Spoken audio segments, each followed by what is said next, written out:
Okay, dude, fuck it. Game Awards time. Once again, when there's like one thing that's going on, there's absolutely 0% chance I could do anything else. Everyone is being cringe and cancerous fuck. It's Game Awards time. Sorry. We are going to watch the Game Awards, okay? I can't deal with it. I know there's 20 minutes left, but they're already showing stuff, and nobody, and I mean nobody, wants to miss out on a single second of my fucking soy-facing ad!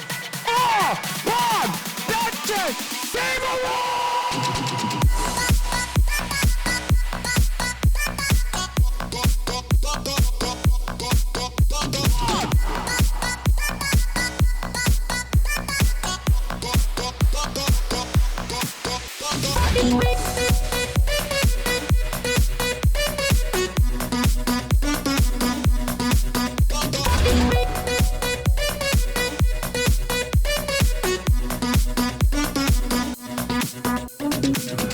I can't focus on this anymore because all you motherfuckers keep talking about the PlayStation event. You did fucking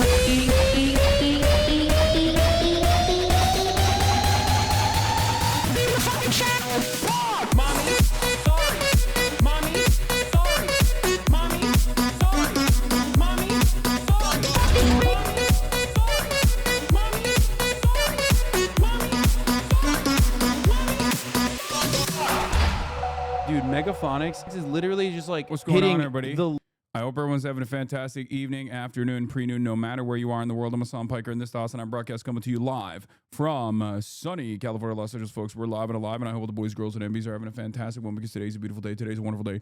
Today is Hump Day. That's right, ladies and gentlemen. It's September 17th, Wednesday, September 17th, 2025. And it's 76 degrees and hazy here, but relatively sunny here in California, Los Angeles, folks. And I believe that my audio levels are low because I was just doing a Zoom call. That's crazy that chatters are clocking that already. Okay, we're back. All right. Fixed audio levels. That's right. Do double personal news missed yesterday? No, I'm not going to do that. All right, this is part of the broadcast where I tell you about my personal news. You might not know that. You might not have known that I do that because I skipped it yesterday because there was a live stream that I immediately dove into. There was new information from the preliminary investigation against Tyler Robinson for the alleged shooting of Charlie KIRK. Members of Congress are watching the stream in tour, by the way. Yes, that is true. We are going to cover that, obviously, today. We're going to talk about that extensively because the deplatforming initiatives are here. It is going to happen. It is happening already.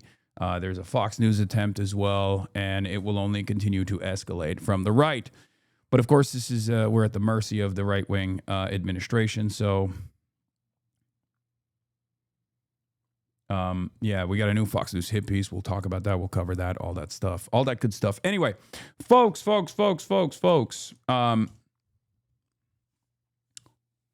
Personal news. We're not going to do that yet. Personal news is what we're going to do instead. Okay? This is part of the broadcast where I tell you about my personal news. Now, ended the broadcast last night. Another, what was it, like 8-9 hour broadcast in the books. You already know what it is. And of course, I didn't really do too much. Hung out with the family. And that's pretty much it. Hung out with the family, went to bed. Woke up early, started lifting, and in the process of lifting, I got some, not much personal news, but in the process of lifting, I did get some not so great news, okay, that the there is going to be a congressional hearing on the radicalization on platforms such as Twitch, and it's because of this. They want to stop this.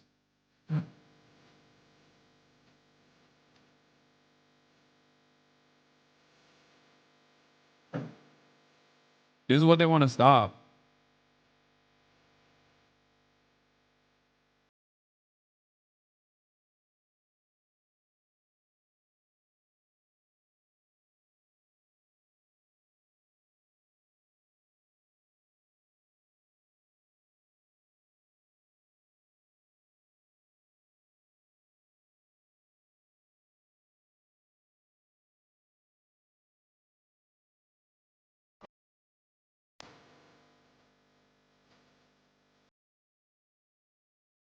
Anyway.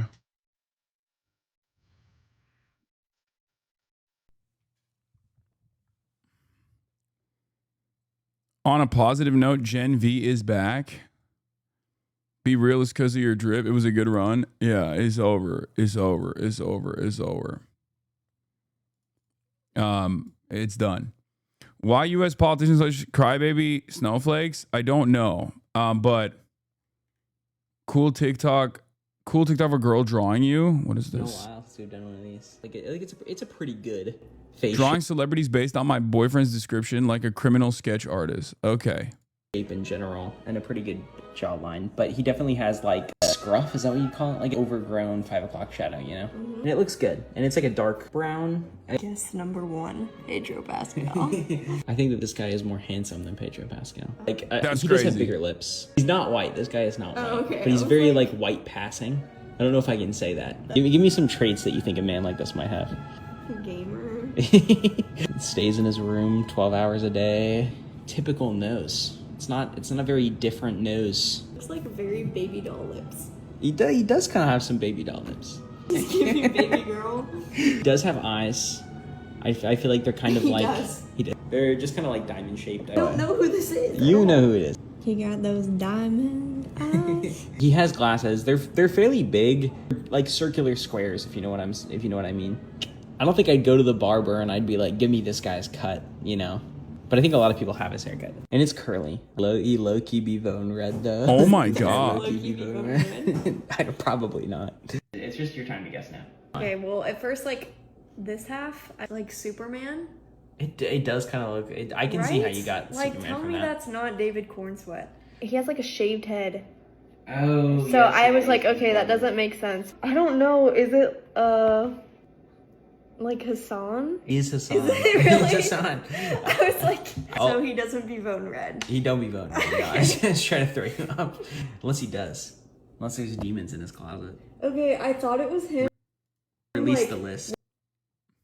That's pretty good.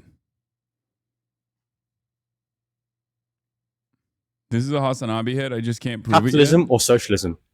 Oh, I seen this. That's a good one too. Hey, let's go. Let's go.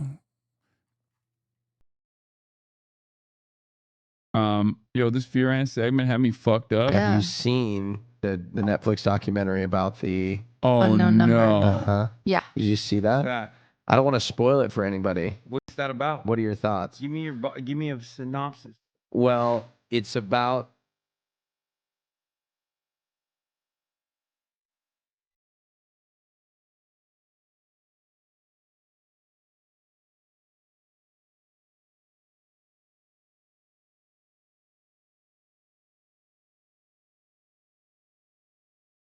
Dude, it is horrifying. See the full reaction on Fear and Patreon. This was such a good episode, Lamau. Dude, this was terrifying. This was a terrifying thing that we watched, okay? This was a terrifying thing that we watched.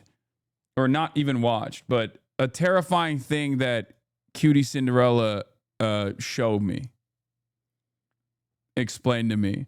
The Patreon episode was not good, though. Yeah, I mean, it'll fuck you up if you watch that Patreon episode because it's mostly just her explaining this documentary. No spoilerinos. People on Twitter saying this edit finally got them to sub the Patreon. Good job, Emma. It just sucks because it's like probably the worst Patreon episode we've done aside from that because it's like shorter and that the documentary I think is called like Unknown Number or something. Unknown Number is the name of the documentary, and Cutie Cinderella explains it piece by piece to me. And the sheer horror that I felt in my soul.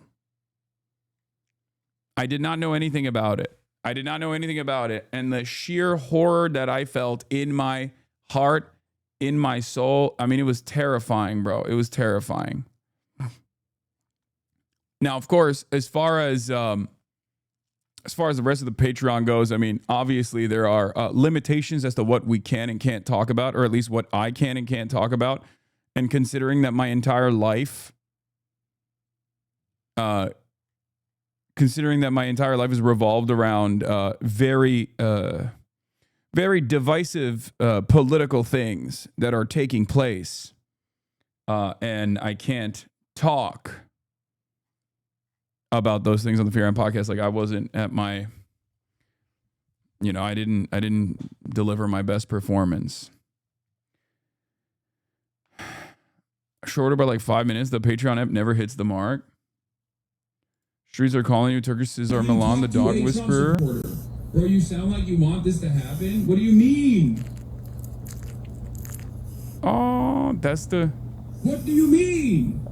TVP43. Thank you for the 50 gifted. Fucking fully fleshed out MAGA Trump loyalist. 99% of things that they believe and all of the legislative agenda items that they advocate for are born out of hysteria. It is the most deranged shit. Literally, you could solve so many issues if you would just make these motherfuckers read a book, any book.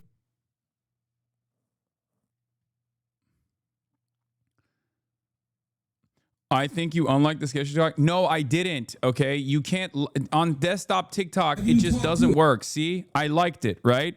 Let me click away and then click back.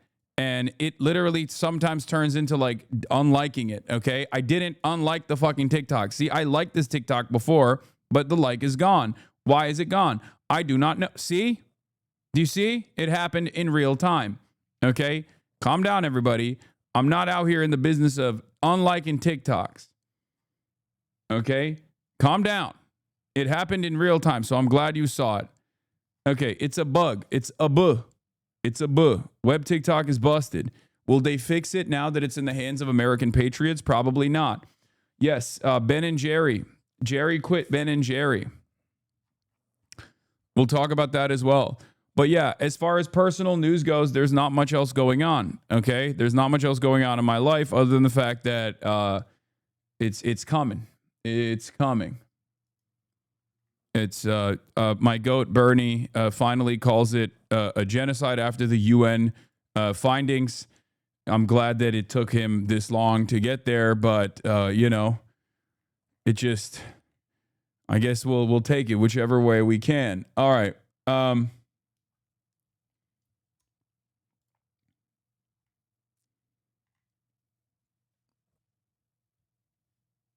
Did you see the CNN story about One Piece flag in Nepal? No. Oh. All right. He's a late bloomer. Give him some slack. New South Park has been delayed. There's a huge pro-Palestine concert tonight. Together for Palestine with a huge lineup, including Damon Albarn. I know. All profits go to the... I know this. Together for Palestine concert. It's taking place tonight. They got a solid lineup. HasanAbi head Damon Albarn is on there too. But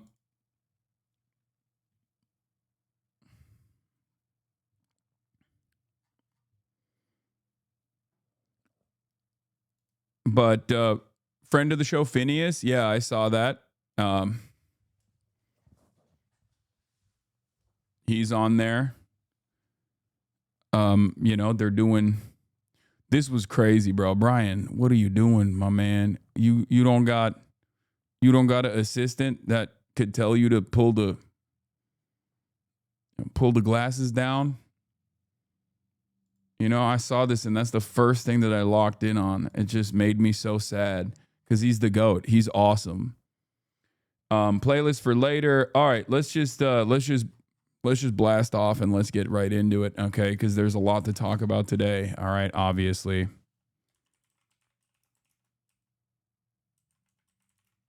Congress is starting.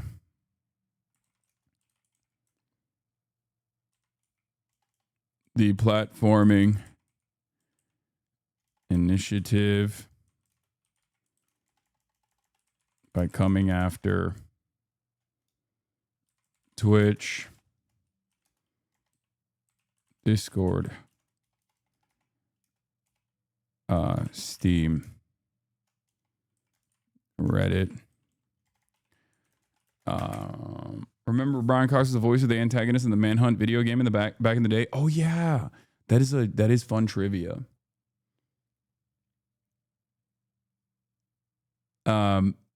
Anyway, HasanAbi, you will react.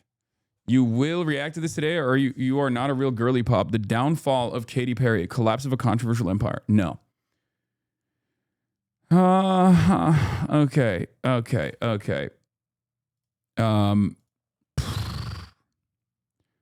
Yeah, I wonder why they're going after Twitch, even though Twitch wasn't even mentioned in the investigation. I think we all know why. Okay, it's cancel culture, and they love it, and they love weaponizing it, and they're going to keep weaponizing it against their ideological opponents. Okay, it's very clear what they're doing.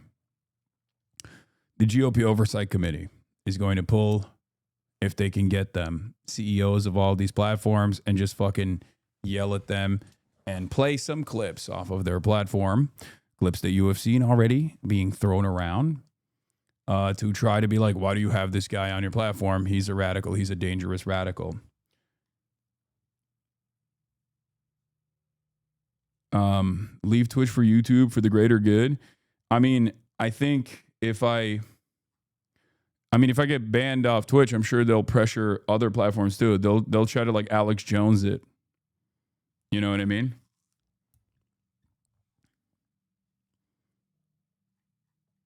But at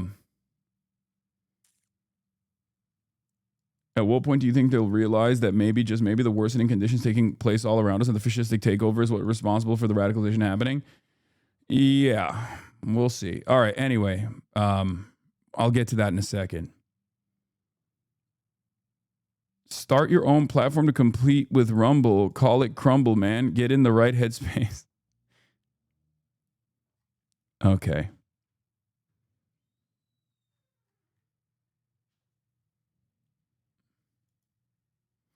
Alex Jones thinks you will pay $100 billion in damages. What is this? Alex Jones suggests Hasan and Destiny should be on the hook for $100 billion in damages. The Alex Jones smear case for $1.4 billion was a ridiculous judgment amount, but it set the standard. How much will Hasan and Destiny have to pay? We didn't make the rules. $100 billion. They're in deep trouble. I mean, the reality of the matter is they're fucking hallucinating, right? They're hysterical. They're hallucinating. But also, this is an administration that leans into that sort of thing. So who knows? Who knows? This doesn't necessarily mean that it's like real or appropriate or honest, but it's kind of like when I try to explain to people, like, the law doesn't necessarily always mean the law, right?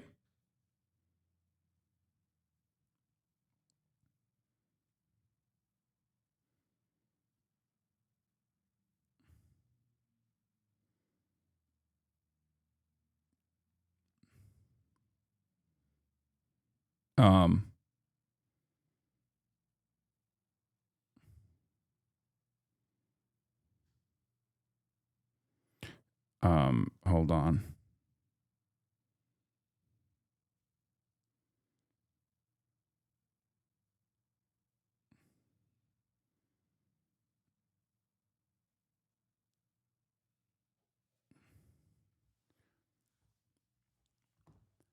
Hasan pays off federal debt for us. Yeah.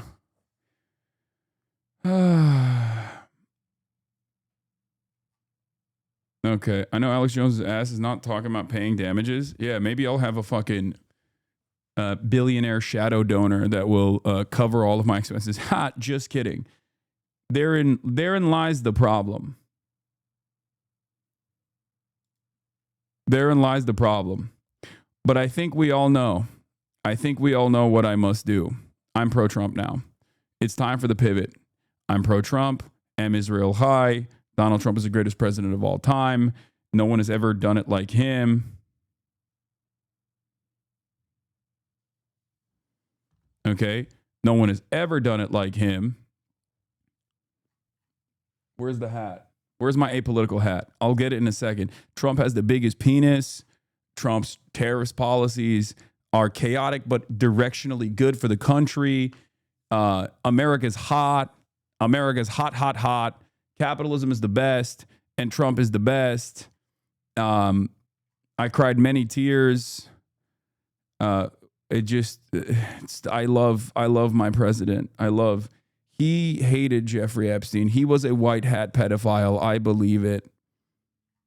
I believe that he was a white hat pedophile. When he was allegedly, potentially alongside Jeffrey Epstein, like maybe allegedly diddling children, it was always for the betterment of mankind. I'm also a Christian now. My name is no longer Hasan. It is Hank. I am Hank Piker. I legally changed my name.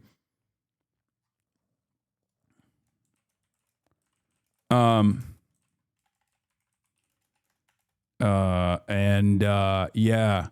Irish Catholic Dogan Piker. No, not even Catholic, bro. No. Straight Protestant. Evangelical Protestant Zionist Christian. No, I can't even risk being Catholic.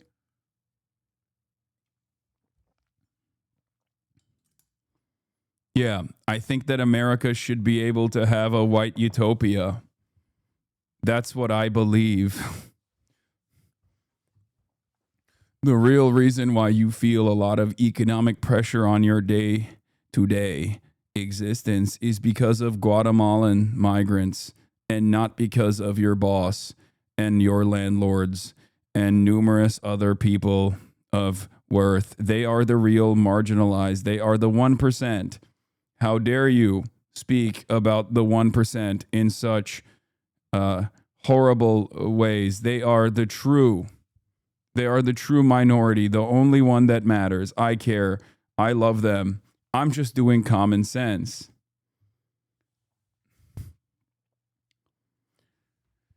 Also, QAnon is real.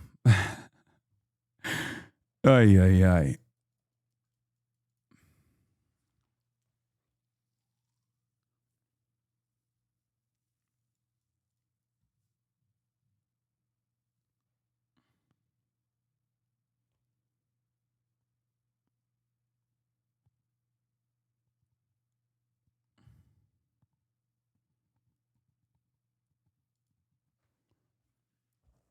What is this? Speaking of 1%, she sure shifted fast after selling off Paramount. Sherry Redstone joins Israeli production banner Sipor as chair.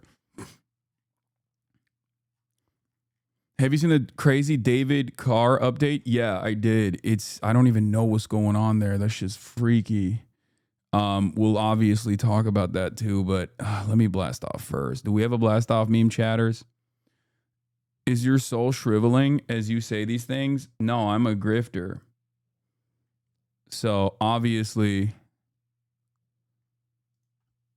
as a grifter, it doesn't pain me whatsoever to reveal my true points. Actually, I'm no longer a grifter because I'm saying to you what I believe. I'm no longer audience captured. I'm revealing to you my true positions. Okay. Congress is starting its Deplatfrom initiative by coming after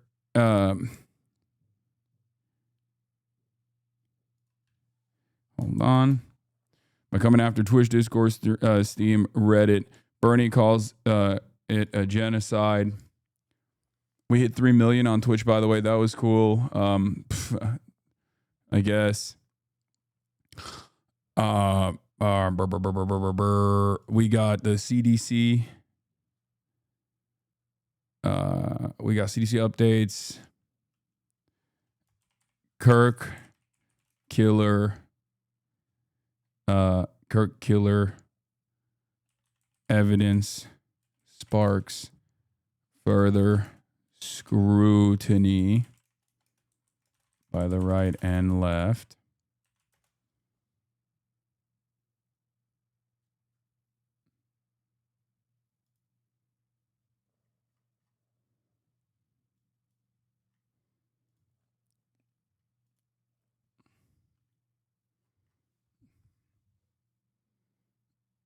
Okay. Get in now. I know you covered it yesterday, but it's reassuring how much the Ta-Nehisi Coates article got motion. Yeah. You have lied. It's 2 mil. Congrats on. Wait, where is it? Is it 2 million or 3 million? I don't even know, dude. I don't know. Nobody cares about Twitch. What is it? No one cares about like Twitch followers, dude. That's not a real metric that's of importance. What is it at? Where can I see? I don't even know where I can see the. Oh yeah, it is. I have 3 million followers on. I have 3 million followers on Twitch now, which is so funny because like I never actually urge people to follow or anything like that, and I think people just do it because they want to speak in the chat. But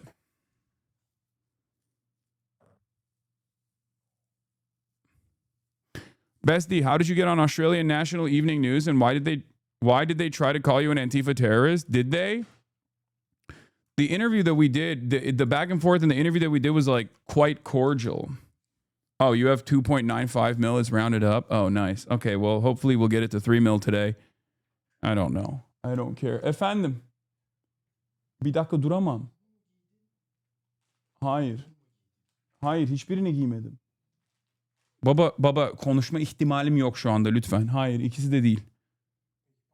Hayır, şeyin içindeydi. Paket orada asıl askıda büyük ihtimalle. Hayır, hiçbiri değil.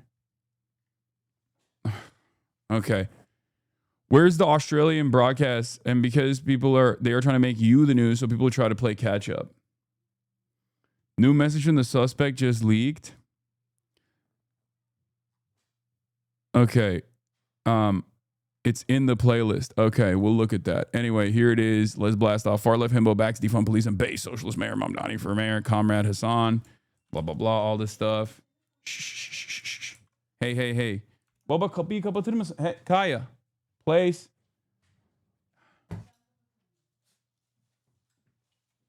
I don't even know why I try to do this. I don't even know why I try to do a stream. This is crazy. Okay. Yes, I saw the David update chatters. Jesus Christ. Okay. Y'all, the company I used to work for just went under, about to become a part-time HasanAbi orbiter. If y'all follow me, username is same across all platforms. Okay, well. Bro, I don't understand your country. A guy advocating for gun violence gets killed by gun violence, and it's the people advocating for non-gun violence that pay the price. Yes. None of it matters. The truth does not matter. Okay?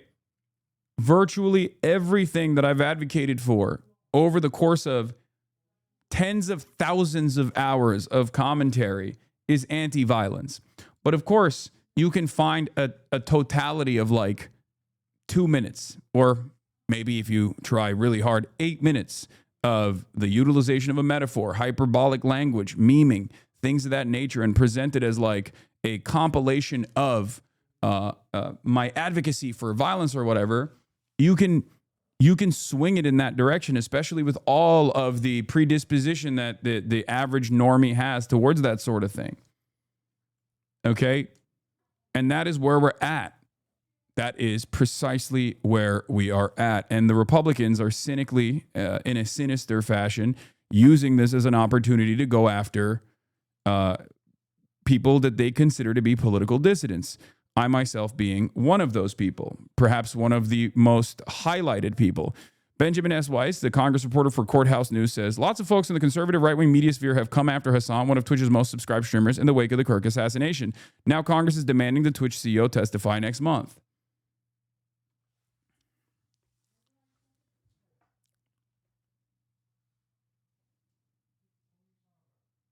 Yeah.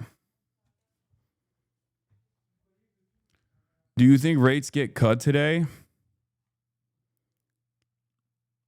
From what I read it's voluntary and not a subpoena to appear. I don't think they'll stop pushing for this. I'm gonna be honest with you. They already did. They already got cut. I wasn't paying attention to it, but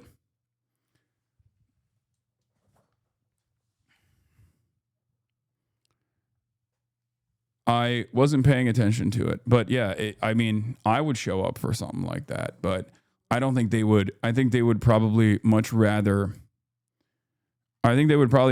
go after like the boomer CEOs and like ridicule them with a barrage of like shit that they have a hard time defending. Because if you put me on there, I know what I stand for. This is what I do professionally. You can't build a solid narrative, a reliable narrative in the same way if I'm the person that's there. But there's a lot of back and forth, a lot of misinformation flinging around with the Charlie Kirk assassination. So we'll see.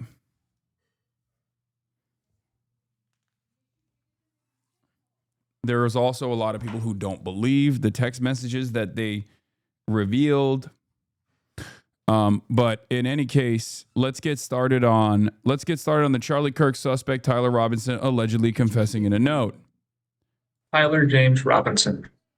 This was Tyler Robinson's first court appearance since being arrested on suspicion of murdering political activist Charlie Kirk, fatally shot while speaking at a university campus in Utah a week ago. Counting or not counting gang violence? Great. The 22-year-old appeared virtually from a special unit at Utah County Jail, wearing a vest. Bro, it's not even Blue Anon just going crazy, for the record. It's not just Blue Anon going crazy. A lot of groups are going crazy. Right-wingers are going crazy on the story as well. Okay? If we're being honest, it's not just the Blue Anon guys. It's not just Democrats that are just like making up their own minds about this thing. And obviously this happens. Listen. Obviously, this happens whenever there is a high-profile incident, right? Anne! Yeter ama. Ne olur? Biraz dikkatli olun lütfen. Çok bağırıyorsunuz. My entire family is like literally right next to me, and they're screaming at one another, and I can't think at all. Which is, I don't know. I don't know what to say. Okay. So it seems nobody trusts any info that's been released on this guy. Yes.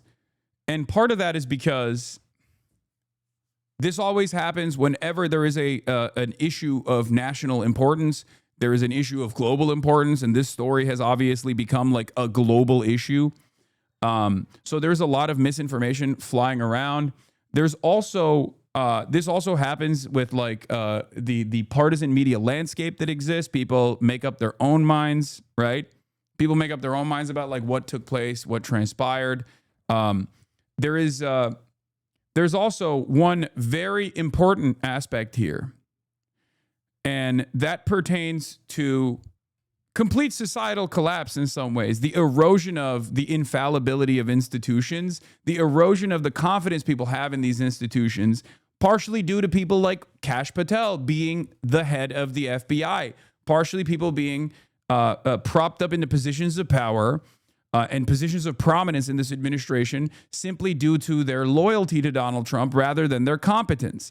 And that's specifically why a lot of people understandably are like, I don't really trust whatever you're saying. Even Republicans are having a hard time trusting what Kash Patel has said. And I think it's because, Kash Patel seems very untrustworthy. It's an unfortunate reason, but not only is he incompetent, but he also literally looks like he's lying all the time. Okay? He could be telling you that he's drinking a glass of water and you'd be like, I don't think that's water. I just don't believe it. No matter what, he could be telling you the most basic shit. Kash Patel could be like 2 + 2 = 4. And I'd be like, I don't know about that. Is that actually the case? I thought that was the case for my whole life, but now I'm not so certain. He just looks so untrustworthy, so suspicious, so nervous at all times. He looks perpetually flustered. And I think that is playing a role in why people are just like, I don't really know if I can trust you. And that paired up with his incompetence has led to a lot of people going, this is crazy. This is not real. Many people are saying the text messages that were revealed in the preliminary investigation are fake, for example, for different reasons. I'm going to be talking about what those reasons are. It's kind of funny how the right is also at odds with this, but let's take a look at the rest of the story for now. Designed to stop him from self-harming. Caused the death.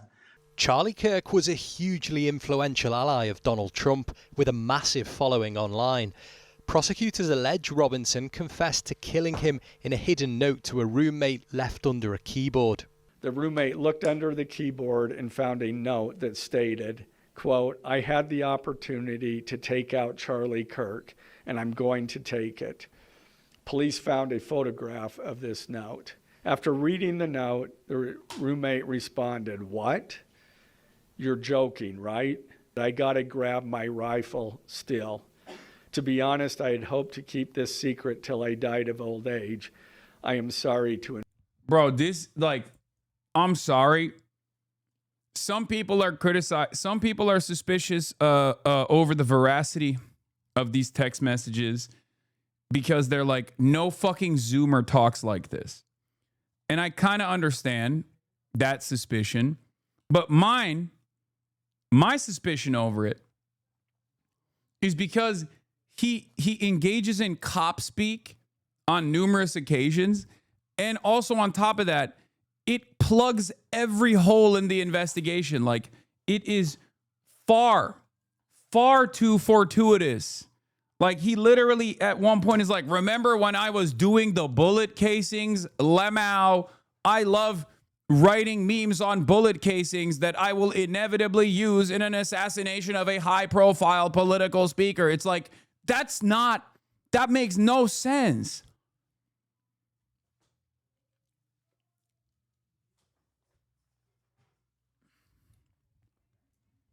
Like, what level or type of autism makes you do cop speak?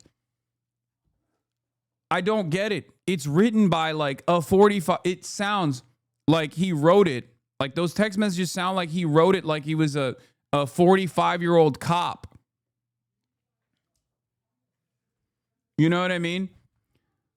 Hey, lover, I have tactically ascertained that there is a vehicle engaging in a kinetic situation near the drop site that I will inevitably retrieve the weapon from.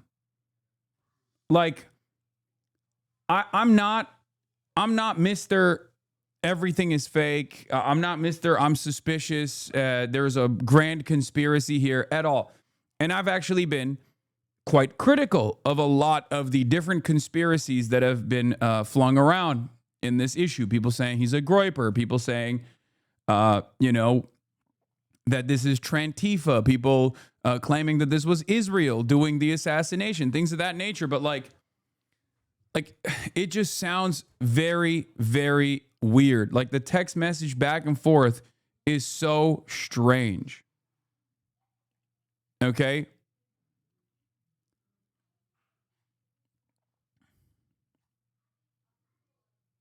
Dude was a near genius, though, not a typical kid.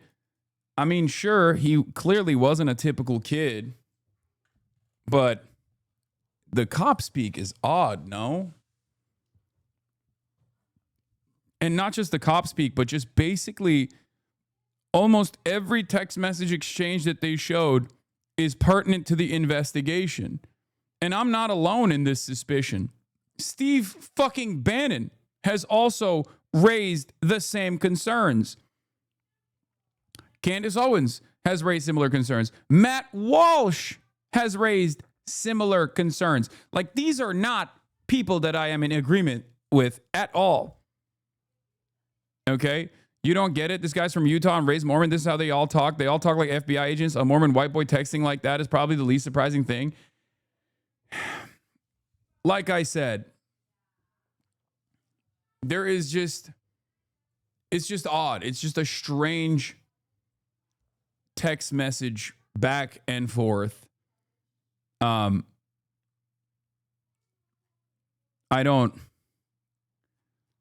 Very odd. Like, my main reason for being incredibly suspicious of the text messages is because of the contents of the text messages. The contents of the text messages literally serve to plug every hole in the investigation. Like, it's far too convenient, right? I have a policy where I think if something looks too convenient, it might be a little manipulated potentially. Like, at least like have a healthy dose of scrutiny on this, right? Matt Walsh said, I am leaning very strongly towards the theory that this text exchange was scripted as a way to absolve the boyfriend. It's almost exactly what Walter White did at the end of Breaking Bad. This feels like a strategy they cooked up from watching too much TV. Ironic because the only way that you can present this is by talking about a television show that you have consumed, which is, I think, more, it's more revealing about your mindset, Matt Walsh. Maybe, perhaps you have watched too much TV. So I said half the right thinks the messages are fake because it doesn't implicate the trans person. The other half think the shooter is a patsy because it was Israel that killed Charlie Kirk. I will say the text messages are too perfectly plugging holes for the investigators. Unnatural.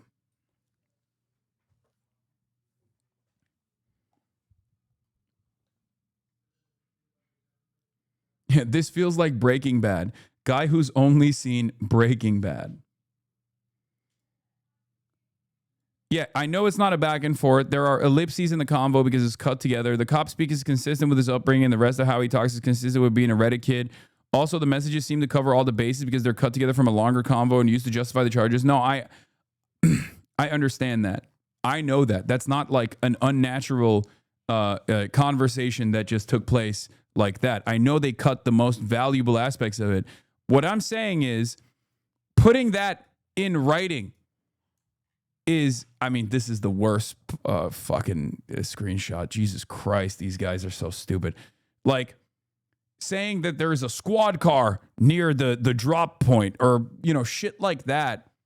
Even bringing up the fact that he like was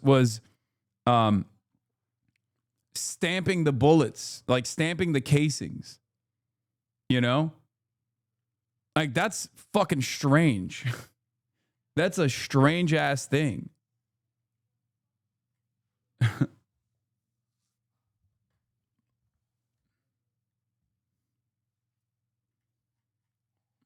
Like, why did you do it? I did it because some type of hate cannot be met. Some type of hate can't be reasoned with. Like, what the fuck? It's just, he did a, if I did it, you know? Like, who the fuck would talk like that? You guys are on the one hand saying this was like a, you know, exemplary kid and was a real go-getter and was able to literally successfully pull off this assassination and then escape, right? But also simultaneously his text message conversations are revealing everything. You know what I mean? Like he's just like, yeah, I did this because I am Antifa. Like it's just a very convenient narrative that you can kind of point at. It doesn't go too far. Like he's not like, I am Antifa and I was radicalized by watching leftist content creators who I think should probably go to prison because of the radicalization that they put me through. They duped me, right? Like he didn't do that, but it's everything short of that.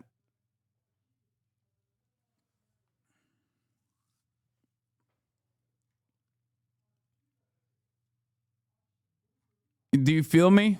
Do you understand? It's just odd. I'm not one of these guys that just like immediately says this is fake, especially because I just like, that's not how these things work. You know what I mean? There is obviously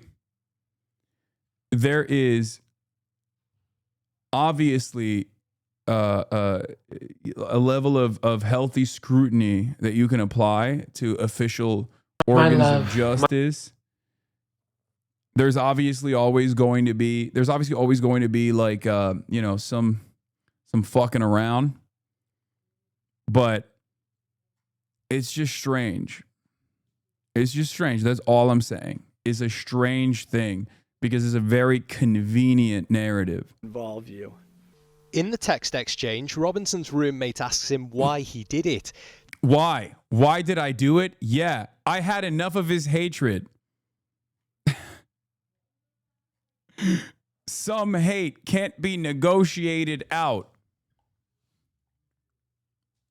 This TikTok goes over what you're Robinson's saying. text messages have just been released. I mean, they Dog, did you just send me a fucking drama alert TikTok? What the hell is this? Oh. are so egregiously bad. It's almost laughable. How dumb do they think we are? Tell me that this is how a 22-year-old communicates with their boyfriend back and forth after they just body somebody.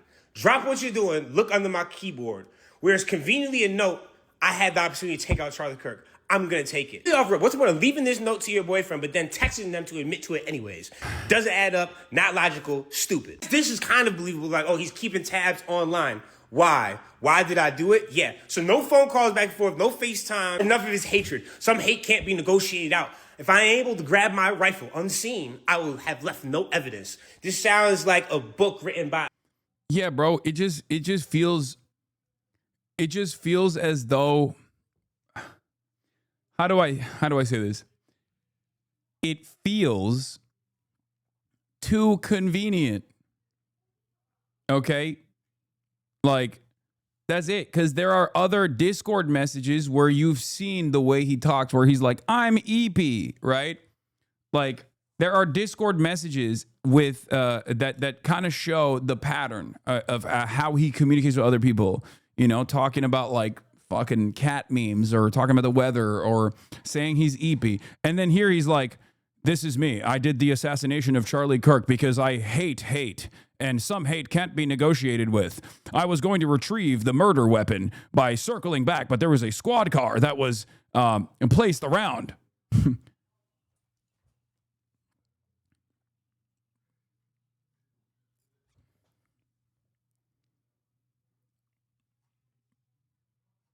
You know, I had enough of his hatred. Some hate can't be negotiated out. If I am able to grab my rifle unseen, I will have left no evidence. Going to attempt to retrieve it again. Hopefully they have moved on. I haven't seen anything about them finding it. How long have you been planning this? A bit over a week, I believe. I can get close to it, but there's a squad car parked right by it. I think they already swept that spot, but I don't want to chance it. I'm wishing I'd circle back and grabbed it as soon as I got to my vehicle. I'm worried what my old man would do if I didn't bring back Grandpa's rifle. I don't even know if it had a serial number, but it wouldn't trace to me. I worry about prints. Like, the people saying like old man is like weird. I don't think that's that weird. I think him saying old man, he's Mormon, okay? He's Mormon, he's Utah. Even if he's Gen Z, like that part, it doesn't come across as suspicious to me. Do you see what I mean? Like I'm more so weirded out by like how much, let's just say this is exactly what a 50-year-old investigator would hope to find. Like, it's the perfect chain of back and forth correspondence between the potential suspect and the immediate loved one of the potential suspect. Not to say that it's fake. I'm not saying that at all. I'm simply saying it's very strange.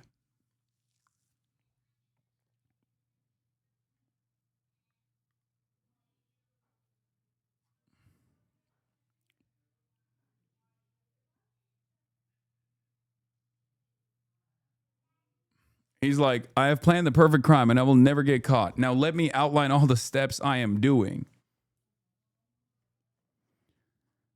A bit over a week, I believe. A 45 to 50-year-old going to attempt to retrieve it again. And then the best part, how long have you been playing this? A bit over a week. Before, they was just saying that there was more than 20 people that could possibly be involved, that this looked like a network that was all helping out to take out Charlie. Now it's just solo dolo for a week. And I was like, oh yeah, I already knew what I was about to do. I circled back and grabbed it as soon as I got back to my vehicle. First time we're hearing about a vehicle. I'm worried what my old man would do if I didn't bring back Grandpa's rifle. That sentence right there sounds like no 22-year-old I have ever heard in my entire life. I have to abandon it and hope they don't find prints. How the fuck will I explain losing it to my old man? Only thing I left was the rifle wrapped in a towel. This is conveniently and very weirdly so detailed down to the wrapped in the towel thing, and then the old man repeat. And it's just like, There's no fucking way you think or believe that anybody with a brain that knows anybody around this age is gonna believe that they typed all this out while on the fucking run after just bodying somebody for the first time ever. He wants to believe that right after that, he starts talking about the engravings on the bullets and he needs to explain the fucking messages. Remember how I was engraving bullets? That's the one. Okay? That's the one. That's the weirdest thing. That is objectively the weirdest fucking thing to say in that moment. It is so bizarre. Remember how I was engraving bullets? The fucking messages are mostly a big meme. If I see notices bulge ooh woo on Fox New, I might have a stroke. All right, I'm gonna have to leave it. That really fucking sucks.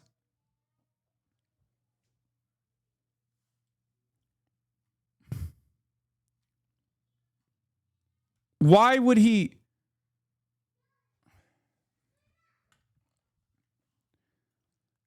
Like, what?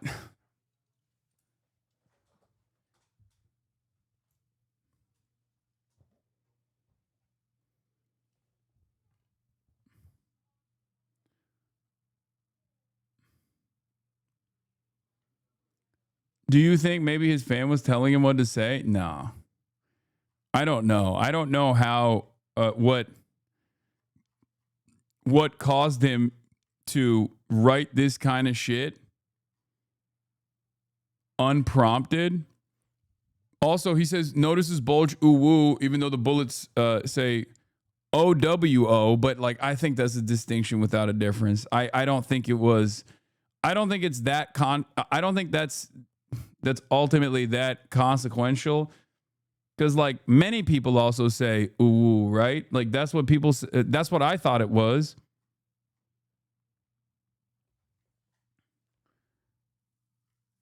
I just don't get it. It feels like, yeah, Muhammad said, Tyler Robinson messages read like those IDF recordings of Hamas members being like, did you see that rocket we shot at our own hospital? We're so evil, ooh woo. I mean, that's what it felt like to me too.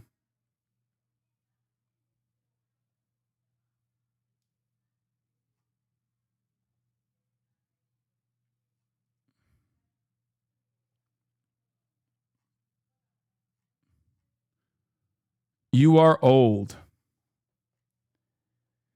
OWO and ooh are two different meanings. OWO is surprise, meanwhile ooh woo is a cute way. Oh, guys, stop. I don't think that's that important of a distinction, man. I think y'all are you trying to fucking say that ooh woo and OWO are the same thing? It's extremely different from one another. Like,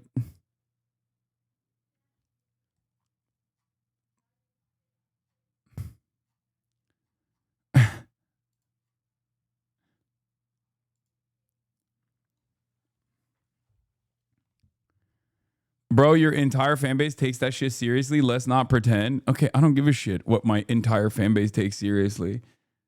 That's never stopped me from telling you what I think. And if something is inconsequential, I will call it out. Are mostly just a big meme. Notices balls, ooh woo. He only mentions that one with the trans ideology. None of the other bullets. Just the one that has this trans joke. So convenient. How funny. Then mentions Fox News. I might have a stroke, all right? I'm going to have to leave it. That really fucking sucks. ... I mean, people, it's like they really think we are stupid as fuck. Y'all wonder, why would somebody that's extreme left-wing be watching Fox News for updates? Would they be watching CNN or something? Or do you guys just not think that live through? You know? I don't know. Judging from today, I'd say Grandpa's gun does just fine. I think the scope was like 2K. Why the fuck would he mention that out of all times? Delete this exchange. My dad wants a photo over the rifle. Oh, that's convenient. Since Trump got into office, my dad has been pretty diehard MAGA. He just so conveniently added in there. And these people are dating. So the person you're dating didn't understand the memes or the jokes. Didn't know your dad was MAGA, even though you're supposed to be dating each other and in a trans relationship. It never got brought up where he's like, oh, what would your parents think of this? You guys AI these texts, or did you just have like some fake old guy that say he's an expert at creating text messages who actually has never talked to a 21-year-old or a 22-year-old in like the last fucking 20 years? I just like is definitely strange. Okay, is definitely strange. Doesn't make quite a bit of sense. And I guess I'm not the only one who considered the text messages to be like a little too convenient. And like I said, some on the right are unhappy. Some on the right are unhappy because they think it doesn't they think it doesn't like criminally hold the trans roommate liable. Okay. And Matt Walsh's assessment on it is that, you know, it doesn't implicate the trans roommate enough, and therefore the text messages are faked, but also not faked by the FBI, but instead faked by, you know, the shooter and the partner, right? And then others just think it's totally fucking made up because the shooter is not the real shooter at all, but instead a patsy, and it's actually the shooter is not the shooter at all, but instead is a patsy, and it's actually Israel that killed Charlie Kirk, because they think that Charlie Kirk was any moment now going to come out and reveal that he was anti-Israel, which would have brought about this wave, I guess, of anti-Israel sentiment to the Gen Z right, which there's already tremendous discontent towards Israel in the Gen Z right anyway. So, I mean, there's a majority opinion against Israel amongst the Gen Z right. To which he replied, I had enough of his hatred. Some hate can't be negotiated out. He went on to speak about his dad, saying since Trump got into office, he'd been pretty die-hard MAGA. The exchange ends with the pair sharing concern for one another before Robinson pleads with his roommate not to talk to the media or the... Guys, I know Bernie called it a genocide, bro. Calm the fuck down. I know. I'm going to get to it, okay? You think I'm oblivious? Like, please, you keep spamming it. We're covering something else right now. The roommate, who hasn't been named, is cooperating with the police. Tyler Robinson's arrest followed a 33-hour manhunt. His father encouraged him to surrender after recognising his son from images released by the police.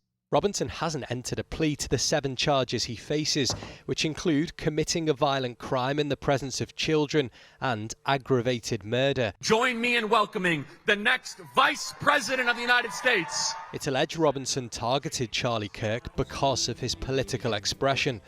Bullet casings found with the rifle used in the shooting are engraved with anti-fascist slogans. Do you plan on designating Antifa finally a domestic terror organization? Like... We had this back. God, we're just relitigating 2016 over and over again forever. I think we are doomed. We are desperate to relitigate 2016 forever. Anti-fascism is not an organization. There is no organizational structure. Anti-fascism is an ideology. Anti-fascism is a movement. It's an act. Okay, there is no like Antifa, and therefore there is no way to tackle it. Fascism requires organizational structure and discipline. Anti-fascism does not, okay? People engage in acts of anti-fascism, but it doesn't work in the same way. There's no like 3%ers or the Proud Boys that are of an anti-fascist variety. There's no CEO of anti-fascism, okay? This hasn't stopped dumbass Republicans and even some dumb liberals from going along with this narrative. And it certainly was heating up in the 2016 era, and they're basically bringing it back, right? They're bringing it back big time.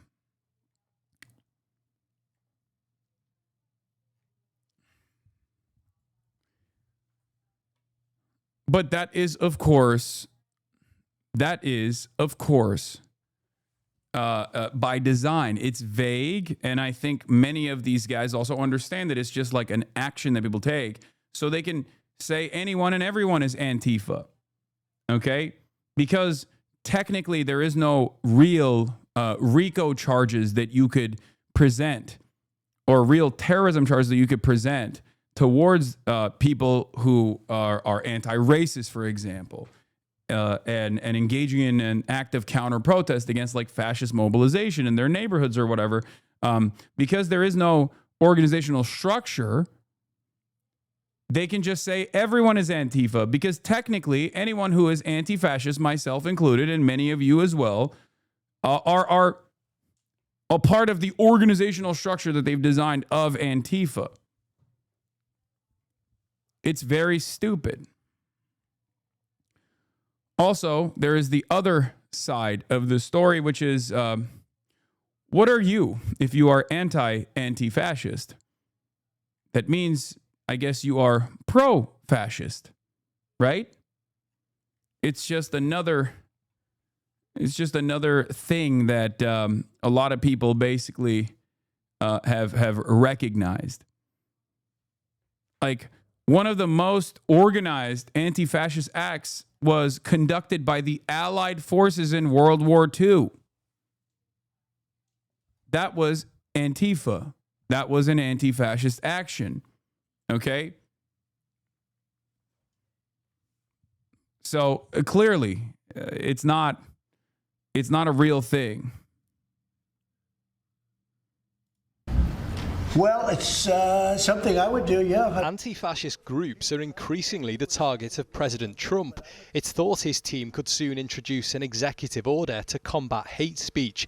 He also wants to use a law known as RICO to bring racketeering charges against left-wing groups he's accused of promoting violence. So help you God. FBI Chief Kash Patel was asked about that at a Senate hearing as he defended his handling of the investigation into Charlie Kirk's assassination. I would ask, would it aid your ability to prosecute these matters if Congress passed into law the Stop Funders Act and if rioting was added to the list of predicate offenses for RICO? Yes. There's no mention in the court documents that Tyler Robinson was linked to any such groups. Prosecutors say they'll seek the harshest punishment possible. I am filing a notice of intent to seek the death penalty. I do not take this decision lightly, and it is a decision I have made independently. Tyler Robinson will next appear before court on the 29th of September. Mr. Robinson, I invite you to join us at that time.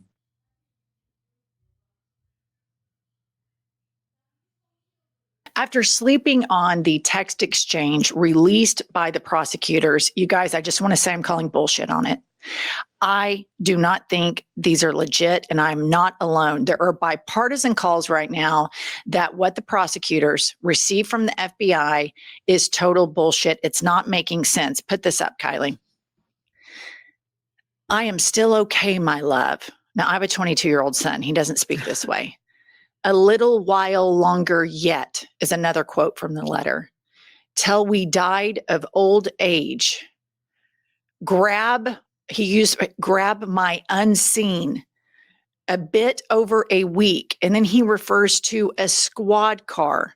He uses the phrase circle back. He refers to his car as a vehicle. This is just, there's something incredibly fishy about this. I do not trust Kash Patel's FBI. He's a conspiracy theorist. Dan Bongino is a conspiracy theorist. They had podcasts where they trash talked the FBI for 4 years, which was their audition to get this job. Their number one thing is that they are Trump loyalists. I'm just not buying that this kid texted, ever since the election, my dad's been hardcore MAGA. If he and this roommate were in a romantic relationship, why do you have to say that? That would be assumed. Why are you giving all these details about changing clothes? I'm just telling you guys, it stinks to high heaven. I'm not buying it. I don't trust anything that this administration puts out. They immediately, here's one of the main reasons as well, aside from knowing that 22-year-olds don't text like this. One of the main reasons is immediately immediately after Charlie Kirk's murder, there was a organized, coordinated messaging attack on the right, that this was left-wing ideology, that these were leftists that did this. And then within 12 hours, it had swollen into left-wing transgender terror cells. That's what, before they even had this guy. And here's another tell in this letter, in the text exchange. He says, the roommate allegedly says, I thought they caught the guy. And then Robinson responds, that was some old crazy dude. So let me get this straight. You're worried about the rifle that you reassembled while you're changing clothes, and you're texting all these details to your. I'm 22 and I called my girlfriend my love. Yeah, no, that part is not that suspicious. I don't think that is the part that invites scrutiny. I think the part that invites scrutiny is where he says, remember when I was actually doing the bullet casings? Ha ha. I wrote those memes on the bullet casings. It's making me lose my mind every time I hear the notices bulge ooh woo on Fox News. Remember? It's just like, what do you, like, what does that, how does that come up in any conversation at all? Like, try to put yourself in the mindset of either of these people in this back and forth, and you will realize how crazy that sounds. It comes across like he's basically tying himself back to this crime. Your roommate, but you're also logged into your phone analyzing, and you know that some guy was picked up and then released. I don't know that I even knew that at that time. And I'm not trying to allegedly stash a murder weapon. I'm calling bullshit. I don't believe this for a second.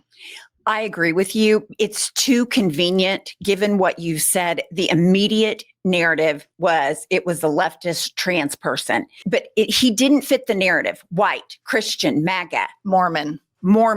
It did not fit their narrative. And that's never stopped Donald Trump from lying or corruption before. So why should it now? And moving along, I want to highlight this tweet from Hasan Piker. He says, half the right thinks the messages are fake because it doesn't implicate the trans person. So there's a bunch of people that believe that this is wrong because the messages provide cover for the alleged trans roommate. The other half think the shooter is a patsy because it was Israel that killed Charlie Kirk. Hasan, a leftist, says, I will say the text messages are too perfectly plugging holes for the investigators and unnatural. And what I'm seeing here in Hasan's tweet, you guys, is bizarre bipartisan support. And to fight this fascist regime, it's going to require this. It is going to require people on the far right that have these podcasts and people on the far left to save our Constitution and our First Amendment. And this is the exact same thing that all of these bots and the administration are trying to prevent us from doing. Let's hear from Matt Walsh what he says about this. This is a far-right anti-trans nut job. I am leaning very strongly towards the theory that this text exchange was scripted as a way to absolve the boyfriend. So his big thing is he's anti-trans. It's almost exactly what Walter White did at the end of Breaking Bad. This feels like a strategy they cooked up from watching too much TV. So this is the far-right anti-trans movement. He's calling bullshit on it. Hasan Piker's calling bullshit on it. Jennifer and Pumps are calling bullshit on it. I'm calling bullshit. Next up, we have Steve Bannon of the War Room. He's not buying it. Play the clip. As is presented in Utah, I'm not buying all of it. I'm particularly not buying those text messages. It just seems too stilted, too much like a script, actually a bad script. We've always said that this administration is incompetent. And this is the highlight of this incompetence. But what's so sad about this is incredibly dangerous. This is a wild time to live in the United States, and they have eroded the institution so much that within 9 months, I don't believe an effing word coming out of the FBI. Not one word, because Cash Money Patel is blindly loyal to the cult leader. And then behind the cult leader, you've got the failed drag queen, smoky eye sociopath, Little Smokey. And then it gets even darker. You get to Palantir, you get Elon Musk, you get to these very dark forces. There are people on the far right that see this. They see that people that are more powerful, with more money, with more nefarious intents than Matt Walsh and Steve Bannon, they see that they are sucking up to Trump, and they have the bank account that Trump is impressed with. And so there is a very weird time right now where we all need to focus on, because I believe we're at a precipice. I believe it's going to take some level of bipartisan voices to save this democracy. And I'm starting to see that this could possibly happen, because if the right wing is calling bullshit on the FBI that they wanted to take over, this is a window that we cannot close the door on. Here's Candace Owens. I'll be honest. I don't think, I think Candace Owens and like Nick Fuentes and Matt Walsh and Steve Bannon would love for people like myself to be deplatformed and maybe even arrested.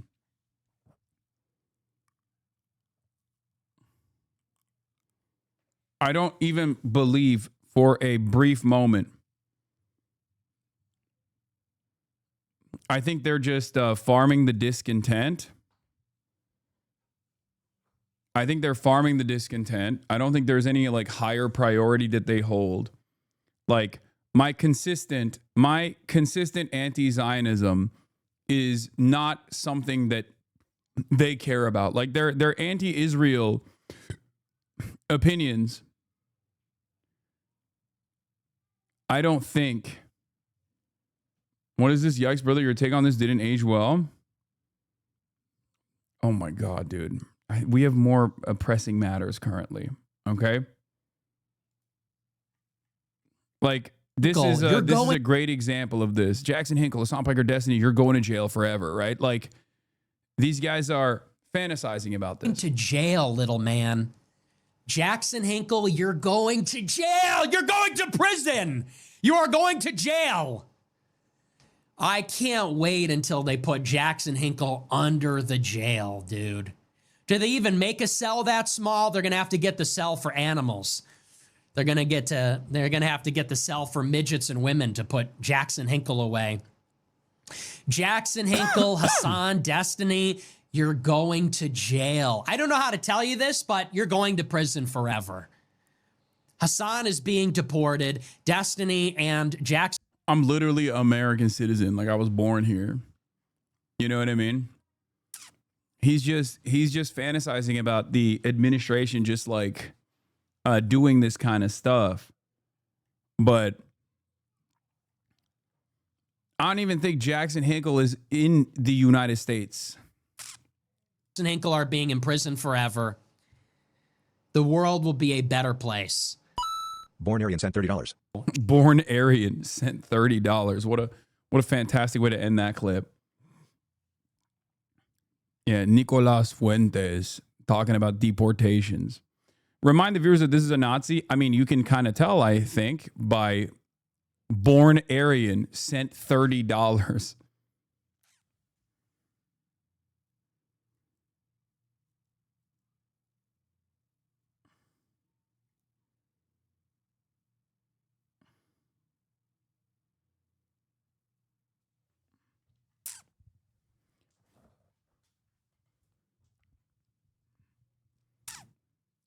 What's happening with the Jerome Powell thing? Yeah. We'll get to that in a little bit. But yeah, this is a real push though. Okay. This is a real push that's taking place. The House Oversight Committee Chairman James Comer, Republican from Kentucky, invited the CEOs of Discord, Steam, Twitch, and Reddit to testify on the radicalization of online forum users. Okay. And the reason why they're doing this, the reason why they added Twitch onto this specifically is even though Twitch has no factor in this investigation whatsoever, whereas Reddit due to the profile of the roommate being prominent on Reddit. Steam, due to the Steam shooters, the shooter's Steam profile, and Discord, due to the fact that the alleged shooter was on Discord. Those are three platforms that have been mentioned in the investigation. Twitch, on the other hand, has not been mentioned in the investigation at all. And if the conversation is actually about broader online radicalization, then they would obviously factor in Meta, YouTube, KIRK, Rumble, Gab, and numerous other right-wing and right-wing adjacent platforms, Twitter obviously being a primary one. The reason why they are mentioning Twitch in this is because of the active efforts by those on the right, on Twitter, and all around to try and deplatform me, because they say Twitch is a totally liberal woke platform. This is what the Congress of the United States House of Representatives Committee on Oversight and Government Reform sent to Dan Clancy. The Committee on Oversight and Government Reform requests your testimony at hearing on Wednesday, October 8th, 2025 at 10 a.m. in room HVC 210 of the U.S. Capitol Visitor Center. The hearing will examine the radicalization of online forum users, including incidents of open incitement to commit violent and politically motivated acts. To confirm your appearance at the hearing, please contact the Committee on Oversight Government Reform staff at 202-225, whatever. The Committee on... You will have the opportunity to provide a 5-minute opening statement prior to answering questions posed by members. The Committee on Oversight and Government Reform is the principal oversight committee of the U.S. House of Representatives and has broad authority to investigate any matter at any time under House Rule X. Thank you in advance for your cooperation to this inquiry. Now, in the past, there have been investigations such as this one. I believe it was about like Russiagate, where people just didn't show up, right?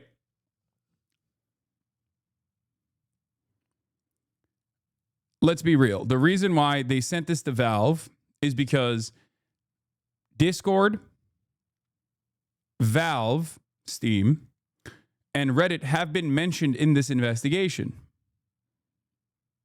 Twitch has not. So why are they factoring Twitch into this if they're not going to factor in all other social media platforms? I think you all know why. As I tweeted, I said, Twitch is not a factor in the Tyler Robinson investigation at all, and yet they want to bring the platform into the story. There's a sinister reason, and I think you all know what it is. There is a broader conversation to be had about radicalization that's taking place online, which would, of course, include Twitch as well. Okay? If this was being done in a fair and balanced way, I totally would understand it. To have all platforms, specifically ones where radicalization very clearly unfolds in front of our eyes in broad daylight, specifically Twitter, when it comes to every single neo-Nazi shooter, for example. That would be understandable. But the reason why they're not doing that, and the reason why they're doing this instead, is because this is directional. And the only platform that is mentioned in here that is not relevant or pertinent to the investigation whatsoever is because they want to use the Charlie Kirk assassination to target people like myself. Okay? That's it. I recognize this. This was an initiative that has been circulating for quite a while. This is an initiative that has been in the background due to Israel, due to my anti-Israel commentary for quite a while. And now they are using, instead of using the anti-Israel reasoning, they are using the he is fomenting political violence narrative in the aftermath of the Charlie Kirk shooting, which I think is perhaps one of the worst angles of attack, considering that there is nothing I've said that is even remotely violent, especially directed towards Charlie Kirk. And also, I myself was slated to engage in spirited discourse, back and forth, debate in a public setting against Charlie Kirk. Okay? Twitch does stand out among companies, Steam, Discord, Reddit, that Oversight wants to scrutinize, especially since Comer has directly tied the testimony request of the KIRK shooting. The suspect used Discord and reportedly Steam. Right-wing folks have long said Reddit is left-leaning. Okay? And everybody is going to do, everybody on the ideological right are obviously making it seem as though this is totally relevant. Totally relevant, right? Here is Charlie KIRK was asked why he wasn't willing to debate Nick Fuentes as opposed to someone like Hasan Piker, who he was set to debate less than 2 weeks after the day he was shot. According to KIRK, he saw Hasan as an honest, genuine, good faith actor. This is true, right? You know, it's funny. I personally do not give a platform to bad faith actors. And I had a whole open about this. And by the way, a really important thing is not to lie and to not bear false testimony. It's fine. I'll answer your question. You know, you said, oh, you know, I want to have a question about Turning Point events. And you obviously lied about your question. Doesn't surprise me because you have deceit. But you know what? Honestly, I'm asked that question all the time. I don't platform trolls. And I don't platform and I don't discuss people or I don't debate with people that are not good faith actors. You know, it's funny. I personally do not give a platform to bad faith actors. And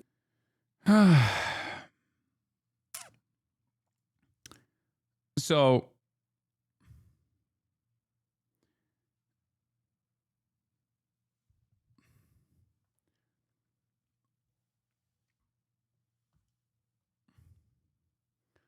Mr. Hasan, did you see the forward dated letter saying sorry Charlie got dead from Israel dated September 2nd? Yeah, I saw that. I think that's just I mean, I can chalk that up as a accident, like in the initial when they were putting it out there. Yeah, Slasher says the government is scapegoating social media, chat, and video games under the guise of political de-radicalization as a way to censor the internet. Meanwhile, all the free speech guys cheer this on because they want certain streamers banned over personal vendettas. It is pathetic. They don't understand it. There is a reason why I have, especially in the aftermath of October 7, consistently said, whenever people go, hey, shouldn't this person be deplatformed? I've consistently said, I am not going to advocate for deplatforming anyone, especially because I know that the crosshairs are on me first and foremost. Okay? Of course, that hasn't stopped Asmongold, Tectone, and numerous others that have actively advocated not only for deplatforming, but for the government to literally take action, which would be obviously a direct violation of the First Amendment, direct violation of freedom of speech, beyond like cancel culture and whatnot. And now it's unfolding.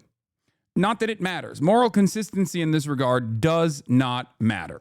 Okay? When you call for violence, yes. See, everyone is going to try and make this seem as though this is a sincere request.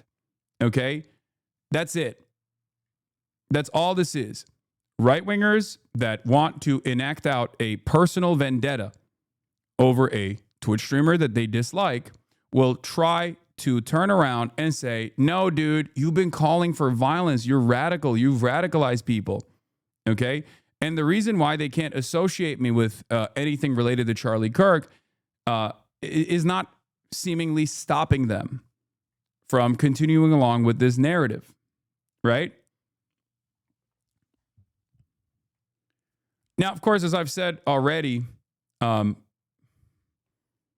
me all day, every day. That's not going to stop the truth. And if you were to ban me, that's not going to, if you were to get me deplatformed successfully off of Twitch, I'll find a way. But even if I were to, even if my career were to be over, right? Even if I had no platform whatsoever to speak on issues that I think are important to address, that still would not change your life. If you are a right-winger who is excited about the prospect of making the government take care of someone who you find to be a nuisance, someone who you despise, make no mistake, this will eventually harm you as well.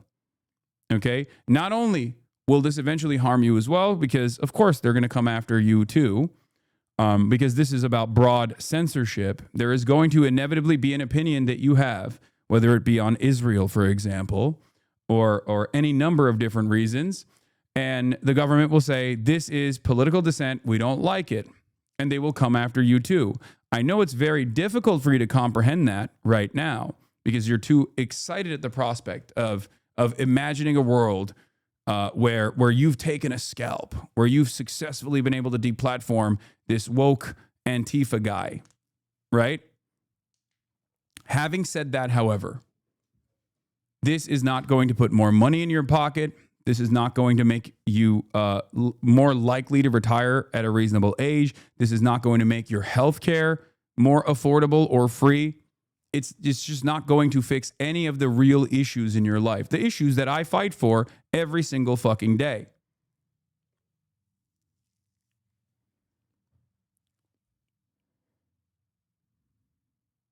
Your former podcast host and Dan Stalkman are the main cause of this? Absolutely. This has been an ongoing initiative in the background for the past 2 years, since October 7. And a lot of people have actively aligned themselves with right-wingers because they know right-wingers are the only ones who would actually be crazy enough to push for this kind of deplatforming, to push for this kind of initiative. But it does not matter, right?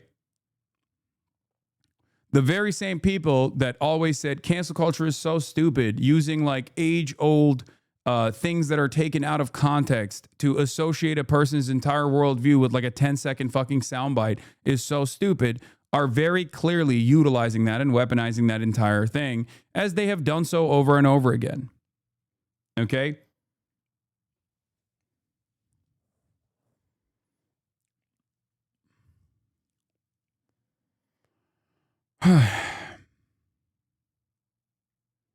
But that's the goal. People who don't want to fight for improving their situation need something to feel better about, so they need some small wins. No, I think that's exactly what it is. But the left wing did the same thing, but now the shoe is on the other foot. It's just how these things work. No, that is incorrect. Okay? That is incorrect.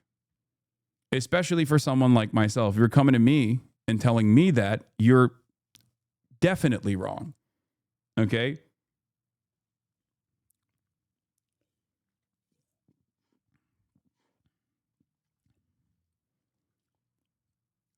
As a matter of fact, the reason why there's a lot of radlibs who fucking hate me is because of my consistent advocacy for reform, rehabilitation, and my lack of interest in hyper-focusing on culture war issues that pertain to cancellations and things of the like. Do you understand? There's a reason why there's so many like people who present themselves as leftists who will be like, I fucking hate Hasan. He's right-wing. He's actually secretly right-wing. The reason why they say that is because whenever people come to me with demands of deplatforming people, I always say, I'm not interested in that. That's a big part of it. No, that's not the reason. Okay. Well, there's also a bunch of different things that I advocate for that they disagree with, whether it be like, I don't know, American imperialism, whether it be Israel, you know?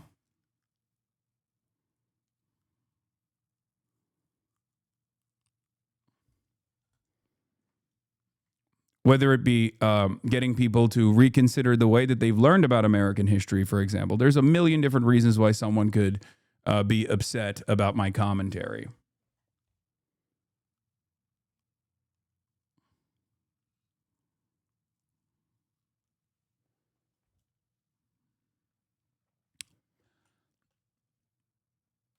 They posted on IG that you wish this would happen to Hilo, like how deranged they have to be. Yeah, that was so ridiculous that no one actually picked that up because it's a completely hysterical perspective.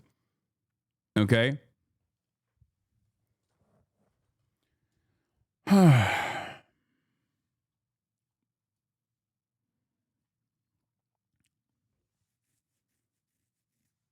Yeah, these guys don't realize you talked to Asman the literal day after he made those genocide comments. You weren't trying to get him banned. The exact opposite occurred. Exactly.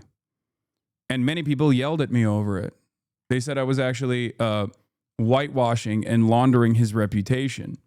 If you recall, there was never a moment where I actually advocated for deplatforming. Now, that doesn't matter, right? It's clear that that doesn't matter. Taylor Lorenz says, The government is using the shooting as a pretense to censor the internet and deplatform progressive creators, and Democrats continue to go along with it. They're going to jawbone all day, ram through KOSA, repeal Section 230, and worse, unless we fight back hard to protect online speech.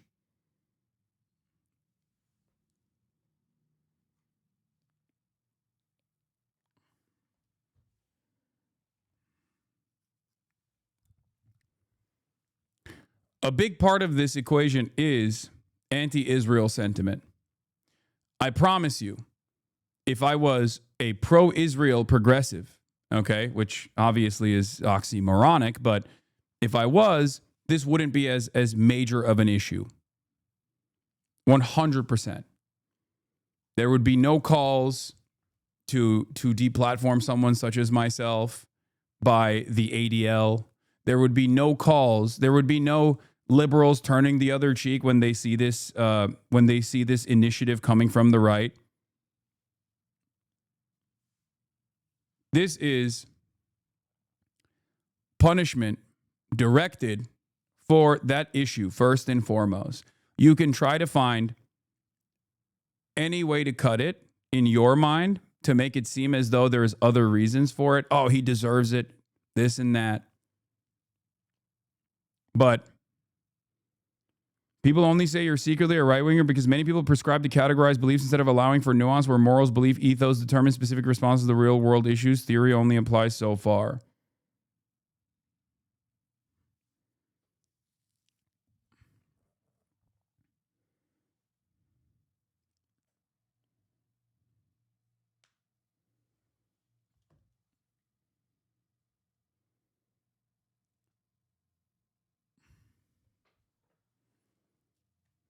They're trying to make an example of you because you put Zoran and Cuomo was attacking with the 9/11 statement. Exactly. I've had liberals who have also put the spotlight on me in a negative fashion, like Andrew Cuomo, Eric Adams.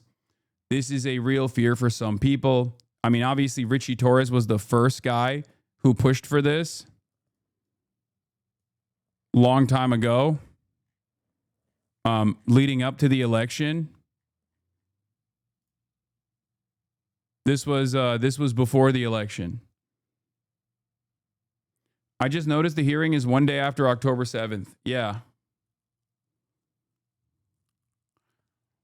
But you didn't do anything wrong. Why are they going after you? It doesn't matter. I need you to understand. It's not about doing something wrong. Okay? It's not about doing something wrong. It has nothing to do with that. It's because of my perspective. It's because of what I advocate for. And this is, unfortunately, something that I have considered from day one. It was an inevitability that once it got to a point where my audience grew to a certain level, my platform grew to a certain level, that inevitably people in positions of power would find that to be dangerous and would want to do everything in their power to take me out. We're there now. I will be honest, I'm shocked that it didn't happen sooner.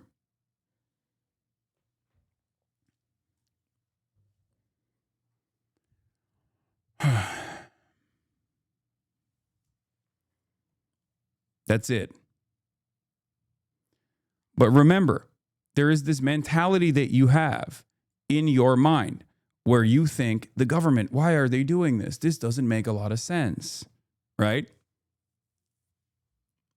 It's going to be 100% about the clip chimps. Have your context counter arguments ready, of course, but it doesn't matter because there is no way that the official organs of the government, like there's no way that I will be able to, even with like a big media push or whatever, be able to overcome the faucet of right-wing propaganda paired up with the official organs of the government taking the initiative to fucking slander and smear a singular Twitch streamer.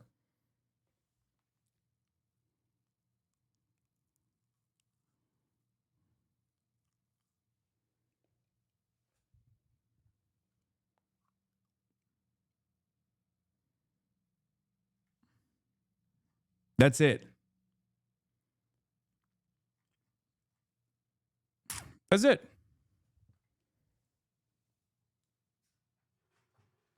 Part of the reason why they're doing this is so that they can get media attention to it.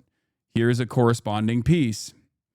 Laura Loomer, Elon Musk, and virtually every single right-winger since the moment of Charlie Kirk's assassination has actively put the crosshairs on myself and some other members of the left as well, or people that they foresee as being a part of the Democratic Party's messaging operation.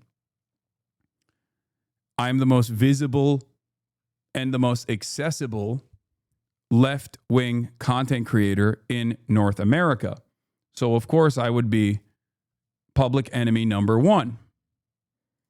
There are Democrats on this committee as well, and I am certain, there are going to be Democrats that would want to be on this committee, that would waive to get on this committee as well, if this actually ended up happening and like the Twitch CEO actually like showed up, right? Because there's also that too. Dan Clancy could just not show up.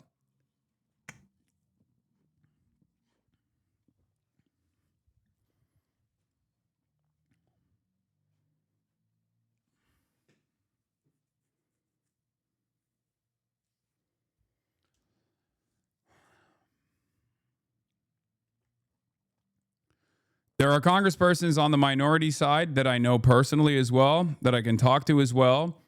I mean, there's Greg Kazar, there's Summer Lee, there's Maxwell Frost, there's Ro Khanna.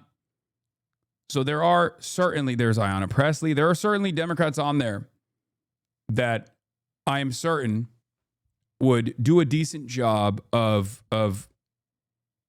defending the freedom to dissent openly and freely. Why don't you bring up Whitney Webb? What do you want? What do you want? What do you want from me? Shut up. Take a week off. Jesus Christ. You just keep spamming Whitney Webb over and over again. Oh my God. I have brought up Whitney Webb in the past. Jesus Christ.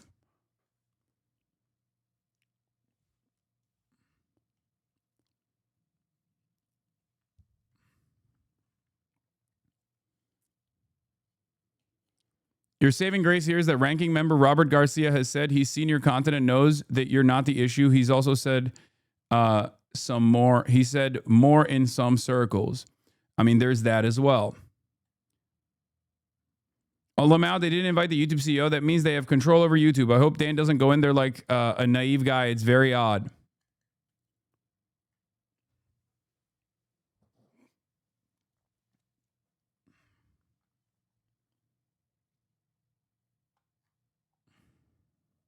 Oh, Rashida Tlaib is also on here as well. So there's a bunch of Democrats that I know personally on this list on the minority side, right? There's also Marjorie Taylor Greene, which ironically enough could be a saving grace on the Republican side for someone such as myself as well. Because she definitely has seen and has criticized a lot of the censorship initiatives, especially as it pertains to Israel. So,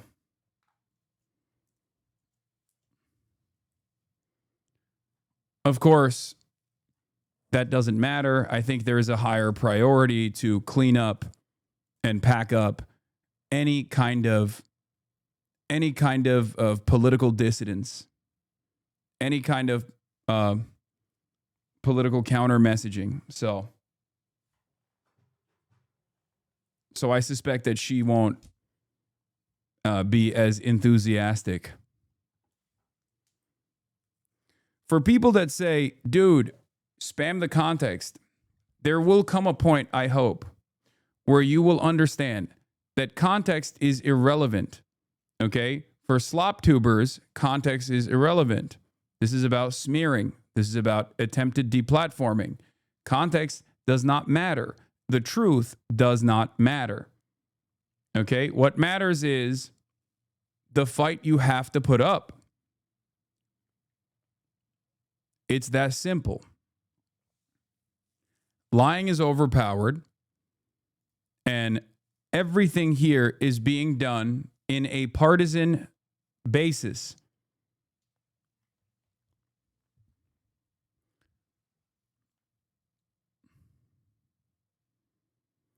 The Colorado school shooter from the same day that Charlie Kirk was killed posted himself holding his gun right here on Twitter/X, where he followed multiple far-right accounts. Weird how you wouldn't call on Elon Musk to testify at an online radicalization hearing. Yeah. That's the thing.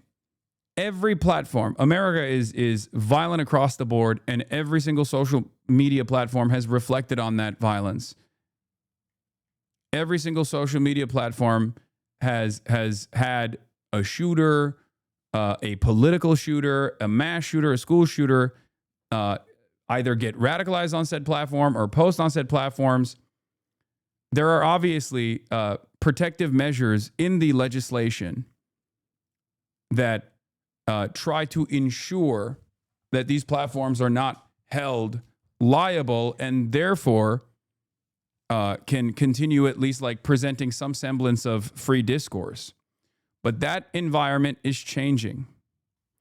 It is very obvious that environment is changing. It's very obvious that these guys don't want that to be the case anymore. And I think a big part of that reason is Israel. Just as the TikTok ban that was passed in a bipartisan manner came at the directive of the ADL and numerous other advocacy organizations. They want to make sure that they control all kinds of political discourse, political dissidents. Tyler Robinson, as far as we know, didn't have a fucking Twitch account. He might have. And the last part of this story that I want to address is this.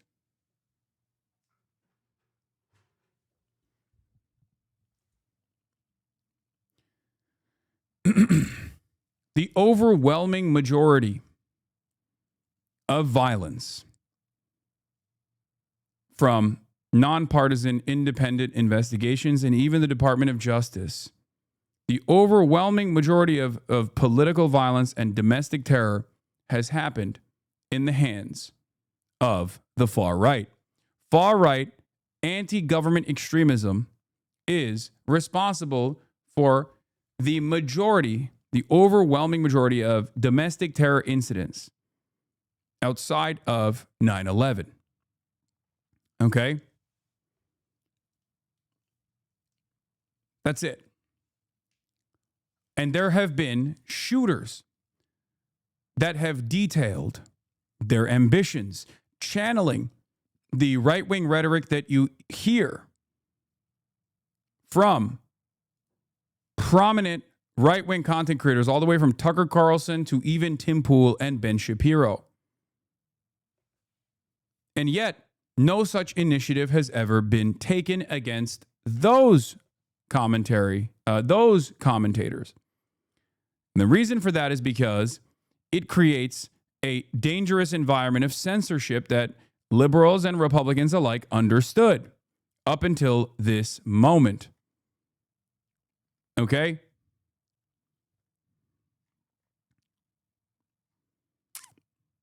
That's it.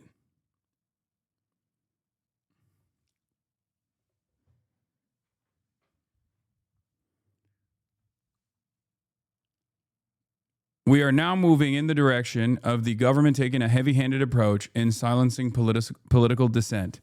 And a lot of people on the right do not understand what they are doing. Okay? Right-wing creators have been named in actual manifestos. Right-wing creators were in investigations found to be responsible for the radicalization of many far-right shooters. You say liar because you are simply oblivious. You don't know the truth, and it's okay. All right? It's strange, considering you've been following me since 2019, and this is the first time you've chosen to speak in this chat. murderer. You want to murder. It's on the news. You want to murder people. It's on the news. No, you don't have to ban this guy.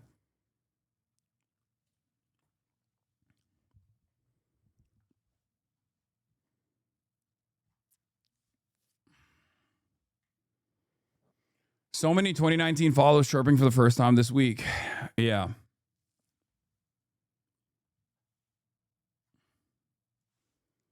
Unironically, when they come for you, what are you going to do? Maybe the DSA guys could provide some amount of protection. No, they can't. No one can. The reality of the matter is the American government is immensely powerful, especially when it comes to dealing with domestic affairs. And if the American government is actively taking the initiative to go after left-wing content creators, left-wing advocates, left-wing organizers and activists, there's not much we can do. The only thing we can do is hope for the best and hope that these institutions that are holding on by a thread at this point will still apply some semblance of justice. The House Oversight Committee technically has no power. The House Oversight Committee does these kinds of shows of force in an effort to bully and ridicule people. So as long as the company doesn't capitulate, but there is, of course, no protection afforded to someone like myself in that regard, as long as the company doesn't capitulate, it doesn't go anywhere. It's not dissimilar to the ways in which there are outrage. There is a manufactured outrage, right? To demand bans for content creators. Sometimes Twitch leans into that and they actually legitimize those claims, no matter how ridiculous, like in the case with Cracker, right? And sometimes they don't, and it goes away. In this circumstance, it's just entirely dependent on how much the larger company, Amazon, the company that Twitch is under, sees this as an imminent threat to its bottom line. There's also a real fear from these companies, no matter how powerful they seem, about what Donald Trump might do in retaliation to them. That's precisely the reason why so many top law firms immediately caved to Trump's demands to offer pro bono service to the federal government. The reason why they did so is because the Trump administration straight up said, you will never be able to step foot inside of a federal building if you don't do this. That is unprecedented. And instead of taking on this legal battle, many of the top legal companies in this country decided to cave and capitulate. But there is a little bit of hope that I have, at least, with respect to how they have behaved, how Harvard has behaved, for example, and chosen to fight back. Because that kind of response shows that these institutions are still there and they are still beholden to the truth, at least to a certain degree, and that this government is not all powerful. So it's entirely in the hands of billionaires and mega corporations and how much they choose to capitulate to demands being made by this authoritarian government. That's it. I hope people understand exactly what is going on here. Okay? I hope people understand that it's not just me either. House Republicans urge Treasury to investigate Code Pink, Palestinian Youth Movement, Breakthrough Media, and other anti-genocide left-wing orgs. House Oversight Chair James Comer and Representative Anna Paulina Luna, and by the way, neither of these guys are very serious people on the right.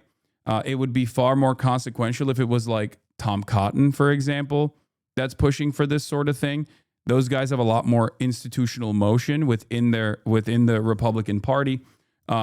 James Comer and Representative Anna Paulina Luna are not seen as like super serious individuals on the Republican side, just like Richie Torres on the Democrat side is like not really a serious person, right? Having said that, it's entirely in the hands of the Trump administration and how much they entertain this. They sent a 5-page letter to the Treasury Secretary Scott Bessent asking for a formal review of Neville Roy Singham, a U.S. citizen living in China, and the networks he funds. The letter alleges that Singham acts as an agent for the CCP and finances groups that spread disinformation, sow discord, and promote pro-CCP talking points. Citing New York Times and pro-Israel think tank reports, it claims nearly $1.8 million in funding has gone to U.S. leftist organizations, including the Party for Socialism and Liberation, Code Pink, No Cold War, Tricontinental, the People's Forum, Answer Coalition, Palestinian Youth Movement, and Breakthrough Media. If you noticed, every single one of these are groups that I also work with. Okay? The committee wants the Treasury to consider freezing or seizing assets, apply FARA enforcement, and evaluate possible criminal penalties. It frames these groups as radical actors undermining U.S. national security and calls for government action. As I told you, this is precisely what their intention was. And a big part of the reason why they're doing this is because they want to stamp out anti-Israel sentiment.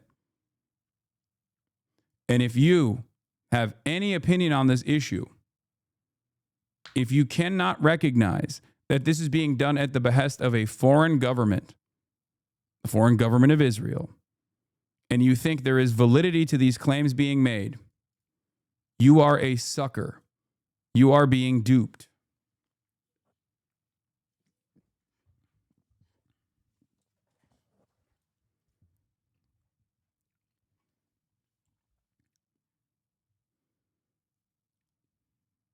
Can Amazon use some kind of power they have against Trump in the future, kind of like Qatar and Al Jazeera?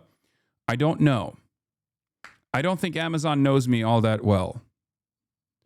I hope they don't.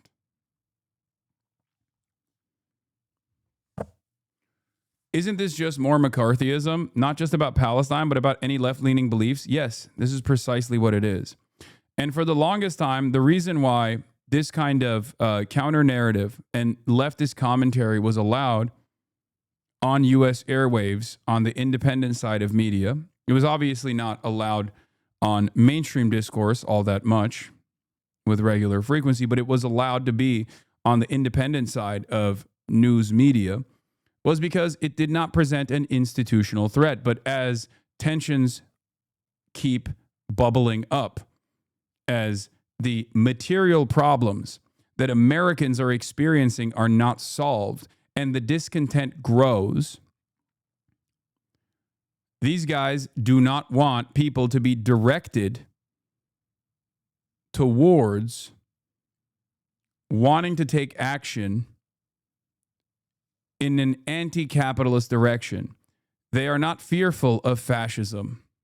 They are fascists. They are, however, fearful of socialism growing. This is no longer a LARP.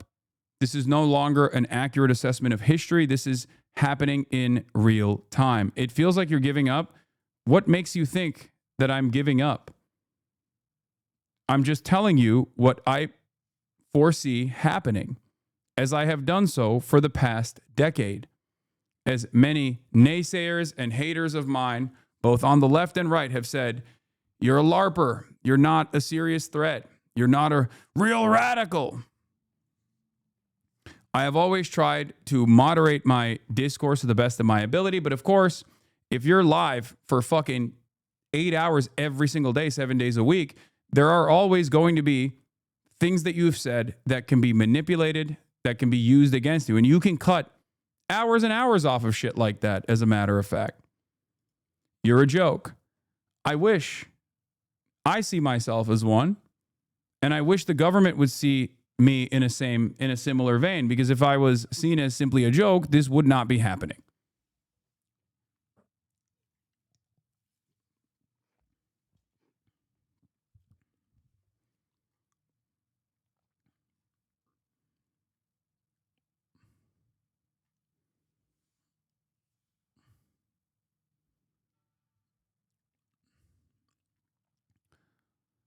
The thing is, I will not be the first to go.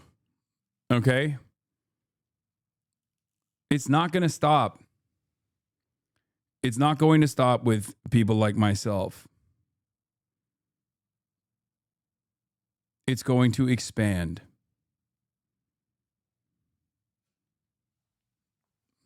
And it will one day come to your doorstep as well. Utah cops are giving a presser on the alleged Charlie Kirk shooter, so let's take a look at what they have to say. We're going to Washington County, Utah. Put that out there. It was in the court docs. I was trying to protect even that information and just saying retired law enforcement in general. So I get a call from my friend, and his said, "Hey, how you doing?" Good. And it's not, he's been retired a few years. We'll call each other. It's not unusual for me to get a call from him or vice versa. And at 8:02 p.m. he calls me. Hey, I can tell his voice is kind of shaky. So my first thought is, who died? Like who's he going to tell me that died? And then I couldn't fathom what actually came out of his mouth. So he said, "Hey, I know who Charlie Kirk shooter is. I know the family through religious association, and he's in Washington County now, and we're working on trying to get him to come in voluntarily." During that phone call, some information was provided about Tyler potentially having some suicidal ideations, was en route to a remote area of Washington County. The parents convinced him not to do that, and conveyed that they would stand by him and help him surrender peacefully. So at that point, that phone call was 1 minute and 41 seconds. I immediately called Sheriff Mike Smith in Utah County, who I knew was at the incident command in Utah County. So for about 40 seconds, I'm telling Sheriff Smith, "Hey, I'm confident we have the shooter in Washington County. We're working on getting him to come in and surrender at my office." We didn't have him yet, and after about 40 seconds, Sheriff Smith's like, "Wait, what are you talking about?" So he was shocked, as I was, to hear the news, and so I repeated myself. He said, "How credible is it?" I said, "I trust this guy that called me with my life, and I think it's time you need to get your people, the lead investigators, headed to Washington County." Within the hour, my friend drove Tyler and his parents to my office, where he was greeted by plainclothes detectives. So that was part of the deal. Is Tyler knew it was just inevitable with all the law enforcement pressure that his picture in the news, the gun on the news. He knew it was inevitable that he would be caught. He was fearful of a SWAT team hit on his house, or he was fearful of being shot by law enforcement. So part of the negotiation and getting him to bring himself in was that we would treat it as delicate and as soft as possible to make him feel comfortable to where he would show up at my office, and that's exactly what happened. So since we weren't the lead agency, basically it was about a 2.5 hour waiting in a room, not communicating with the suspect. Our job was not to interview. Our job was just to get him here. So after about 2.5 hours, we ended up getting federal agents and state agents in, and some of my detectives were asked to go out into the community and secure 2 locations. So the parents' home and the apartment that Tyler was living in, along with the vehicle that Tyler was likely driving up at UVU. So that's about it. Sheriff, how would you characterize that former law enforcement friend of yours doing something good here?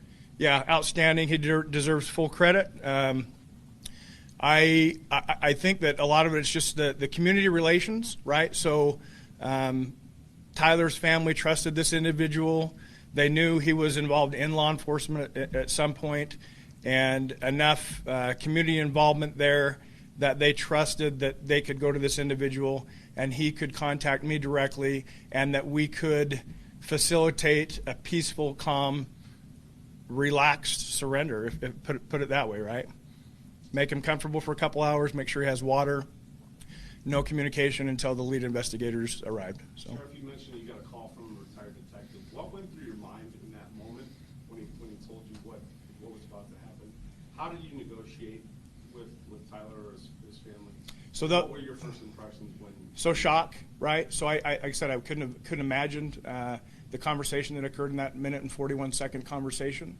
But there was negotiation. There was some criteria that needed to be met for him to voluntarily come in, and I agreed to those terms.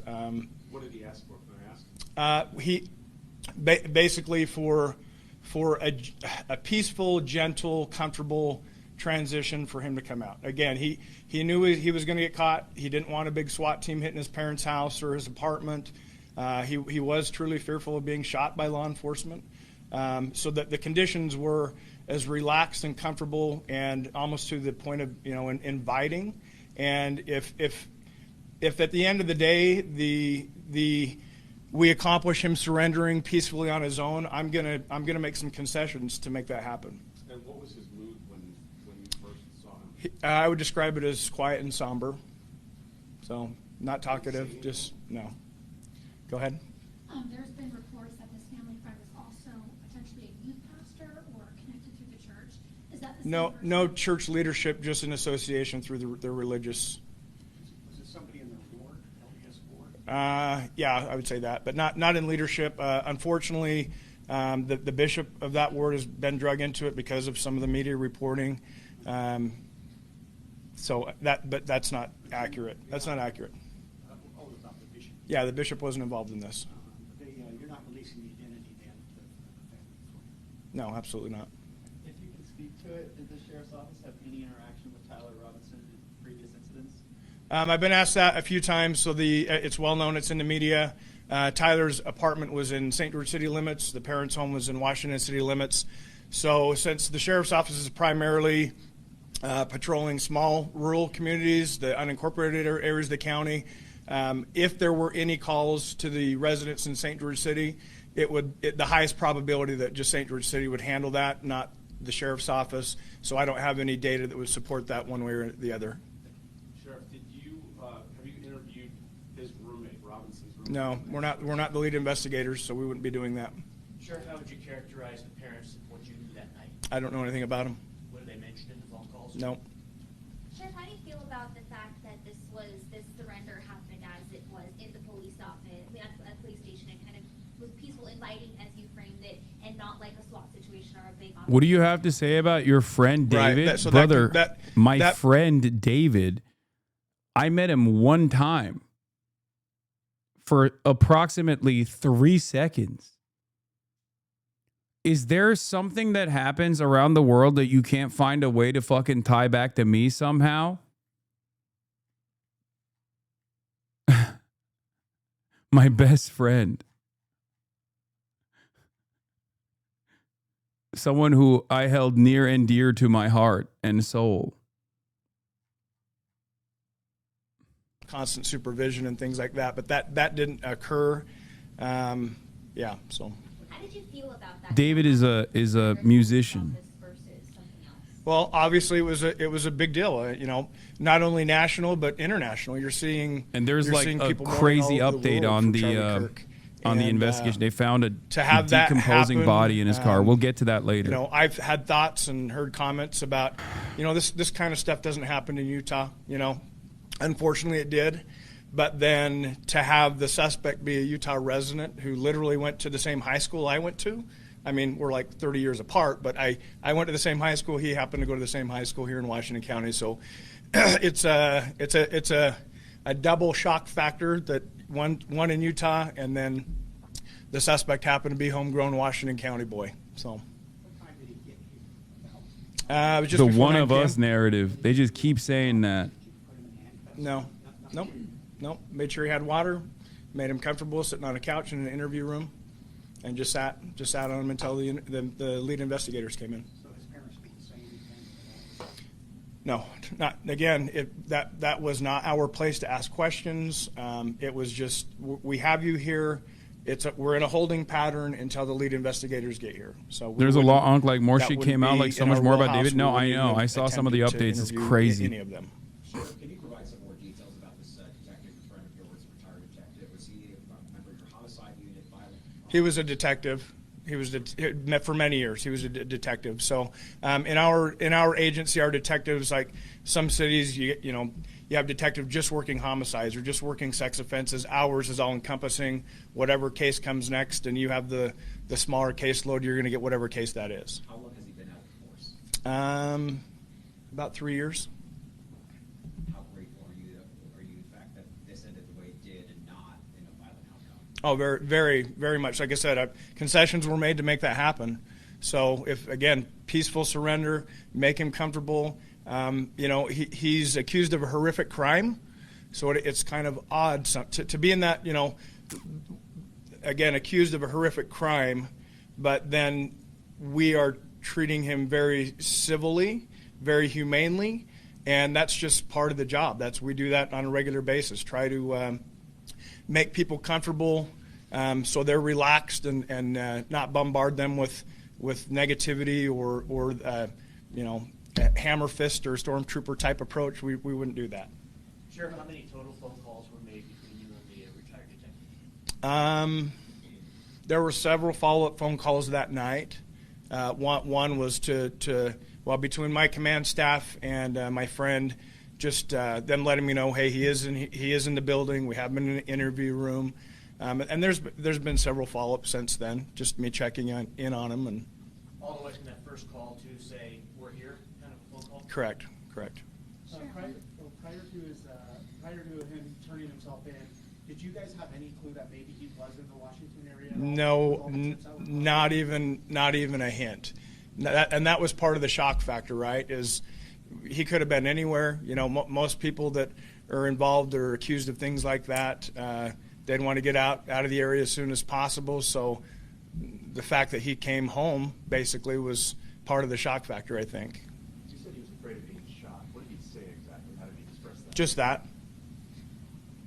What do you think the rhetoric would have been if the killer was actually left-wing or, God forbid, not white? I mean, you know what it would have been. Shot by the police. Period. That's it. I'm gonna be honest. It probably would just be more of the rhetoric you have already heard from the right-wingers, because they didn't know anything about the shooter and they immediately ran to blame the left, and they're currently taking steps to actively undermine left organizing in this country. Cousin with the last name Robinson, he happens to be an optometrist in town, and his office has been receiving threatening phone calls just because of his last name.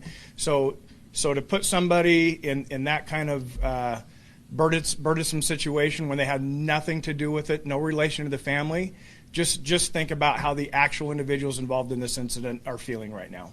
Are you placing any deputies at their house, outside their house, anything like that? So that's not our area of patrol, so the cities would handle that.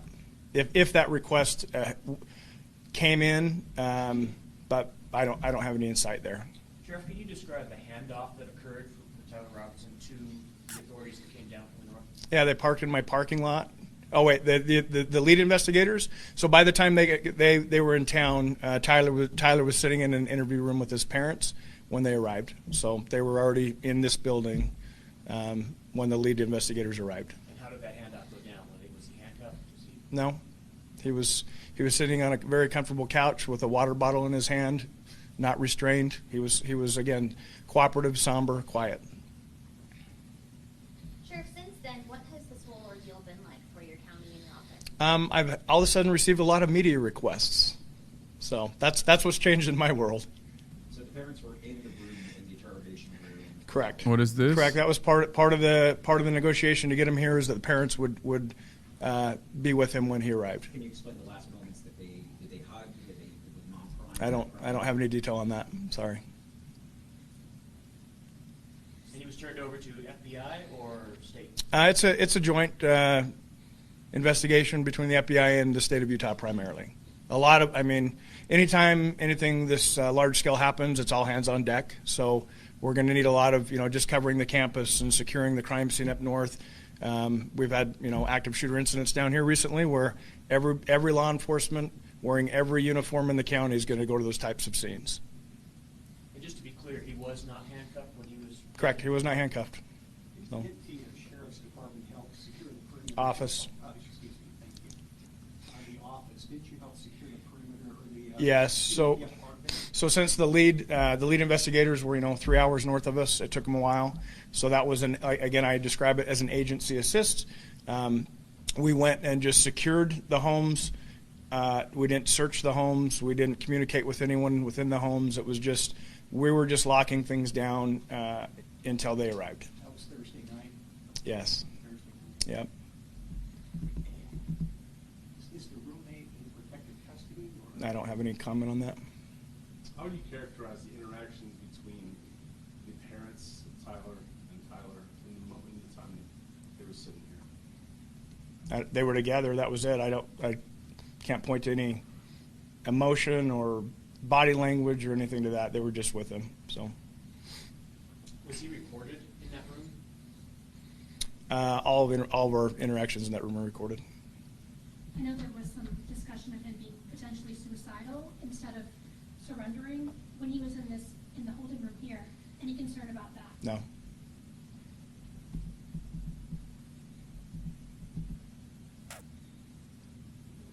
Okay, we can sit here and stare at each other all day, or we can be done.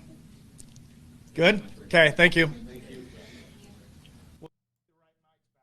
I'm not going to wear these all day because then you'll be spying on me and sneaking on me all day, right?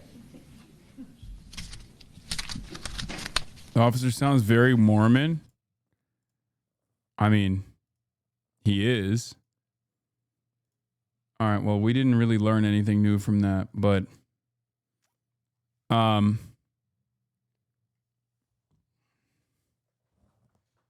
weird energy. I mean, he's a cop, dude. What do you expect? All right, but going back to the suppression, I think I extensively covered it at this point. The Oversight Committee says breaking news: CEO of Discord, Steam, Twitch, and Reddit have been called to testify in front of Congress. They don't actually have to show up. They haven't in the past.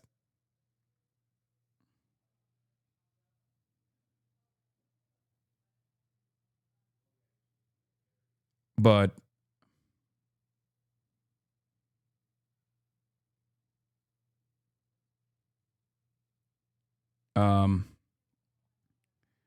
my assessment of the situation, I think, is they'll probably drop me as a sacrificial lamb instead of genuinely trying to push back against this. They're going to throw you under the bus, big bro, for sure. We shall see. Maybe they'll ask Gaben when Half-Life 3 will come out. Sure.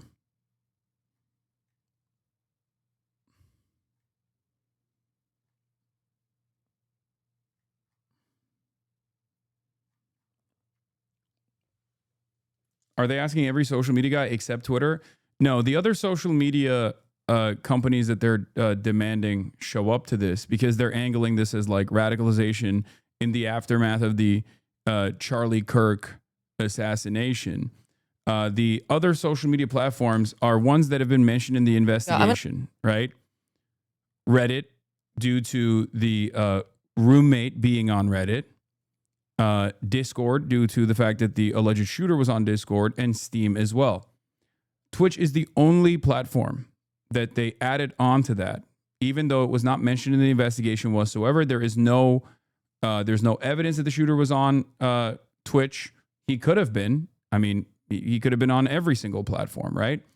But the reason why they are doing that, in my opinion, is because of the reason why they're doing that is because there has been an active deplatforming initiative concocted by not just the right wing, but also people who present themselves as liberals, specifically Destiny and Dan Saltman, working alongside the ADL and numerous other advocacy organizations, doing mass calls to advertisers, as you guys know, mass calls that quite literally had unsubstantiated and false information in it, like active slanderous claims in those spam emails that they blasted out to every single person, every single company, with the hopes of getting their advertisers to pull back from Twitch, creating material pressure against the platform to take action against me.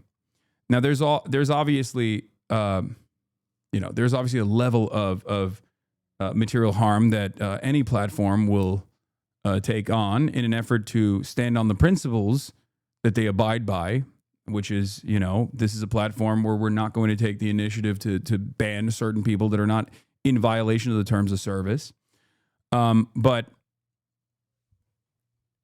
clearly, if it gets to a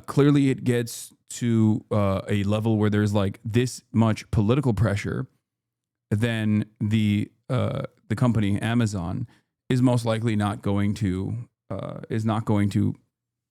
sit there and defend it. There's a high likelihood that they will succumb and offer people like myself or whoever they demand as a sacrificial lamb.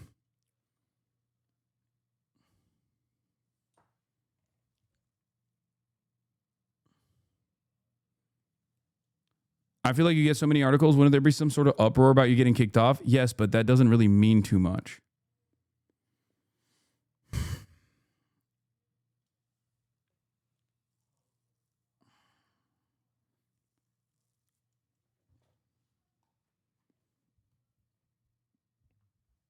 If you recall, there have been certain institutional pressure from organizations that have some semblance of legitimacy that Twitch has caved to, the ADL being one of them, but up to a certain degree. Obviously, a million New York Times op-eds are not going to be able to change the trajectory when the federal government is making these decisions. So we shall see. You say stream on TikTok, but obviously TikTok is also being sold.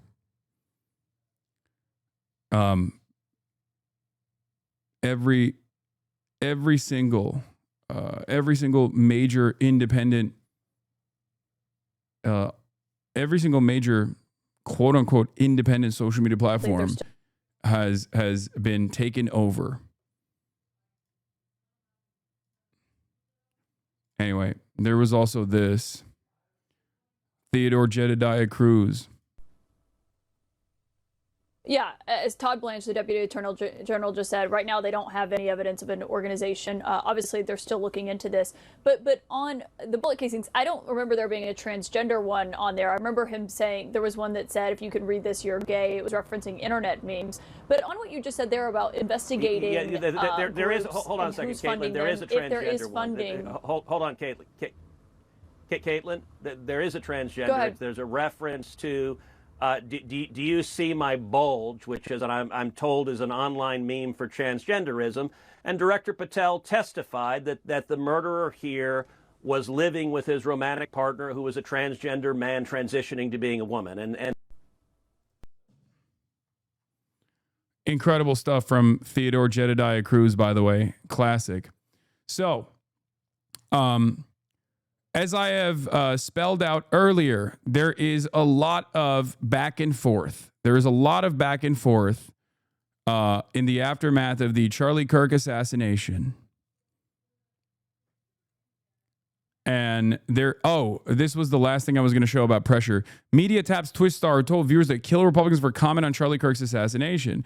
Hasan Piker was previously suspended from Twitch after the suggestion people should kill Florida Senator Rick Scott, which is, of course, not the case, as you guys know. And this is part of the reason why I keep telling you, like, context doesn't really matter in this regard.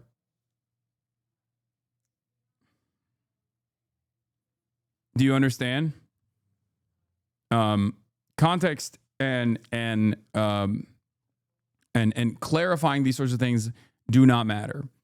That wasn't even a joke. Like what I was saying in that situation was not a call to assassinate Rick Scott. I mean, it clearly wasn't.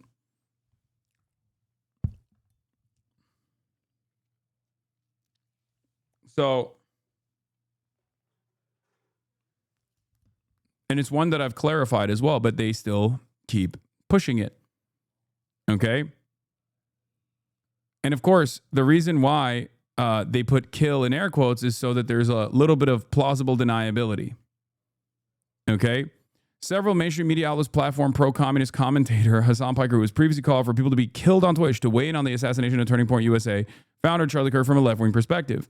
The reason why they're doing this is because they couldn't find anything that actually sticks with respect to me, like saying anything even remotely violent about Charlie Kirk.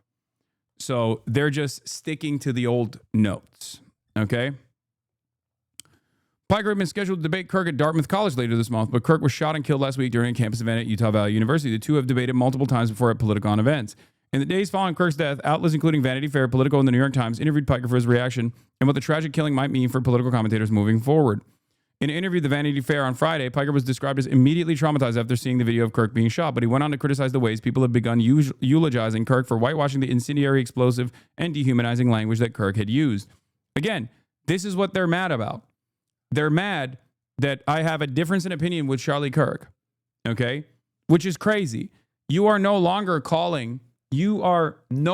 making an assessment off of like you don't have a valid claim here. You're just upset that I'm revealing my position. Like, of course, I was supposed to debate the guy, you know? What do you mean? Oh, you didn't actually grieve it in the way that I want you to, okay? You haven't demonstrated sufficient grief. That's an insane assessment to make.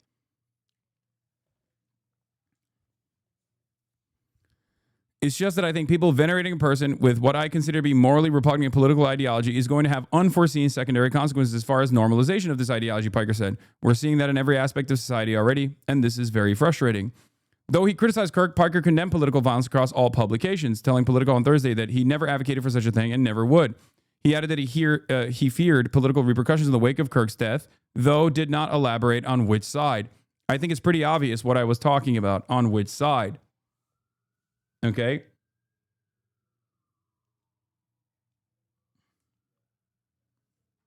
The side that political repercussions are going to be coming from is the side that has all control and is enforcing its administrative control over dictating what platforms say and do.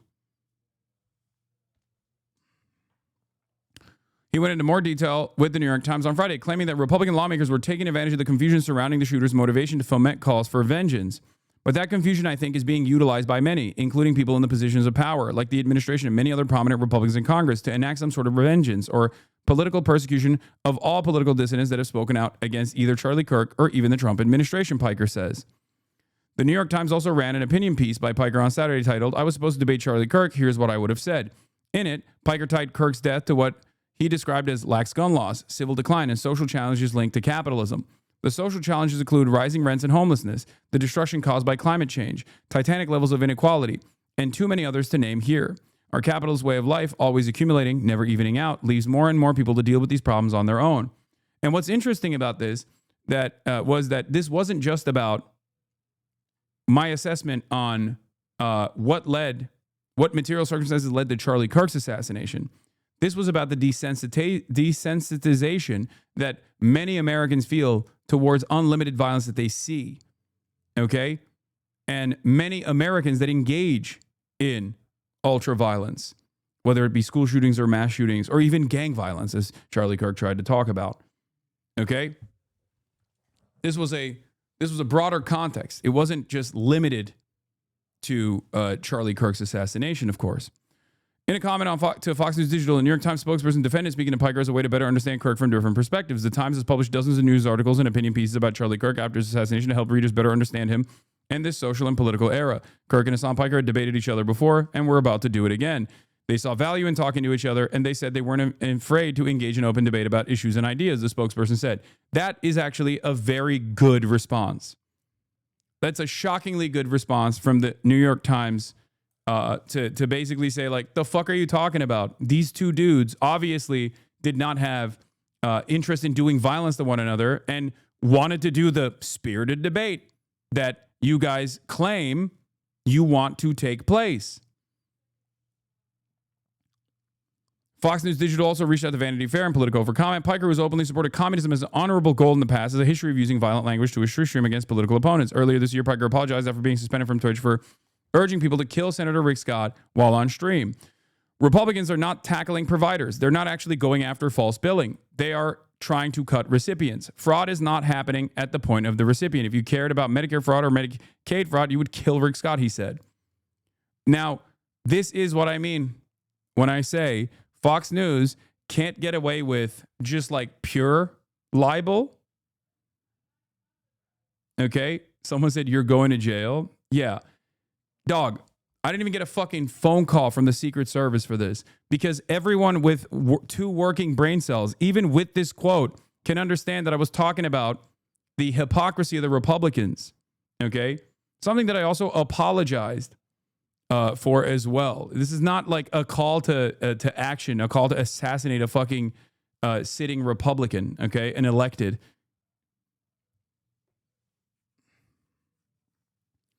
Fox News' digital side is very different from its editorial side, okay? And therefore, they have to show the full quote, which is why, you know, they put the quote within the context. Across X, videos also resurfaced the Pikers using incendiary language to call for bloody massacres of capitalists and Republicans.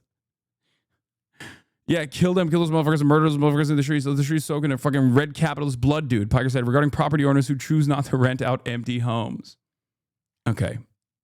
Once again, a quote from 2018 where I was talking to, at the time, a friend of mine who is no longer a friend of mine, who is a landlord himself, and I was LARPing. This is not a sincere policy demand. This is not something that I advocate for. And if it was something that I sincerely advocated for, I suspect there would be more to it than just a 10-second clip from 2018.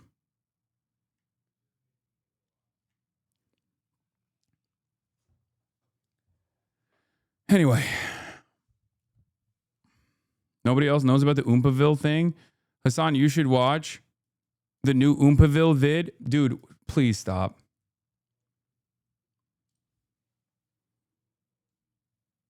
Yeah, I say in a video game, but that doesn't matter. It's like obviously not a sincere position that I hold regardless, okay? It's fucking so stupid. Left-wingers, liberals, you need to be fucking showing your opponent's guts on there. You need to be gutting them, Piker said in a video, presumably following the 2022 Georgia Senate debate. Okay? Yeah. Left-wingers need to be more cutthroat. Liberals need to be more cutthroat in a debate. Wow, I can't believe he means like he wants Nancy Pelosi to fucking cut someone's throat. What are we talking about? It's very obviously a fucking metaphor. Okay? In any case, they still at least add the context to a certain degree. Okay? At least they add context to a certain degree, but that's not enough for people to run along with it and to go crazy over it. Okay?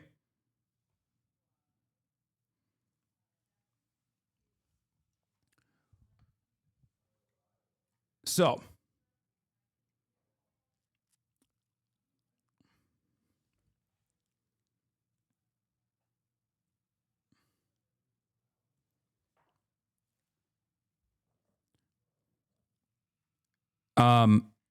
this is the best day they got, and it's really fucking silly and really stupid. But one thing I will say is the commentary surrounding Tom Tillis receiving death threats was obviously so fucking stupid that even Fox News didn't put it in the compilation. Okay? Because it's so obvious that I'm reporting in that moment about like the discontent and anger that people fucking feel when they run out of options. It is a very important part of my criticism in general. It's one that I actually reflected on in the New York Times op-ed as well. So even the fact that even Fox News was like, yeah, that one's like a little too silly. They just moved on from it. Did they reach out? I'm sure they did. I don't usually respond to comments for stuff like this. Fox News Digital reached out to Piker for a comment, but did not immediately receive a response.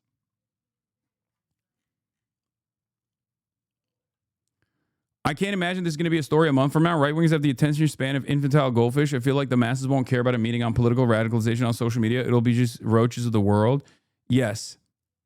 But I do think that this is a part of a broader initiative and therefore it is up to the administration. If they actually push for it more aggressively, it will become a bigger problem down the line. Now, here's the thing. Okay? I need you to understand something. It doesn't even feel like Trump has his heart in this. Okay?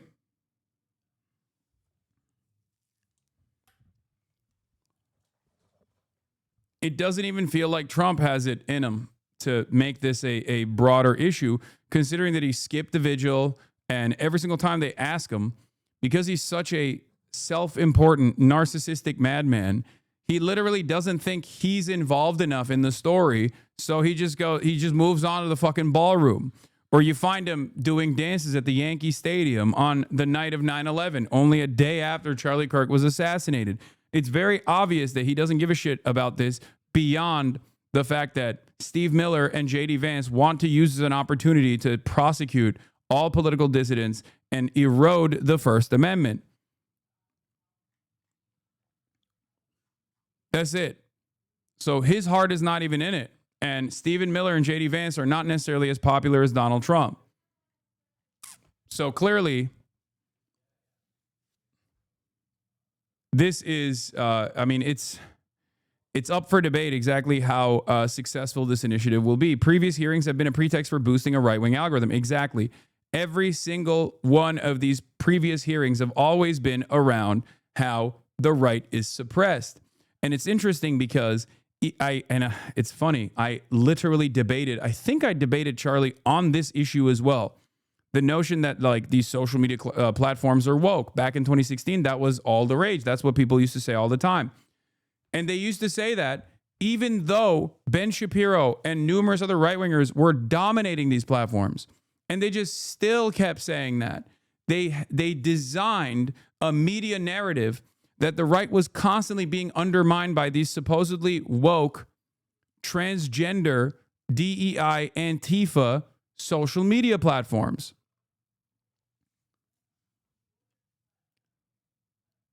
Like, I'll give you one example. Facebook used to be public enemy number one for Republicans, right? When are you getting banned for fuck's sake? Oh my God. Chatter. I need you to understand something, and I don't think you ever will. You don't have to watch me. Okay? You do not have to watch me. I don't know why people put themselves through this experience. Okay? And if you are putting yourself through this experience, why don't you, at the very least, see if you can, as a game, okay, see if you can pick up on some of the things that I'm talking about here, where you can find an area of agreement. Just a game for you, okay? I know you have it in you. I know you can make up your own mind, okay? It just doesn't make any sense. I don't agree with everything you say, but I think it's important to hear and make a decision on my own. Thank God. I can't believe that's like the bare minimum that I expect from people. And it's just so sad that people can't even do that. They're just like, nope, don't care, not doing that. I have already been primed into fucking hating you. And the anger and resentment that I have in my heart and my soul from all these other fucking content creators who have positioned themselves as antagonistic to your worldview is so powerful that I can't even make up my own fucking mind here. Okay? That's it. Make up your own mind, man. You're an adult. I'm in here. I'm accessible. And it's not something that my position, I'm very stubborn. My position is not something that I shelter people from. I just openly will say exactly how I mean, exactly how I feel. I think everyone has biases, okay? Myself included. And I think it's more honest to openly state what your biases are. Do you understand? I think it's infinitely more honest to say, I'm looking at this objectively. I'm looking at the actual data. I'm looking at the actual facts. Having said that, this is my position, right? A lot of people don't do that. And so many people have been farmed by individuals that present themselves as apolitical, right? People who basically say, oh, I'm apolitical. I'm actually looking at this completely from an unbiased perspective. They betray the truth by not revealing their position. Some do it to become better propagandists, and others do it because they're fearful that you will find out what their position is and you will no longer watch them. Michael Jordan talked about this when he said Republicans buy sneakers too. There are a lot of content creators online who are terrified of revealing their political perspective, both on the left and on the right, for a bunch of different reasons. I'm not one of those people. Not gonna lie, I used to hate you, but I've come around after your stance on Palestine, and now the hypocrisy of right-wingers who are trying to cancel you is sickening. I am a firm and committed believer that if you spend enough time in this chat, if you actually came here with an open mind, you will realize that you most likely have been duped. You most likely have been lied to about what I believe and what I don't believe. And that's the reason why you have this kind of resentment. That's why there are so many people. That's why this community keeps growing in spite of the endless amounts of smears. Okay? The reason why is because people, for every 1,000 people, that see a clip out of context and like outrage farming coming from supposedly apolitical vessels online, there are 100 people that go, you know what, I'm going to tune in and check it out on my own. Okay? Now, of course, there are content creators that have made it their life's mission to actively come after me. And for some of them, it's political. Some of them, it's an ideological disagreement, whether it be the reality that they want to defend Israel and feel bad, and they can't cope with that after developing a progressive audience, or whether it be because they were purely spite motivated and spite driven because they feel as though I never deserved the position I got to. Okay? It's very stupid. For some, it's just engagement farming, and that's it. I thought you spent the entire stream shouting at chatters before I started watching because that's all I'd seen in clips. Yeah. In any case, let's get back to the situation at hand. Megyn Kelly breaks down the controversy surrounding Candace Owens, Bill Ackman, Israel, and Charlie Kirk. Tucker Carlson also had some statements that he made last night. A lot of people who are anti-Israel are coming out to say Charlie Kirk was also secretly moving in the direction of being anti-Israel. Okay?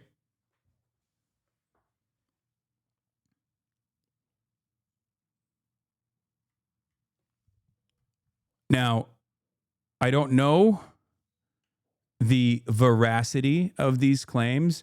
Do I believe that Charlie Kirk was annoyed by all of the pro-Israel advocates that were major donors to his organization?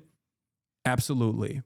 Do I believe that Charlie Kirk recognized that the landscape was shifting underneath his feet, especially as it pertains to Gen Z right-winger opinions on Israel, and he was trying to desperately manage that back and forth by highlighting anti-Israel Republicans such as Tucker Carlson or anti-Israel libertarians such as Dave Smith?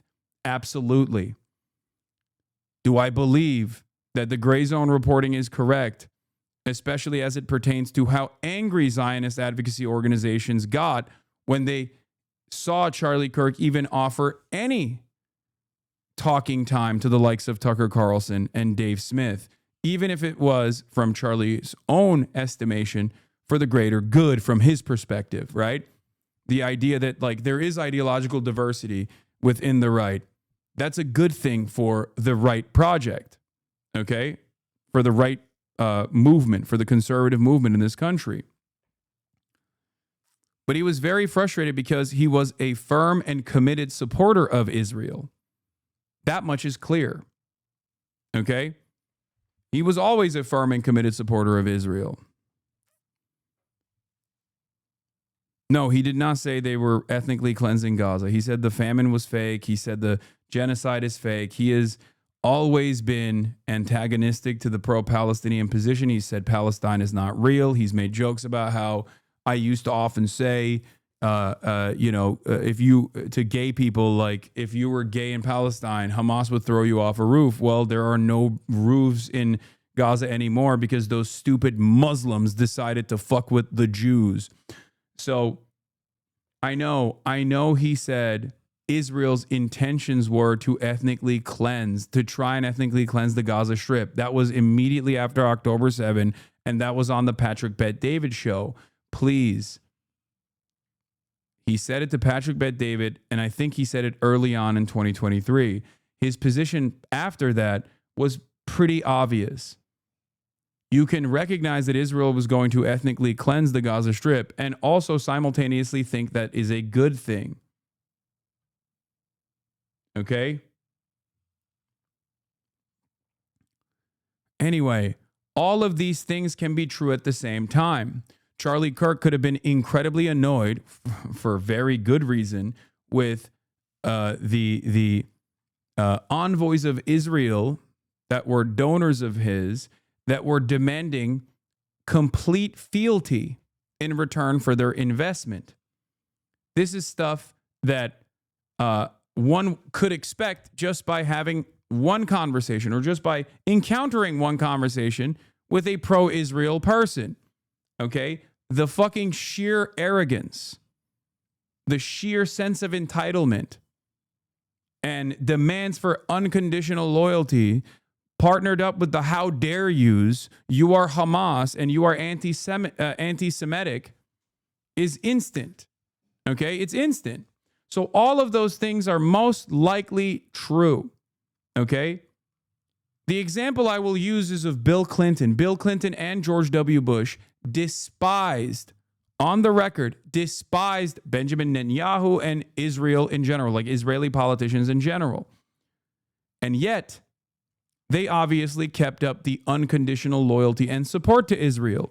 So the notion that these people fucking hate how annoying Israeli envoys are is still true, just like what their actions in the direction of unlimited loyalty to Israel is also true.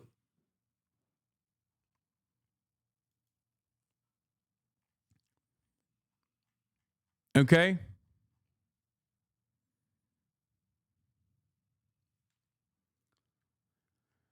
Having said that,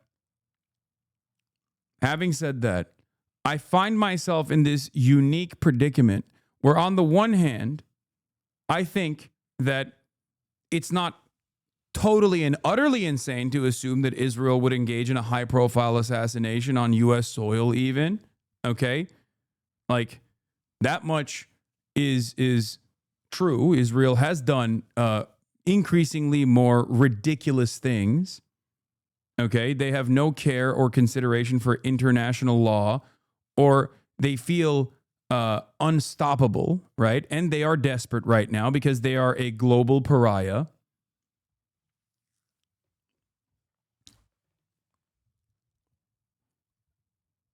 But even then, the thing that I take issue with is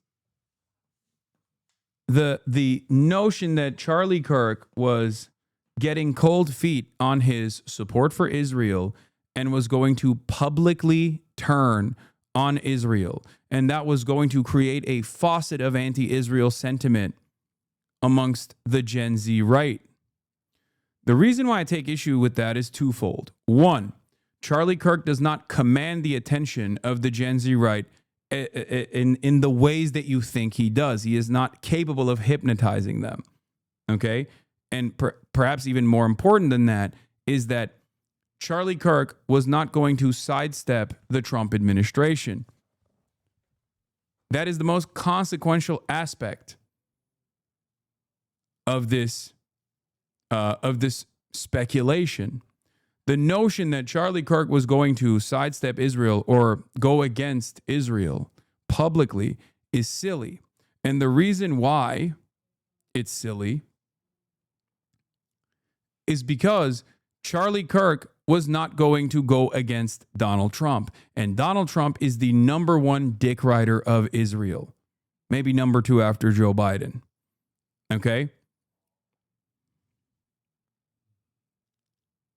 There was no way that Charlie Kirk was going to come out and actively go against, no matter how much he hated or despised, Israel's advocates that are close associates of his.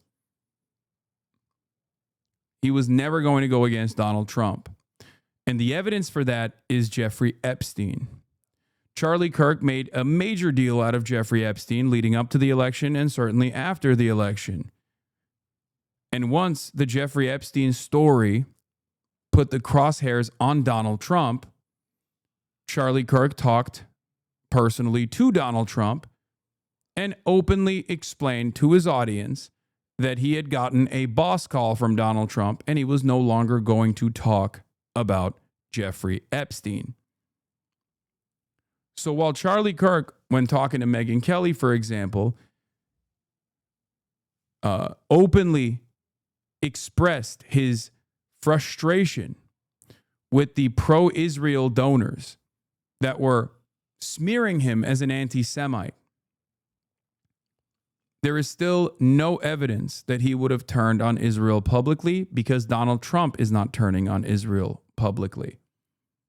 Okay? So there is totally a world where Charlie Kirk was trying to keep the loyalty of the anti-Israel right in an effort not to lose all of that audience to the likes of Nick Fuentes, someone he avoided deliberately, right? And in an effort to do so, he brought Tucker Carlson and Dave Smith on to Turning Point USA Conference. He brought Marjorie Taylor Greene on, or said he wanted to bring Marjorie Taylor Greene on. And this caused major panic amongst pro-Israel advocates. All of this is real, okay? And it's not even hidden because there were articles written about the discontent that they felt with Charlie Kirk in the aftermath of allowing these conversations to take place. There were Jewish publications, there were Israeli publications that wrote about Charlie Kirk and how menacing it was and how dangerous this was. Laura Loomer is a great example of this as well. Laura Loomer, who famously, a couple days prior to Charlie Kirk's assassination, put out a tweet saying Charlie Kirk is betraying MAGA. Charlie Kirk is betraying the movement and betraying Donald Trump after Donald Trump gave him a platform. All of that came very publicly in the aftermath of Charlie Kirk even allowing Tucker Carlson to speak. Okay? Do you understand?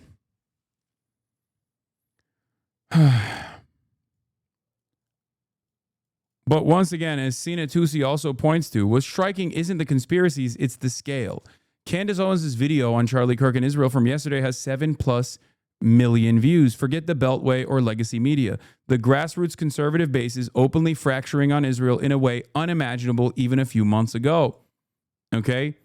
They are lying about Charlie Kirk, and they're using this, like Candace Owens, Matt Gaetz, Tucker Carlson, and numerous other content creators, numerous other commentators, high-profile commentators that have a lot of influence, who have their ear to the ground, who obviously have to respond to the animosity that the base feels, are riding the anti-Israel sentiment.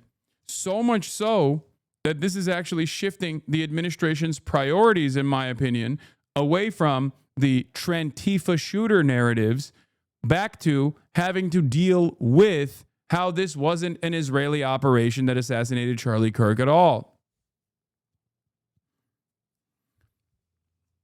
Okay? Tucker Carlson said that Charlie Kirk told him at TPUSA Student Action Summit last July to highlight Epstein's connections to Mossad. Distinguishing between Netanyahu and the state of Israel, Carlson claimed that Kirk hated Netanyahu and his war against Gaza despite loving Israel. Roger Stone also confirmed it, as so did Matt Gaetz. I have personal knowledge as to many of the claims Tucker is making here. They are 100% true. Roger Stone says, I have personal firsthand knowledge that everything Matt Gaetz and Tucker Carlson are saying is true because Charlie Kirk told me. Charlie was both a public and private advocate for my clemency when I was framed in the Russian collusion hoax. We became close and he provided me with spiritual advice during a crucial time in my life. I believe the questions surrounding his death remain unsolved. Mike Cernovich says, after what Megyn Kelly said, now what? Going to call her mentally ill too? Say she's using a death for clout? Call her obsessed? Now what? Propaganda bots. What we are seeing is truly a seismic shift amongst the right. Those who are close to the administration that obviously have to demonstrate unlimited loyalty to Trump and therefore unlimited loyalty to Israel. Those who also personally love Israel, okay, are saying all of these claims are fabricated. They're made up. Okay? The truth in this situation is somewhere in the middle. But it is obvious to me that the administration people are actually losing the information war. Do you understand? And the reason why the administration people are losing the information war, like Laura Loomer or Ted Cruz or any number of different people, is because Israel and Israel's opinion, the public opinion on Israel, is lower than dirt. It's shit from the butt. Okay? It's fucking over. You can do as many polls as you want. You can conduct as many polls as you want, but it is ridiculous to assume that things have not shifted in a dramatic fashion. The things that I am seeing in the aftermath of a political assassination of a high-profile figure that they're hailing as Martin Luther King Jr., but for white folk, I never would have expected from the right. I never, ever in a million years would have expected this kind of narrative framing from the right when the opportunity presented itself for them to perfectly capture the attention and go along with the administration's wishes and never bring up Israel whatsoever, and instead focus on the Trantifa narratives. Okay?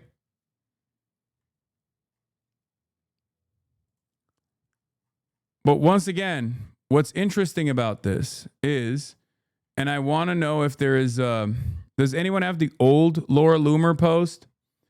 They keep presenting it. Oh, here it is. Here it is. Here it is.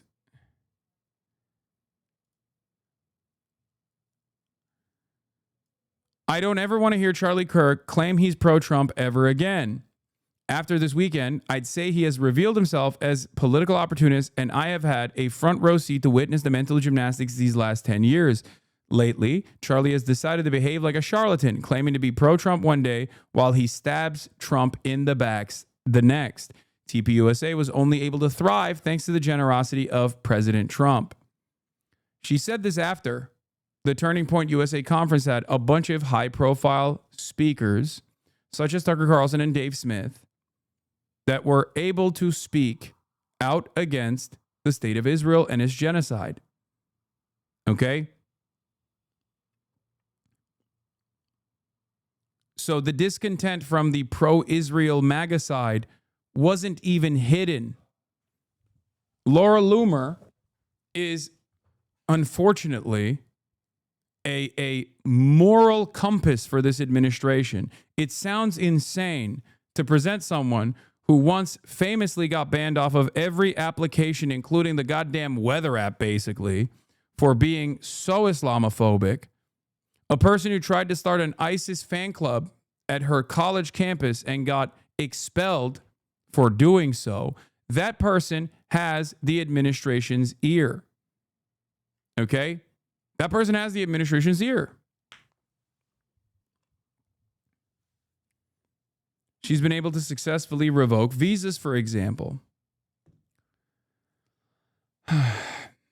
So, looking to Laura Loomer at times like this is because she is so, because she's so crazy and has no has no interest in like stopping herself from coming across as demented. She'll just openly reveal her position and the position of many others. Okay. Laura Loomer has been able to successfully get a bunch of federal people fired. Laura Loomer was able to get Marco Rubio to revoke medical visas to Palestinians that were paid for, their travel and their medical expenses that were paid for through charitable contributions, even including people in this community, as a matter of fact. Our contributions helped transport people from Gaza to the United States of America to get medical aid. Laura Loomer was able to stop that process. So just remember that. Just simply saying she's loony, Laura Looney, betrays the amount of influence that she has over the administration. But yes, let's see what Tucker Carlson had to say, and then we'll see what Ted Cruz had to respond to it with. He did not like Bibi Netanyahu, and he said that to me many times, and he said it to people around him many times. He felt that Bibi Netanyahu was a very destructive force. He was appalled by what was happening in Gaza. He was, above all, resentful that he believed Netanyahu was using the United States to prosecute his wars for the benefit of his country, and that it was shameful and embarrassing and bad for the United States, and he resented it. Didn't hate Netanyahu. He wasn't out there with a placard saying that, but he certainly expressed that to me and a lot of other people. And there's no question that Bibi's defenders on the internet will call me a liar or a kook, but that's a fact. And enough text messages exist that I think it can probably be verified in pretty short order. Not that it needs to be, because that is true. Shortly after that speech, there was a very intense attack on Charlie, and to some extent on me, not that I really noticed. But on him, I have no donors. He had $100 million worth of donors. And so, because he was involved in a different project from just yapping on the internet, which is what I do for a living, he was dependent to a great extent on his donors, of course. It's a nonprofit. And they went after him and tormented him. Not all, of course. Many were supportive, but the ones who were offended by my speech, and there was a small, very intense group who were, tormented Charlie Kirk until the day he died.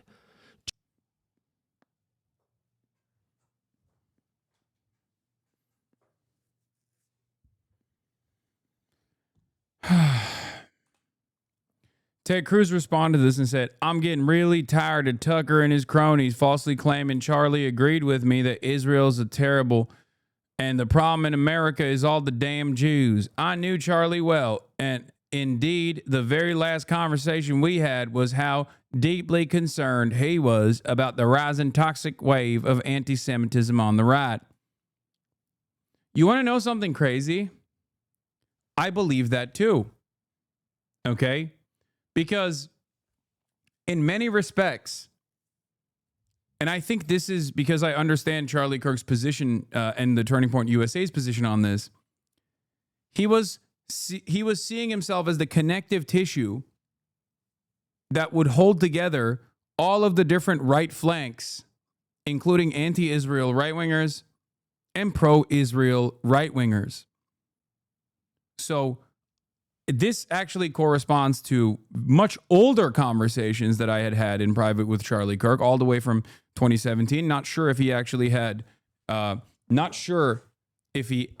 changed his perspective or not on this stuff. But like, there was a time and place where it was very obvious that he was worried about Nick Fuentes gaining prominence. Okay. Now, do I think that this was because he was like a person who deeply resented anti-Semitism? No, fuck no. Okay. It was because he understood the importance of maintaining some pro-Israel support at a time when the attitude was shifting. So when he had this conversation with Ted Cruz, I'm certain that this was a genuine concern, but it wasn't a genuine concern about like anti-Semitism. It was a genuine concern about the like losing out market share to the likes of Nick Fuentes. Do you understand? It was about losing the conversation completely to anti-Israel forces. Is this right-wing sectarianism? Lamau Charlie is the prophet. It's crazy how much contention there is around Kirk's worldview and standing, considering it's very thoroughly documented. It feels like a bunch of people competing to absorb his audience and evoking his legacy to legitimize their own perspective. Absolutely. You are 100% correct. That's precisely the reason why Nick Fuentes, who is the greatest example of this, went from pursuing Charlie, hunting Charlie, all the way down to now celebrating his life and his accomplishments and talking about how much he actually respected him and how much he, how much he revered him. It's all for market share. It's also partially the reason why Nick Fuentes, I believe, is not even entertaining the narratives that Israel was somehow responsible for the death of Charlie Kirk, because that kind of misinformation, especially for like any kind of misinformation that you could somehow tie back to Jews that has any sort of fucking relevance in the broader audiences, will always be weaponized by anti-Semites. So it's shocking. It's shocking that he's not using this right now. You know what I mean? Not to say the suspicions of Charlie Kirk's assassination being brought back to Israel would be always anti-Semitic, of course. That's not even what I'm saying. Okay? The reason why he is desperately trying to move the attention back to the left is because he understands that he has a real opportunity. He has a real opportunity to try to eat away at Charlie Kirk's market share and become the new face of the Gen Z.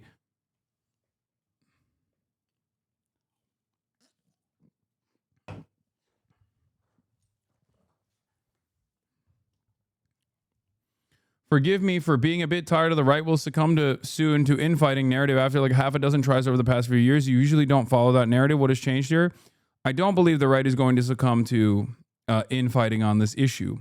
Because in order for them to succumb to infighting on this issue, they would have to be sincere and committed to an anti-Zionist position. For many people on the right, I would say their sincere anti-Israel position oftentimes comes from anti-Semitism. For many others, their anti-Israel position is simply a response to the market moving on and anti-Israel sentiments growing. It's a way to capture market share. It's a cynical way to do it. It's a self-interested way of doing it. Okay?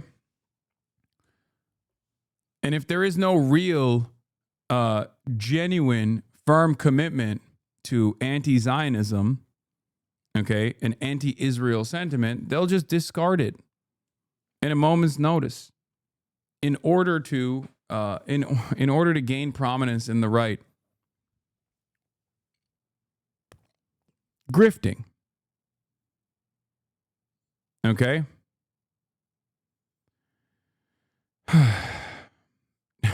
Getting real tired of Tucker.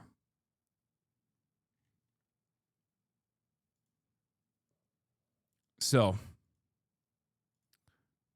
let's hear what Megyn Kelly and Tucker Carlson had to speak on. Oops.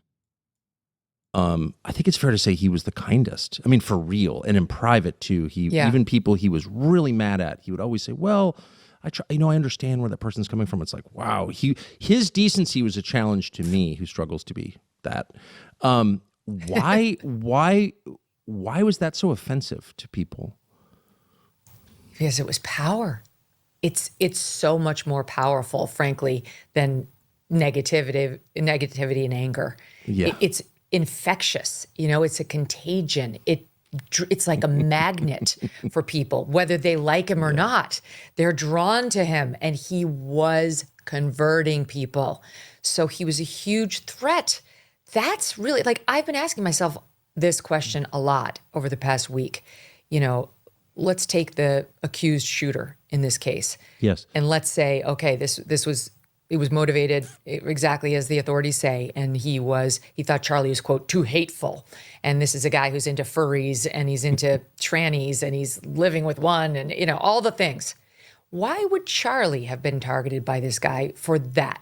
Why would it be Charlie? You say all the same things. I say all the same things. Most of the people in our space and in conservative or independent media say those things. Why? Why Charlie? And sadly, I think it's this factor. It's this magnetism from him, this positivity, this aura, like that, this angel-like aura around him that was so incredibly threatening, way more threatening than the rest of us because it was powerful and it was winning people over. It was converting people at a rapid rate, and not just any people, but young people. You know, the people who had never been converted before, the people for whom people who talk like you and talk like me had never even tried. They weren't even players on the field. They were seeded in the whole battle. And he said, no, we're not seeding them. I'm going to start at 18 to speaking to them in a way that they can hear and understand me. And I'm going to practice it. You know, for the past 13 years, he practiced. He went out campus after campus. In the beginning, he wasn't as good as he was in the end. He was good, but he wasn't as good. And so it was a skill he developed over time that made him more and more threatening, more and more effective. And you look at the numbers just in the presidential election. It's not an overstatement to say that Donald Trump has Charlie to thank for his election in November 2024, swinging the youth vote by 9 points. Yeah. We've never seen anything like it in the past 100 years. You don't swing the youth vote toward a Republican, nothing in modern presidential politics. So he was a really integral, hugely important player, even though he was so... Once again, if Charlie Kirk was this impactful in changing the minds of the youth, then the Gen Z attitude towards Trump would not have swung in the opposite direction in the first 6, 7, 8 months of the presidency. Okay?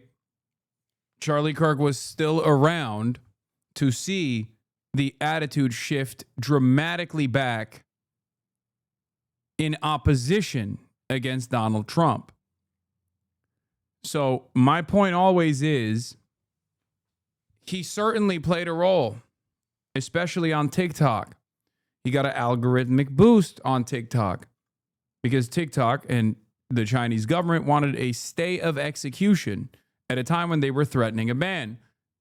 They gambled. They offered Donald Trump this fantastic opportunity to be in front of as many young people as possible, and that certainly played a role. Having said that, however, these are still very much systemic forces at play.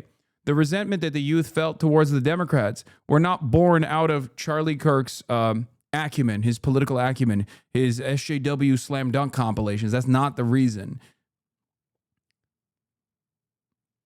It would be nowhere near as successful if the Democrats were seen as truly invested in bettering Gen Z's future, truly invested in improving people's material conditions. They were not. And Donald Trump was seen as an alternative to the people who were looking at these institutions and recognizing that these institutions don't help them. It's that simple. So understated and projected zero ego. So you didn't see him like that. He didn't have sort of the swagger of that in most of his public appearances. He was quick to subjugate himself to whomever he was talking to. But he was way more important than he ever let on. And I think that's why he was perceived as such a threat. That's why him saying the things others would say carried an extra layer of threat, yet both to this shooter and to Charlie's many detractors. And I just want to add as a period to this, as a footnote, I guess, to this, Tucker, you have a lot of it too. And it is the reason why Charlie is not the only one who's been threatened or was threatened to cut ties with you or not platform you. I too have gotten that, especially since you've been more outspoken on Israel. And wow, shocking. I can't believe it. Even if you sidestep a little bit from full tilt loyalty to Israel, all of the Israel dick riders will come after you and yell at you and call you a fucking anti-Semite. Oh, who could have predicted that? Who said early on in the month of October in 2023 that a big part of the reason why a lot of people were going to turn on Israel was because of the rapacious, relentless, arrogant nature of those who were doing advocacy for Israel, the entitled attitudes that they openly demonstrated, the how dare yous, the you're an anti-Semites. This kind of shit pisses off Americans, okay? I said it over and over again. This is repugnant to people. Even if someone were to be kind of in favor of Israel or were afraid. Oh, I forgot. You were the first one to have a hot take on Israel. Is that how I said? Is that what I said? I'm actually describing an incredibly obvious thing that I pointed to after Megyn Kelly's own experiences and own recollection, making fun of Megyn Kelly for being too stupid to realize that until, 22 months into Israel's ongoing genocide. Do you not get that? I'm saying it's the most obvious thing on the planet that Americans were going to get frustrated by, the constant fucking blood libel accusations, anti-Semitism accusations, and the constant attempts to fucking deplatform people for expressing their discontent with this seemingly unlimited loyalty to that the administration has to fucking Israel, whether it be under the auspices of the Democrats or the Republicans under Donald Trump. That's it. I said over and over again that the institutional control that Israel advocacy organizations that masquerade as Jewish advocacy organizations, the institutional control that they have over declaring people public enemies and demanding they get deplatformed was going to be fucking annoying for people. And they're so horny to control messaging discipline that they won't ever let anyone sidestep away, even remotely question Israel at all, while simultaneously speaking from the other side of their mouths and being like, of course you could criticize Israel. Of course you could criticize Israel. But if you do, you're a fucking anti-Semite. And also, who knows what we'll do to you.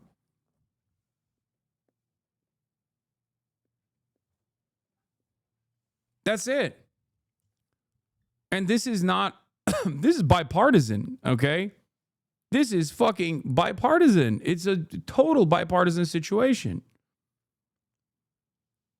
There is a real crisis with the ways in which a lot of Americans in powerful positions have identified Israel as an incredibly important asset to American State Department interests, okay? It's wrong, but it doesn't matter. And there are plenty of people who have been primed and socially conditioned into believing that as well, regardless of how liberal or progressive they may present themselves as. That much is also true. I think we here in this broadcast are fairly familiar with a figure that I was closely associated with, that I had a podcast with, who, once again, has never let go of an unlimited vengeance quest that he has been on to a degree where it just is so unsustainable, so insane, so unstable that he's like ruining his own fucking career, ruining whatever goodwill that he had cultivated over an extended period of time on YouTube, throwing that all aside because I dared to tell him, hey man, you're coming across a little bit too much like you're pro-Israel here by likening Jewish Voice for Peace to capos, Nazi collaborators, calling them tokens, or crying about how fearful you are that someone is saying from the river to the sea, Palestine will be free. That was 2 fucking years ago. Okay? Some people are so primed and so unable to let go of this association that they've designed for themselves that they make it their lives' mission to fucking to destroy anyone who has ever spoken out against Israel. It's ridiculous. It's completely fucking ridiculous. Couldn't care less the amount of pressure they put on. I'm like, what are you talking about? Yeah. This is madness. Why would you want to silence such a powerful, important voice just because you disagree with them on one subject, one on which we've all watched you sincerely evolve as you grapple with principles you've been Nick simply respected that Charlie would go into large crowds and preach the name of Jesus. You can still respect him but not like him. He never liked him because of Charlie's disposition towards Israel. It's that simple. He doesn't have some nefarious ulterior motive like people seem to want to think. Dog, he literally was like, I'm fucking your baby, Turning Point USA. I'm infiltrating your organization. He called him Satan's spawn. Just think for a brief moment. I'm obviously an ideological opponent to Charlie Kirk. I'm a leftist. I'm a socialist. I'm radical, right? Or at least that's the way that people want to present me as on the right. If I were to say a fraction of the things that Nick Fuentes has said about Charlie Kirk, how many of those compilations would be circulating online right now? Fox News would be calling for the death penalty for me. They would be saying, like, Hasan killed Charlie Kirk. It's obvious. The fuck are you talking about? People can take what you say out of context, too. Come on, dude. People do take what I say out of context all the fucking time, and I'm sure that happens to Nick Fuentes as well. But, like, let's be real. He's pretty open about his opinions on this shit. I mean, you're talking about a fucking Holocaust denier who was directly asked, like, do you think Hitler is a bad guy? And he was like, oh, I'm neutral on Hitler. Like, what are we talking about?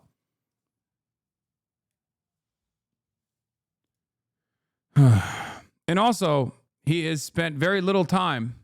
I mean, he spent every waking moment he can to try to fucking blame me for this anyway. When once again,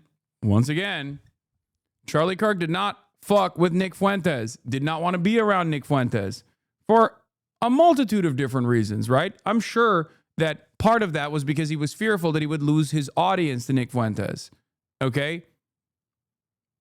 He would lose his audience to the anti-Semitic, anti-Israel right flank, for sure, for fucking sure, okay? But the other reason why is because Nick Fuentes pursued him endlessly, stalked him fucking endlessly. His fan base stalked him endlessly, okay? And harassed him endlessly. He didn't have this opinion over someone like myself. And yet Nick Fuentes is still turning around and saying, I'm responsible for his death. Why do you think he's doing that? Because he wants Charlie Kirk's audience. And he knows he has to venerate and show respect to Charlie after years and years of shitting on him. It doesn't matter. I don't know why he's coming at you. I'll say that. But if you listen to what he actually says, it makes sense. People just want to meme and compartmentalize instead of being open-minded. Fuentes, of all people, isn't even blaming Jews for Kirk. Oh, man, I'm so glad that the neo-Nazi has decided not to blame the Jews on this instance. I wonder why. Perhaps it's because he has a higher ambition of becoming a person of notoriety. Okay? Perhaps there is a higher ambition there for Nick, a career ambition there for Nick. That's it. And he's using the opportunity in the spotlight very well, if I do say so myself.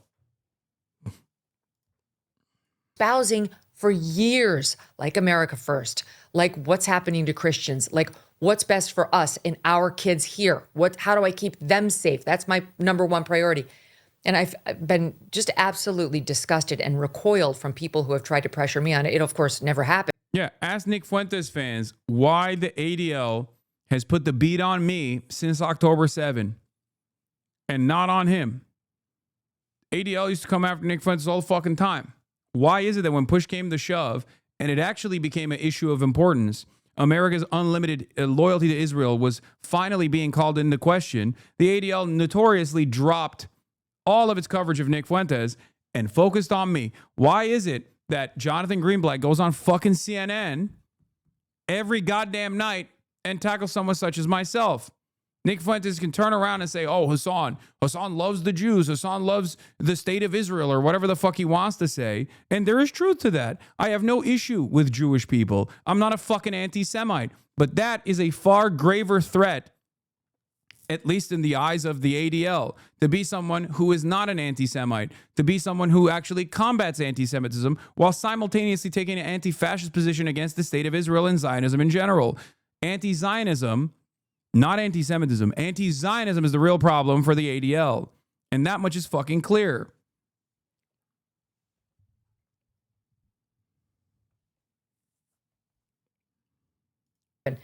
But I know from speaking to Charlie, he felt it too. You've heard it from Charlie that he felt, and there is a layer here of nefarious pressure to have certain narratives go only one way. Yes. That must be called out and must be fought.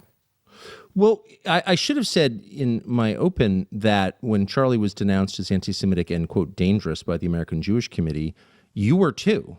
That was a press. I don't know if you've ever even seen it. The other thing that I always find so funny is like with the noticers, right?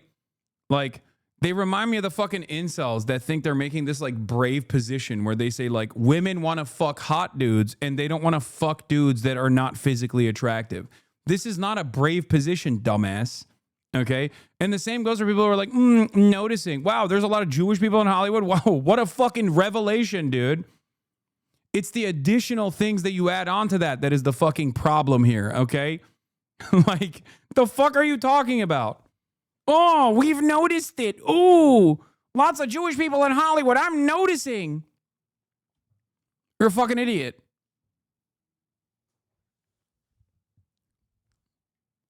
That's not true at all. I've seen plenty of ugly motherfuckers being married. I know. I'm just saying that, yes, physically attractive men have a easier go at it than physically unattractive men do. That's it. It's not like a fucking incredible revelation. That's my point.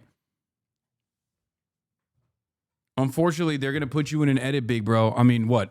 I'm going to get mogged? Is that? They're going to put me in a fucking mog edit? Here. Who are you mogging? I mog you. I am the mogger. I am the one who mogs.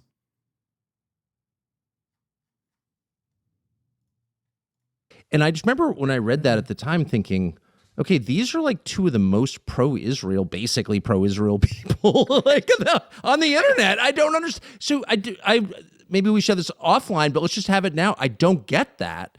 Why would you attack? There are definitely people who hate Israel who are not anti-Semites, or people who hate Israel who are anti-Semites. There's a whole range. And then there are like people who have like, religious reasons for wanting to blow up Israel. Those are all threats. Why would they be attacking you and Charlie? And honestly, I feel like me. I mean, what is that? Why attack people who are pretty reasonable, who don't want to get into a fight on the topic, who just want to like have their country thrive? Why denounce them as dangerous anti-Semites? What is that? And let me just underscore for your audience what I had said. I mean, the sum total of what I had said when they started coming for me, just to show the absurdity of this. I had said on Piers Morgan that Israel was losing the PR war, that they had lost the Democrats and the independents and were starting to lose the Republican Party in America. Yep. And it was time to wrap it up, which was a quote from Donald Trump, who had said it. Yep. And it's true because it's the truth. Now, of course, Donald Trump can say that and still dick ride Israel into oblivion, doing fucking throat goat gymnastics on Israel's penis as he has been, and he will continue to do so. Okay? That's it.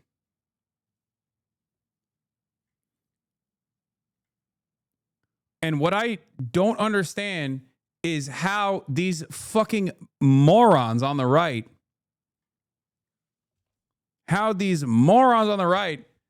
cannot figure that part out, How can you be like, I hate Israel, is the worst country. Oh my God, they're doing a genocide. I'm so mad. Or even if you hate Israel for Jewish reasons, right? Because like it's a Jewish nation state, fuck them, whatever. No matter which way it is, no matter how much you are frustrated with Israel, what I don't understand is how the fuck are you not mad at Trump? Because I hate Israel and I hated what Biden was doing. Obviously, I didn't have a cult-like leadership loyalty to Joe Biden regardless. But it certainly didn't help. How the fuck do people not realize that this administration is so far up Israel's ass? Also, who had that fucking 3-minute streamable link on the landlord's clip, by the way?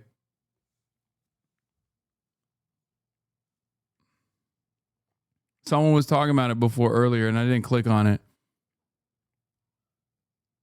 Lil F, not gonna lie, I don't see it on my end, but perhaps little F's are happening. Oh, you got it. Thank you. Thank you. Wait, that's the short version. There's a longer version of it, no? Isn't there a longer version of it? Like, there's like a 3-minute version of it as well that shows the additional context, I thought. A year earlier when he was still a candidate. Time to wrap it up. That's what I said about Israel. And then at Turning Point at the Student Action Summit with Charlie, we talked all about Epstein in my appearance there. It was all about Pam Bondi, frankly. Right. And we talked about whether he might possibly be an asset for someone. And I said he might be. And Israel, yeah, would make sense to me. Didn't know, but that's one of the things we should consider and look at. And that will conclude the list of things I said about Israel. That after 2 years of going on the air and defending them every week, turned some weird crowd into, she's an anti-Semite. So, I mean, F these people, because it's a lie.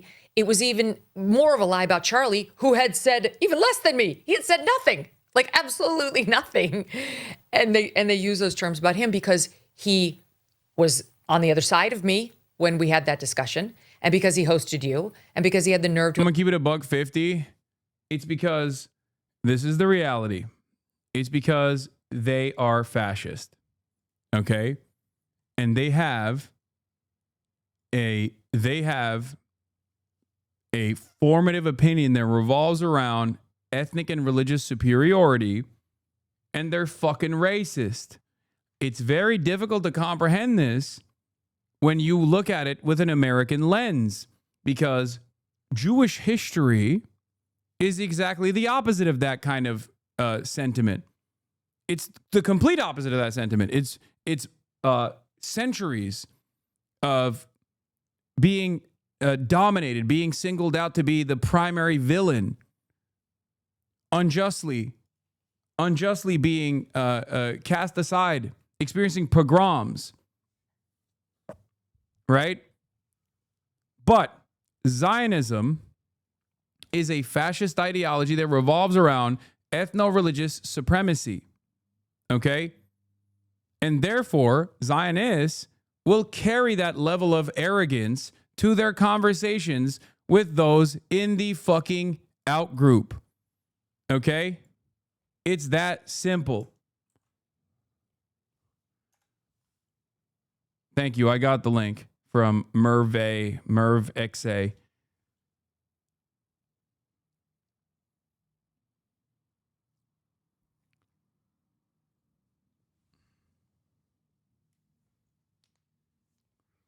This is another part of the reason why I get so fucking annoyed with fascists. That fascists both on the pro-Israel side, the Zionist side, and fascists on the anti-Israel, neo-Nazi, anti-Semitic side. Okay? Because it's just untrue that Judaism as a religion has been propped up as with values of ethno-religious supremacy. No group is a monolithic force in general. It is fucking stupid. What? Amala Ekpanobi just posted a video about you. What the fuck? I don't care who that is. Why? Why are you especially pairing me up with Destiny? Jesus Christ. Why do you guys have to consistently send me random ass people online that are fucking farming your attention? Please stop. Invite Dave Smith in a debate because he allowed one side to be represented, and he had the Israel side fully represented too. So this was just such an unfair accusation, and I don't know why these very ardent advocates don't accept friendship when you offer it, when you've proven that you are genuinely a friend. I've said openly, Tucker, I don't want to debate. I'm on their side. There's no reason to put somebody on this show so they can convince me that Israel's right. I'm on their side. I agree with that. But in response to those comments, and then ultimately having Marjorie Taylor Greene on, where we criticized AIPAC. I mean, who defends a lobbyist group? They treated me like I was Mehdi Hasan. Not everybody, but like the loudest Israel defenders. And to turn around and call Charlie Kirk an anti-Semite is I such know. a disgusting smear. And you're right, he's young. You know, he was young and wasn't used to being attacked like that by people who supported him and people whose donations are actually really important to the ongoing existence of his organization. And it took a lot for him to say no to them. And it took a lot for him to be honest about the fact that his opinions had evolved. And let's face it, Charlie was like an unofficial spokesperson for the youth of America, in particular, conservative youth. And I don't know if people have checked, but they no longer support Israel. And everybody under 30 is against Israel. Charlie was 31. And so as a friend, he's saying to them, as same way I, as a friend, am saying, I am telling you, you've lost Dems, independents, and you're starting to lose Republicans. Like, in some ways, I feel like cynical grifters and charlatans aside, in some ways, I do feel as though these people are also trying to save the Republican Party to a certain degree, where they also recognize that this is untenable. The unlimited support to Israel is untenable. They're obviously saved by the fact that the Democrats are completely unable of Democrats' complete inability to capture the attention of broader audiences by presenting themselves, even on a partisan basis, as anti-Israel advocates. So when both parties are pro-Israel unconditionally, it doesn't really make too much difference. It just creates more discontent in the base for both parties. But Megyn Kelly is like very clearly trying to, just like Tucker Carlson, just like all these fucking people, is very clearly trying to continue capturing the attention of younger audiences in an effort to not lose complete control over their influence networks. Because for many people, I mean, here it is. This is Gumby also posting this. Kirk's target audience was college-age kids as well as slightly older Gen Z, for whom Israel is overwhelmingly unpopular. I'm sure these numbers are slightly higher for conservatives, but he would have been insane not to have put some distance between himself and Israel. And I obviously agree with this Matthew Petty take as well. I could honestly see a scenario where Charlie Kirk was signaling to anti-Israel conservatives that there was some room for them as loyal opposition. This freaked out the pro-Israel backers who demand 100% alignment, and that created the appearance of a split. Color me a lot more skeptical that Kirk was disgusted by Netanyahu and also secretly converting to the Catholic Church. So do you think that that's why they killed him? No. You know what's really funny about this is that there is a version of this within liberal Zionism and ultra Zionism, right? Liberal Zionists are trying to take control over the narrative so they can actually salvage the reputation of Israel in the Western world, whereas most of Israeli society has completely dropped that, and they're just like, fuck you. What are you talking about? You're a pussy. You're a Hamas lover. You're a Palestinian lover. You're an Arab lover.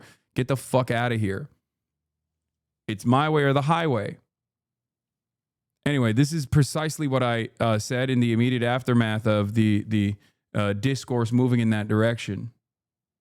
What happens, what's going on here with Candace, Bibi Netanyahu, and Bill Ackman, because it kind of leads up to something that happened between Charlie and me on this show about a month ago, August 6th.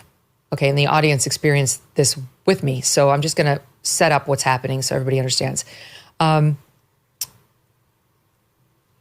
Netanyahu went on Fox News on September 11th, the day after Charlie was shot, and commented on the loss of the man he said was his friend. And here's that in SOT 1 in part. He was an extraordinary friend. He said, he wrote me a letter on May 2nd this year. He said, one of my greatest joys as a Christian is advocating for Israel and forming alliances to defend Judeo-Christian civilization. Like, I'm going to keep it $150. This attitude is also inviting a lot more suspicion. Like, these motherfuckers, just like everybody else, immediately turned around and made Charlie Kirk's assassination all about whatever their pet project was. Obviously, for Bibi, his pet project is genocide and the continued support of the American government, even if the entirety of the American population is anti-Israel, right? But like, when he came out and like made multiple statements and really highlighted how much Charlie Kirk was a friend to Israel, it obviously invited even more suspicion because people fucking hate Benjamin Netanyahu and people hate Israel too. So then they were like, that's weird. It's a weird thing that you're doing right now. Why are you doing that? Don't you have a fucking genocide that you're busy with right now? What the fuck is this? A few weeks before the tragedy yesterday, I called him and I spoke to him and I said, please come to Israel. I invited him to Israel.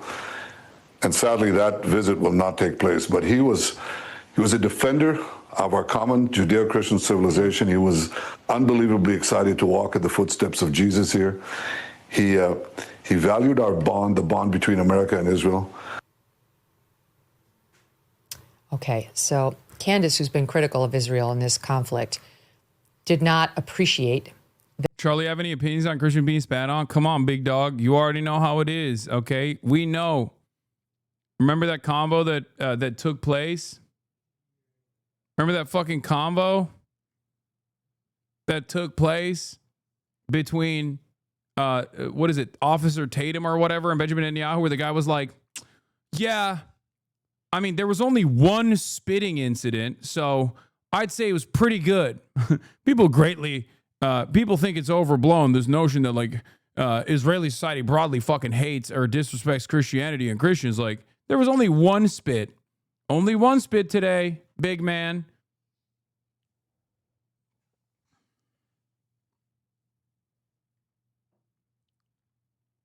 And by the way, Candace is still on this shit with 227,000 people watching, which leads me to believe that perhaps she's farming it a little bit, okay? I'm going to keep it $150. Because I feel like if this was a big investigation, she would be leaking the text messages, no? Dangerous. Charlie Kirk, an anti-Semite. Yeah. He was not an anti-Semite. He was the opposite, and he was not dangerous. Yeah, the major irony here is that a lot of these conspiracies would have been put to bed if I were able to talk to Charlie Kirk and fucking debate him on the issue of Israel, specifically from the perspective of the Gen Z, which is why I'm so fucking mad about this narrative that's like exploded about Charlie Kirk turning on Israel any day now. Like that was my fucking point. That was the argument. That was the wedge that I was going to use to separate the administration from the base of support. Most important issue to so fucking I can talk about. I don't need to come to Turning Point. I can take a year off, no problem. I hated seeing how much he was suffering, the hassle he was getting from people, and I was being attacked too. By the way, it was a huge effort. I wasn't fully aware of it actually because I don't go online that much, but there was a huge effort by people, some of whom I know and have helped, and like Seth Dillon. Who did you tell? What do you mean? It was very obvious that we were going to be fucking talking about Israel. The entire thing was like Gen Z focused. I like Seth Dillon. I had him on a couple of times. I had dinner with him to show support. Seth Dillon was out there demanding that Charlie Kirk take me off the roster, pull me off stage because I had said things that Bibi didn't like or that he didn't like or whatever. Shocking that someone whose whole persona is wrapped up in the idea that we all get to speak, and if you don't like it, make a more compelling case, that person and many others like him were advocating for me getting pulled off the stage because they don't like what I'm saying. This is a trend and one that we should be really concerned about. It's not just about Israel, by the way, at all. The trend is really simple. People with power don't want to hear disagreement. They don't want to be challenged, ever. That's why we have free speech, to acknowledge that even those of us or people with less power still have a right to talk because they're human beings. You don't own them. So time after time, Charlie would call me or come to see me and let me know, wow, or show me text messages. These people are really mad that you're speaking. And I would always have the same thought, like, I feel pretty moderate, actually. I've never been an Israel hater. Obviously, I'm not an anti-Semite. I just don't want more wars. And I don't want a foreign country humiliating my country and telling us what our laws have to be. I mean, this seems like pretty basic America First stuff. And he would say, I totally agree with you, but they want you off the stage. And I would always say, no problem. And he would say, no, it's important. It's a matter of principle. I want you to be there. Great. By the way, I'm not accusing anyone of being involved in that React murder. channel era? Yes. Mutter darkly or imply anything. Chatters. There's a lot we don't know. Well, this about is who- irrelevant to us in the grand scheme of things. Understand that this is a very relevant fissure within the base of support for a lot of Republicans. Okay. She has 231,000 people watching, going over Tucker Carlson's commentary. She literally had 7 million people in the first day of her Charlie Kirk was assassinated by Israel conspiracy theory. This is it. This is what the conservatives are talking about. We can watch a million fucking Ben Shapiro videos. It's got no motion. Pressuring, threatening, intimidating Charlie to then flip in 1 second after he dies and say, pretend it never happened, like they were just great friends. That's weird to me. It's very weird to me. We wouldn't be here if they didn't do that. They could have said anything, by the way, like, Josh Hammer, I know how you were messaging him. Like, release the messages, buddy. Just release all of your threads with Charlie in the 48 hours leading up to his death, okay? Let people see it. They did it at first regarding me last year. They insisted, and I said, Charlie, I couldn't even come up for air. Why aren't they calling out Laura Loomer, who already released the messages and her discontent for Charlie Kirk? This is another thing that actually invites scrutiny from my perspective to the commentary that they're engaging in. Not a single one of these people is actually shitting on Laura Loomer. Laura Loomer is a major advocate for Israel. She is a massive Islamophobe. So why the fuck are they not talking about Laura Loomer that much? Is it perhaps because she is seen as an insider and has a lot closer of a relationship with Donald Trump than these people do? Is that the reason why they're afraid of touching the Laura Loomer angle then here? Became the fastest people to try to eulogize him and to say, look no further. He effectively died for Bibi Netanyahu. It's wrong, and we have to stand up to that narrative. Matt Gaetz jumped into the ring and basically just doubled down on what Tucker Carlson said. He tweeted this. I have personal knowledge. Now as you're to grasping at straws many here. of Nah, the man. police If I was in Candace Owens' shoes, okay, I would 100% tackle the narrative from the perspective of Laura Loomer. And the reason why I would call her out a lot more, instead of like going after Bill A. Packman, I'll go after Laura Loomer a lot more. Why? Because she's crazy. And she is willing to just openly fucking say shit, okay? She has no self-restraint whatsoever. I really regret my last correspondence. And then I would have been like, okay, that was really authentic and real. Instead, they were like, we had a wonderful time. I just wasn't, what? Oh, love Charlie. Just loved him so much. Something is weird about that. Spiritually, it's evil. That's what it is. It's evil. And in case you needed any more, another person to tell you that he was being intimidated and they were bullying him about who he could speak to, here's Megyn Kelly. She joined Tucker Carlson and she says this very quickly. Take a listen. Charlie is not the only one who's been threatened or was threatened to cut ties with you or not platform you. I too have gotten that, especially since you've been more outspoken on Israel. And I couldn't care less the amount of pressure they put on. I'm like, what are you talking about? Yeah. This is madness. Why would you want to silence such a powerful, important voice just because you disagree with them on one subject, one on which we've all watched you sincerely evolve as you grapple with principles you've been espousing for years, like America First, like what's happening to Christians, like what's best for us and our kids here. How do I keep them safe? That's my number one priority. And I've been just absolutely disgusted and recoiled from people who have tried to pressure me on it. It, of course, never happened. But I know from speaking to Charlie, he felt it too. You've heard it from Charlie that he felt, and there is a layer here of nefarious pressure to have certain narratives go only one way. Yes. That must be called out and must be fought. Love that.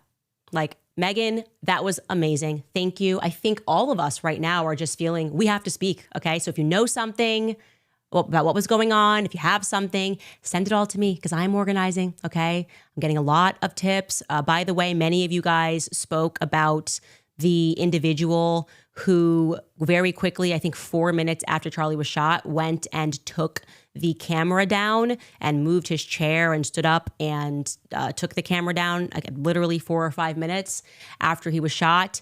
I want to let you know I was able to figure out who that person was because I recognized one of the individuals and I reached out to that individual and I said, I've known you for a long time, and I would like to see the footage. I would like to see the footage, and I think the world would trust me. If there's nothing weird that happened on that day, and there's about 4 or 5 cameras on that day, I'm not going to publish the footage, but I want to see it with my own 2 eyes so I can stand on this platform, so I can sit here on this platform and I can say to the world, no funny business happened. Truly, we can all go home. It was Tyler Robinson and he acted alone and there was nobody else there. And this kid just, I guess, after having a life where he didn't bother anybody, just woke up one day and chose violence and then decided to explain every layer of what he had done that day via text messages. I want to be able to look people in the eye honestly and say that. So I want to see all of his footage. So I am working to get to the bottom of it. Okay. I know there's a lot of conspiracy theories floating in about the security guard and people thinking he was making gestures. I know that security person. He's a good guy. It would shock me. I usually get a vibe about somebody. Not that guy. Not the guy that they say he's like rolling up. He tends to do that, roll up his sleeves. I don't buy that one. Okay. I don't buy that one. And, but here's the thing. That's my gut. My gut has led me in the right way. And I want you guys to know that once I look at all the footage from every angle, if I'm putting in this formal request and they said they would speak to the lawyers, I think the world will trust me to say there was no funny business and this is exactly what happened. So I've put in that request and I want you guys to know that. And I mean business. I'm getting to the bottom of this. And lastly, I want to say to this like new flex operation mocking pastor, regarding which, by the way, the first time they went after Tucker Carlson and Candace Owens, a source told me, and I would love to get this confirmed, I'm going to find this out, that $150 million a woman's was spent intuition on that, is special. I and it trust came from her. Bibi Netanyahu. I would like to figure out if that's true. But anyways, obviously investigating this, and I'm not going to let it go, okay? You're not going to emotionally use some jujitsu, and I'm referring here to Roy or Rob McCoy, who says, I'm Charlie's pastor, and here's the truth, or whatever it is, to look the other way right now, okay? You're not going to tell me that I have to feel too bad to investigate who shot my friend in front of my face. So stop the nonsense. This is what Charlie's pastor passed around to all of the people that were intimidating Charlie leading up to his death. I'm not Mr. I'm noticing dog whistles here type person, but low key, like she hit the hard Jew on that jujitsu. Are lies. No, he didn't find his voice saying anything about Bibi Netanyahu. Candace investigating things? Yeah, that's got to stop. Here's what he wrote. Okay, what's his name? Rob McCoy. He wrote, Charlie Kirk was my friend and I was his pastor. I want to simply say this regarding Candace Owens. Charlie Kirk was a friend to Candace and never publicly spoke poorly of her, though he disagreed with her. He never operated nor entertained gossip or innuendo concerning Candace. My only comment I offer regarding Candace is this. I only wish at this tragic time of mourning, she would be the friend to Charlie Kirk that he was to her. He would never have treated Candace or her family in such a way had, God forbid, this tragedy been hers. A friend loves at all times, and he drops a biblical proverb. Now, let me say this, okay? I hope that Charlie would have been the sort of friend that I'm being, okay? He would have never, why wouldn't Charlie Kirk have investigated if I had been killed and we were being so obviously lied to? I think you're wrong. I think Charlie was a real friend and he would not have dropped it. He would not have let it go, least of all because he was being emotionally manipulated by a guy who curiously kept his mouth shut when Bibi lied. You knew, if you were really his close friend and pastor, how he was feeling about Bibi Netanyahu. You knew, if you're his close friend and pastor, exactly the names of everybody who was intimidating him and how poorly they are misrepresenting the things that he believed. So why don't you focus on being more honest as a pastor and giving as much information as you can possibly provide so that we can continue this investigation? If you can't do this, I'm going to have to ask for your silence, okay? Be quiet. I mean that. Nobody is going to stop me from investigating what happened to Charlie Kirk because it feels to me, okay, that this is a conspiracy, a federal level conspiracy, which means that there's going to be somebody else, so maybe somebody close to Charlie that could be involved in this, right?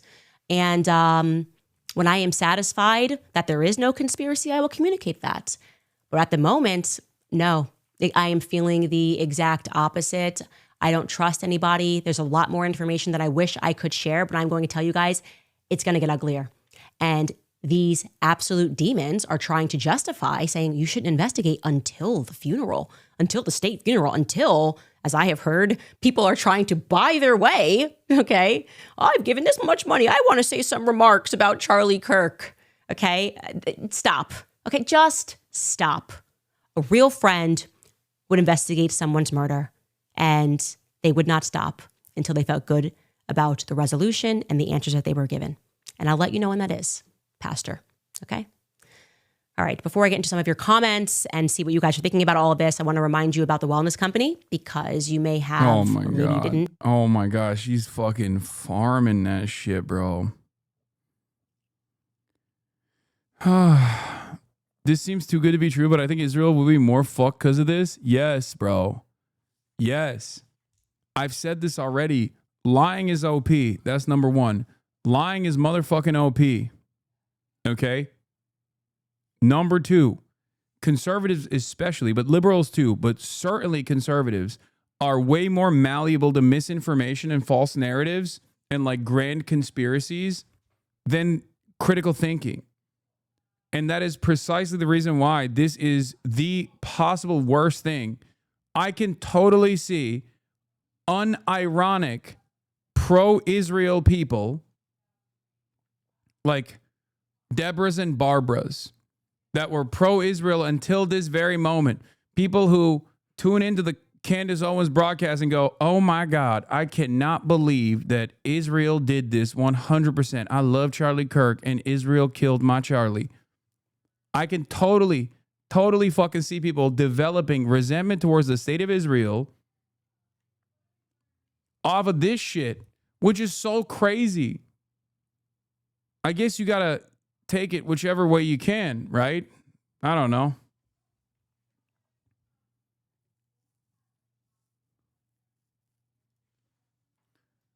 Yeah, look.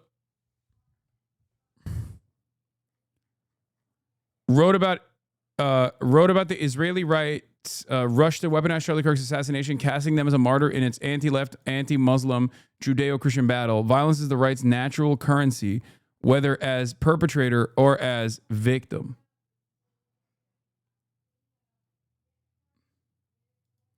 Your consistency on the infringement on First Amendment anti-BDS stuff all the way back in... Ladies and gentlemen, little flying by the... What is this? It's when I got fired from MSNBC for using the term rape in a satirical tweet that I did years before. And people were like, you know, there was, and I felt like, God, I was so fat. I mean, MSNBC has the right to fire me if they want to fire me. I mean, it's their company. I thought it was wrong.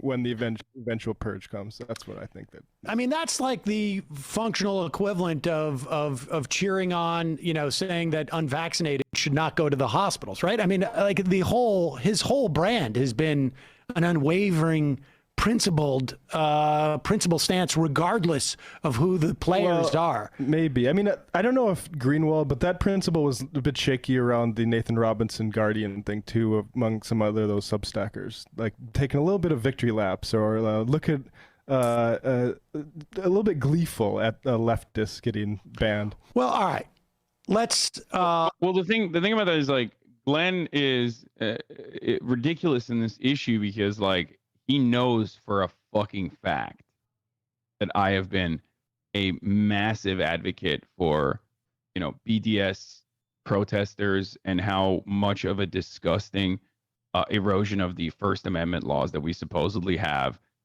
in this country. Whenever, you know, you have to sign like that you've never you have to sign like loyalty to the state of Israel and that you've never actually said Palestinians are human to be a fucking teacher in Texas. Like, I think that's insane.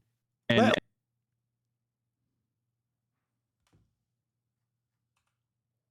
look at that. All the way back in 2021, baby. All the way back in 2021. Nice job on the sound upgrades you've done, though. I think that the audio is tweaking on Sam's end because this is just off of the majority report.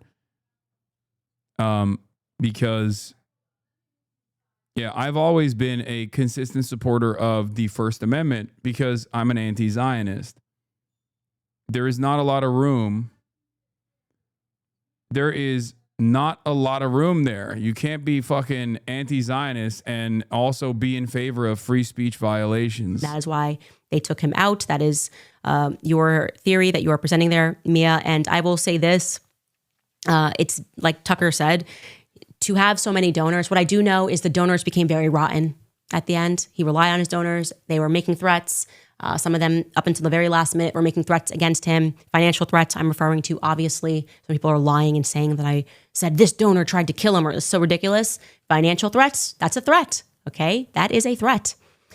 Michelle E. writes, you and Charlie are both so inspiring and have taught me a lot. I think it's amazing what you are continuing to do for Charlie. God bless you and God bless Charlie. Love and prayers from Scotland. Also, thank you guys. I see you defending me when people are lying and saying that I said stuff that I didn't say. You know, their new thing that went around is today I woke up and like all of like Bill Ackman's cronies were like, would you like to comment? The New York Post would like to, I said literally, New York Post, you guys are just feds. And I don't really feel like commenting. I don't care. The people are awake. We are awake. Okay, we see what is happening and you're not going to distract me. Write your stupid articles. Call me whatever you need to call me. People are listening and they can hear the words that are coming out of my mouth, okay? The entire world needs to wake up right now. And I believe that Charlie Kirk's murder has provided us an opportunity to do so, to stop with the left and right BS and to focus on the people that actually hate us and rule over us at the same time. Scott writes, what is your view on the questioner on trans violence? The questioner on trans violence. Did you watch his remorse video? I was not convinced. I believe. Okay, she's taking in call-ins at this point. I kind of ship you and Candace. I don't know why, but I can see you vibing. Y'all are fucking nutty, dude. Oh my God. Candace Owens is one of the most relentless voices of white supremacy in the United States of America. Hasan's chat figuring out what we feel when they say they're woke. What?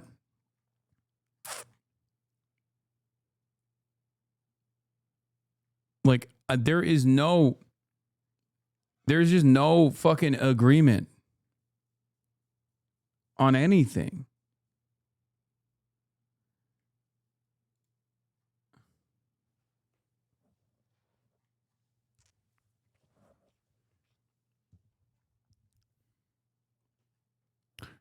Also, Tommy Vitor has a really good take on this as well. Very curious if Netanyahu realized how angry he made large swaths of the MAGA world at his gross attempt to hijack the memory of Charlie Kirk. It was a huge unforced error that did real damage. Fucking Roger Stone talking about it too. There's also shit like this. It's scary seeing this kind of sentiment reach this kind of virality. Yeah. Stu Peters, who is a literal anti-Semitic, fascist, neo-Nazi, white supremacist, all that good stuff, says, Israel assassinated Charlie Kirk and now the Jews have literally overtaken his show. Like, they are the people that are using this as an opportunity to farm more like Israel discontent are not holding back. Like, they are just going crazy mode with it. And the reality of the matter is, a lot of the people that are pro-Israel pro-Israel on the right, have over the course of the last year or two, have lost all of their motion. It is not an accident. Okay? It is not a fucking accident. I said this before.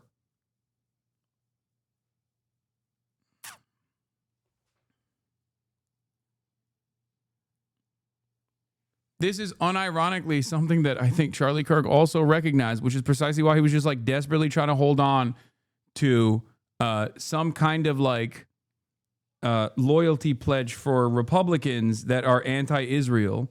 And it's also ironically what is causing even more discontent amongst the base.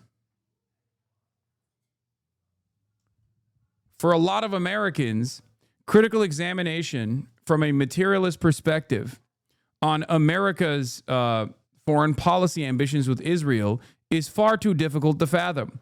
You know what's much easier? Saying it's the Jews. Okay? For the past 2 years, I have actively and desperately tried to show everyone I can the truth. Knowing full well that Americans are much easier, Americans can go along and get on board with a conspiracy about all of this happening because of Jews. Jews are a monolithic force, and all of this is happening because Jews have hypnotized America or whatever. Little old American politicians getting duped by Jewish hypnosis, and that's the reason, or Jewish blackmail, and that's the reason, this or that. It doesn't require critical thinking. It actually corresponds to preconceived notions that already exist out there. You can also point to certain things like you can invoke suspicion off of pointing certain things like, oh, well, look at how many Jews are in Hollywood. You know what I mean? That sort of shit. And if someone already has this notion in their minds, like the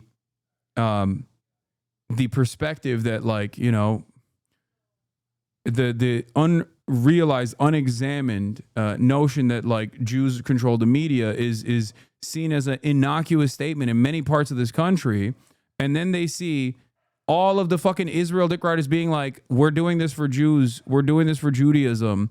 How dare you criticize us? You're criticizing Jews. You're an anti-Semite. You need to get deplatformed. What the fuck is the expectation? What is the expectation from the average American? You think they're going to look at all of that? You think they're going to look at that and be like, well, you know what? I'm going to dig deep here and assume that actually the real reason why all this is happening is because our politicians don't care about us, and they would rather extract as much natural resources from all around the world and control and dominate entire swaths of the population in a resource-rich regions such as the Middle East by basically using a settler colonial operation such as Israel to do so as as easily as possible.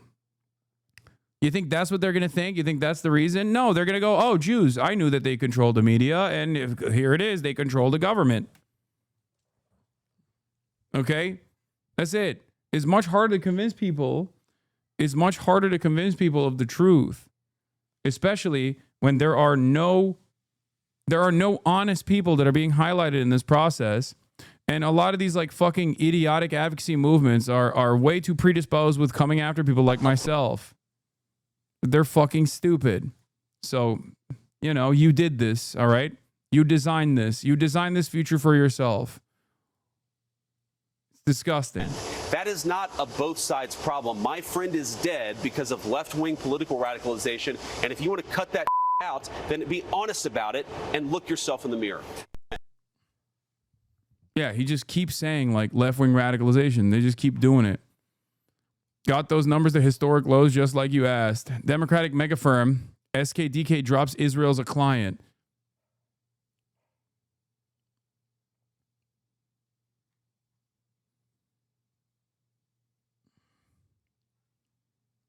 It's so crazy, man. It is so fucking crazy. Hasan. Anyway, Patrick Bet David, streaks soaking capitalist blood. Hasan Piker and Destiny blasted for extreme Charlie Kirk rants. Ironic because none of the rants here are about Charlie Kirk at all. I mean, I guess Destiny's rants are, but none of the things I've said are about Charlie Kirk at all.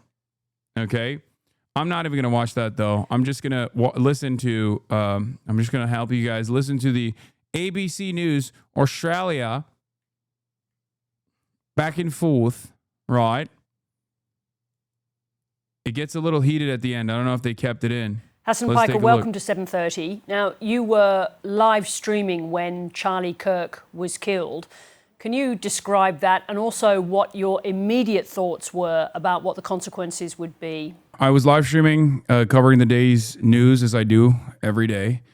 And at first I didn't believe it. And then we immediately started scouring the internet to find if there was any footage from the incident, because I knew that there would be people filming, and we found some. And then there was, complete confirmation after I saw a close-up incident shot. Oh my God, I can't believe I just saw that. Oh my God. And obviously I was horrified and watching that unfold to someone that you were supposed to sit next to publicly. But the last bit they rat fucked you, it's all good. Guys, come on. There's gonna be criticism. Okay? People are gonna see all of the fucking narratives that are being presented by the right. It's appropriate for me to in a public setting. It's appropriate for me to fucking a couple weeks talk about that too. It made it even more real. Someone that I knew, someone that I was not exactly friends with, but a counterpart on the ideologically opposite side. As you're watching that, you've got a lot of people live commenting.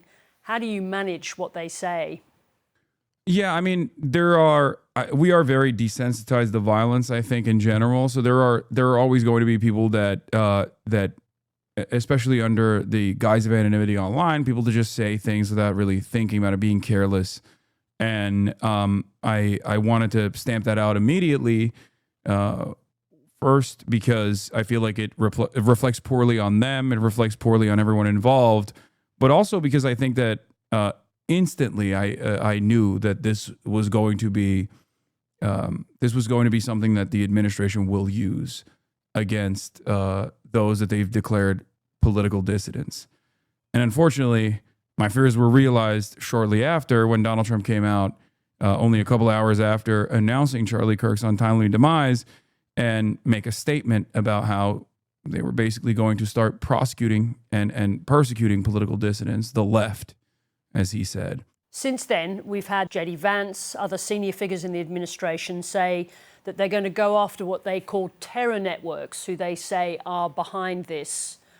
What are you expecting, or what do you fear from them? I don't know.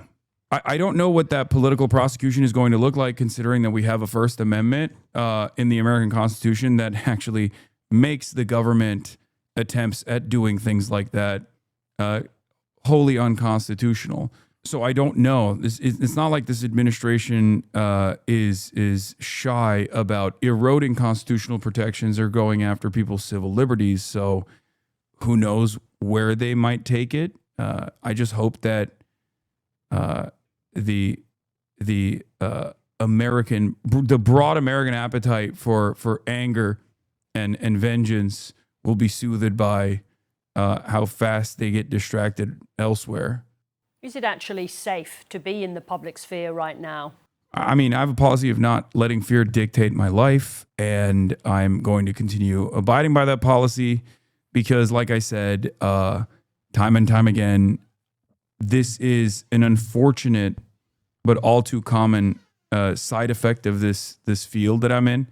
And I don't just do rallies, political rallies. I don't just do public events where I go out and speak or even debate people. I also go to protests, protests where I get shot at by the American police. So I'm no stranger to putting myself in harm's way. And it's unfortunately something that I have to do in order to do my job properly. So I'm most likely going to continue. I'm just waiting out this initial period of unrest and anger and resentment and taking extra precautions. But I will probably go back to business as usual, hopefully when the temperature is lowered a little bit. Charlie Kirk's language included offensive statements about Muslims, about black and brown people, about immigrants, about transgender people. But since his death, he's been praised for his openness to debate. What do you think about that praise from people like Ezra Klein from the New York Times, who said he was doing politics the right way? I think it's dishonest, simply put. And it's not necessarily because Charlie Kirk wasn't open to platforming people which he disagreed with. I myself am one of those people. So technically, it's not incorrect to say that he is willing to debate people. But to state that he was doing politics the right way without actually reflecting on his political output, I think is dishonest. the medium itself obviously was utilized for cutting propaganda for the Trump administration. But also, what I found to be distasteful was the lack of quotes or the lack of recognition for Charlie Kirk's ideology. It makes it seem as though the New York Times is outright endorsing Charlie Kirk's opinions and ideology by omitting it, because it leaves the readers who may not be aware of Charlie Kirk's worldview with a totally different outlook on Charlie Kirk's political advocacy. One that the New York Times is either subscribed to, or one that liberals, prominent liberals like Ezra Klein, seemingly don't care enough about to even mention. But for you, those extreme statements didn't make you want to stop doing public debates with him? I think it's not a matter of what things people say, but more so from my perspective, at least. And everyone has a different attitude about platforming, but from my perspective, it's more so a matter of how much political influence this person wields. So for Charlie Kirk, I mean, he was the regime's guy. He had a lot of influence, both over the Trump administration and a lot of influence over a lot of young conservatives in this country that were a part of his massive advocacy network, Turning Point USA. So in that regard, it's not necessarily debating someone whose ideas are beyond the pale, but instead it's more so about trying to stop the bleeding in terms of letting these kinds of dangerous ideas spread without any sort of contention, without any sort of pushback whatsoever. Once a person gets to a level of notoriety and a level of legitimacy, it's impossible to avoid them. I think closing your eyes and plugging your ears and just hoping they go away simply is not going to work. So at that point, I think it's valid, no matter how strange or horrifying or dehumanizing their rhetoric might be. You've written about meeting with him a few years ago, saying he was much more genial than you expected. What did you learn about him that day? He was he was very professional. He was very cordial, and he wasn't shy about trying to develop a personal relationship with even someone like myself. But I didn't really entertain that because I did find his opinions, which were much more moderate at the time, back in 2017, as opposed to what it became by 2020 and onward. But even then, I did not understand the productivity of hanging out in a cordial manner with someone who I opposed so vehemently because of their worldview. Having said that, reflecting on our private correspondence at the time, I realized, like I'm telling you right now, his opinions definitely changed quite a bit. I recall a time where he was talking about writing a piece potentially on how he found it morally repugnant to compare Black Lives Matter to the KKK. And what's interesting about that is today's Charlie Kirk and today's media environment in this incredibly divisive landscape. When I say that, you would assume that maybe he was actually highlighting the KKK as a good thing and BLM as a bad thing. But at the time, he actually was saying, look, I have disagreements with Black Lives Matter, but the Ku Klux Klan is an entirely separate organization that is just totally and utterly morally repugnant. And I think that was interesting for me to find out, because I had forgotten about this conversation, but it was interesting for me to find out and really reconsider how much the American right has shifted on a lot of issues. Can you explain why Charlie Kirk resonated so much with Generation Z? Just TikTok. I think TikTok was fearful of a ban, and they recognized that if they give Trump something, that if they give Trump more access, or if they give him or his main guy, Charlie Kirk, an algorithm boost, which TikTok seemingly did do, and this is Trump's own statements on TikTok, that they would probably get a stay of execution, which they did. And I think the reason why he had a lot of staying power with Gen Z was, as opposed to how little influence the organization Turning Point USA had prior to Charlie Kirk's TikTok initiatives, was both because of the algorithmic boost that they most likely got, or they were in front of a lot more people, like real eyeballs that they were getting, real attention they were getting from a fairly young platform. Gen Z. And also the structural issues that my generation and the generation after mine have been experiencing. And the Democrats at the time and their inability to address these structural issues with reasonable legislation created a lot of anger. The very same type of anger that led Donald Trump to win in 2016 was still there. And it was not addressed by the administration at the time. So people looked for that exact same alternative that would be a destructive force to these institutions that very clearly were not helping people mitigate the affordability crisis that they were experiencing. Very clearly not helping people buy houses. A lot of people in Gen Z, I think, recognize that they're never going to retire at a reasonable age, that they're never going to be able to own a home, and that hopelessness and that anger was palpable. That's the reason I think why they chose to take a shot in the dark in the direction of a dangerous and unstable, an incompetent fascist like Donald Trump. So it wasn't all Charlie Kirk. It was more so environmental factors that played a big role in this. And the reason why I say that is because the Gen Z opinion on Donald Trump swung dramatically back in the opposite direction because they very quickly realized that Donald Trump is also not invested in fixing any of these problems that he was tasked with solving. I want to ask you about your own rhetoric. I noticed that Elon Musk has been posting about you. Yes. And I don't know the context of these particular statements, but here's a quote from you about landlords who don't want to rent out their properties. You said, kill them, murder them, let the streets soak in their red capitalist blood. Doesn't that make you part of the problem with violent discourse? This was in a conversation that I was having with a landlord friend of mine, and it's, of course, hyperbolic, and it's not meant to be sincere. This is not sincere advocacy. It's not a real policy that I would ever advocate for, and that's precisely the reason why when Republicans were desperately looking for any sort of incisive language that they could present, they went back to a very obvious instance of LARPing, an insincere statement that is obviously hyperbolic from, I believe, 2018. My question stands nonetheless. Doesn't that kind of language contribute to the atmosphere of violent, even lethal violence in the United States?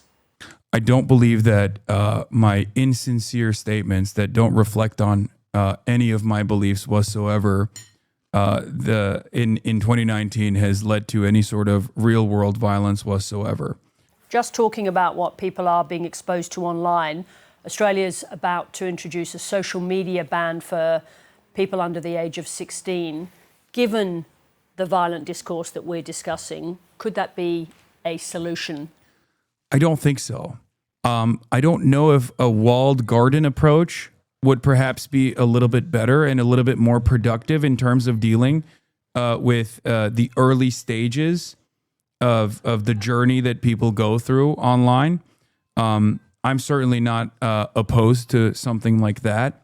But as far as an outright ban of social media, I'm not so certain that this would be appropriate or productive, because I feel like sheltering the youth from a way to communicate with one another and a way to learn what's going on around the world is probably not the best idea either. Hasan, Piker, thank you very much indeed for talking to us. Yeah, thank you for having me.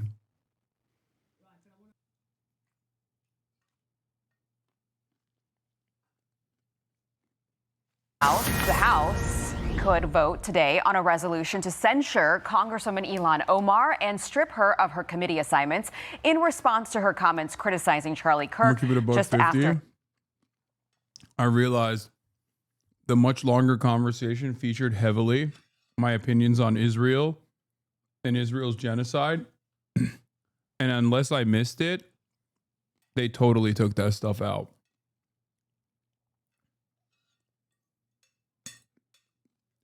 I also, when she asked me about like what actually is responsible for the violence, I said, rhetoric aside, rhetoric can actually increase tensions.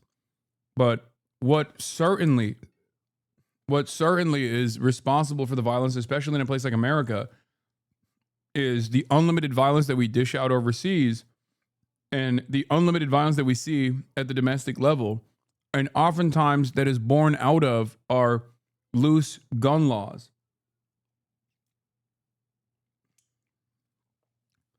And I thought they would have at least kept that in because I knew that like Australians understand that. You know what I mean? Like Australians understand how fucking nutty Americans are with the guns and shit. So don't know why they took that out. But I mean, it's most likely for time. The Israel thing probably because, you know, it's a... I don't know how they operate over there, but the gun stuff they probably took out for time because that's something that I think the Australian audience would have appreciated. People have lost any remaining faith in ABT after the terrible coverage on Palestine.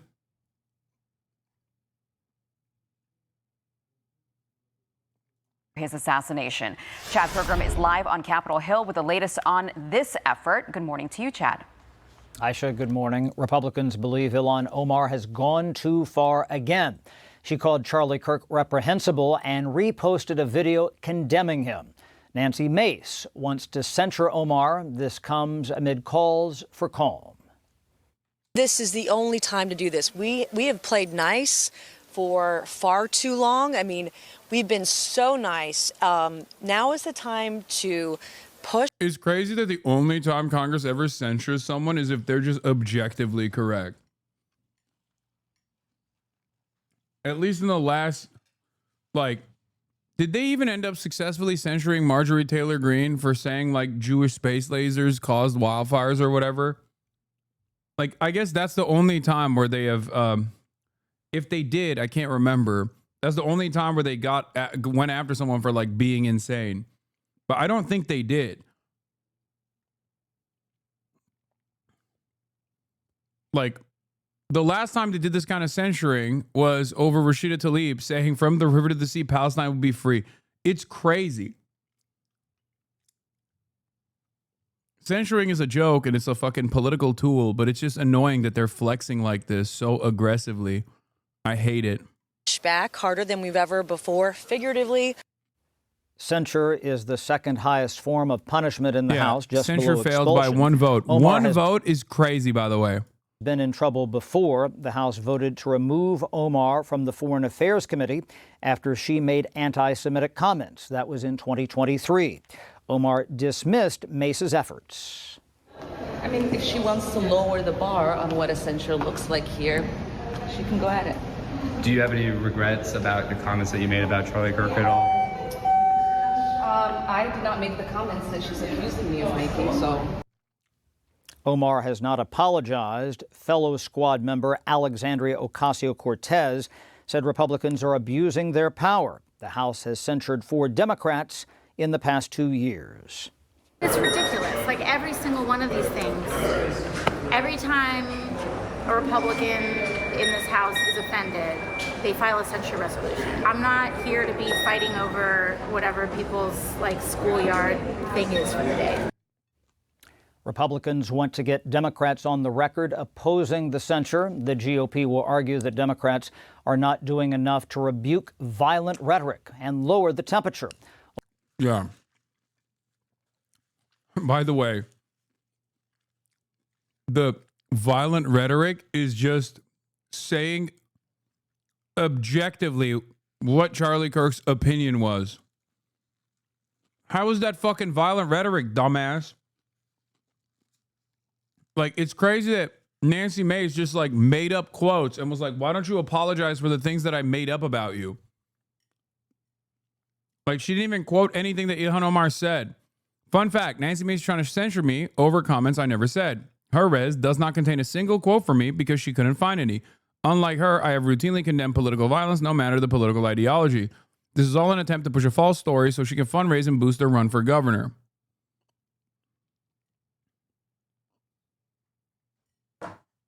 I think one of the craziest things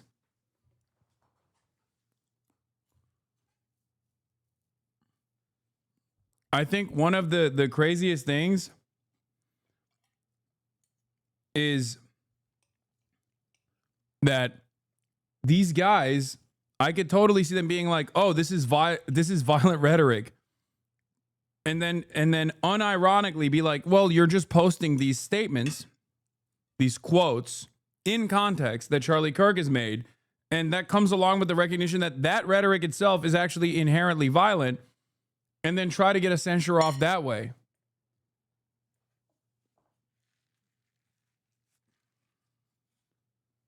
Like, what the fuck are we doing? What are we doing, bro? Anyway, the censure failed. Omar also dunked on, where is it?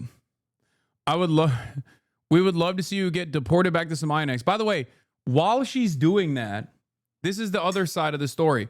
While she's doing this like failed censure motion, she's actually stating, once again, censurable opinions. Like, that statement in and of itself is totally worthy of a censure. It's objectively racist.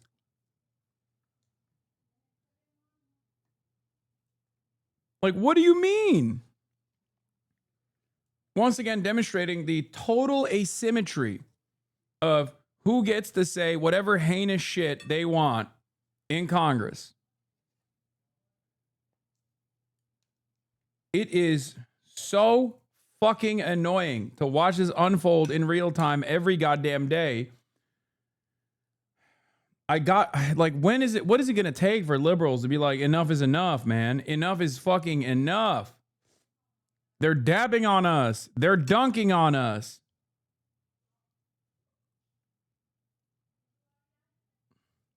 Do you think we, the left, are losing the fight against the conservative narrative about the left being violent? Surely the average person isn't ignorant of that reality. No, they are.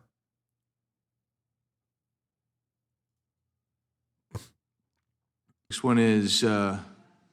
Wait, what is this? They mentioned D in the committee, by the way. She didn't quote anything Omar has said. They mentioned Destiny in the committee, by the way, and ignored the statement using the First Amendment. A few weeks before Charlie Kirk was assassinated, CNN runs widely viewed interview with Destiny, describing Charlie Kirk as spawn of Satan. Without objection. And let's see here. I think the next one is, gosh, I'm having trouble finding it, sir.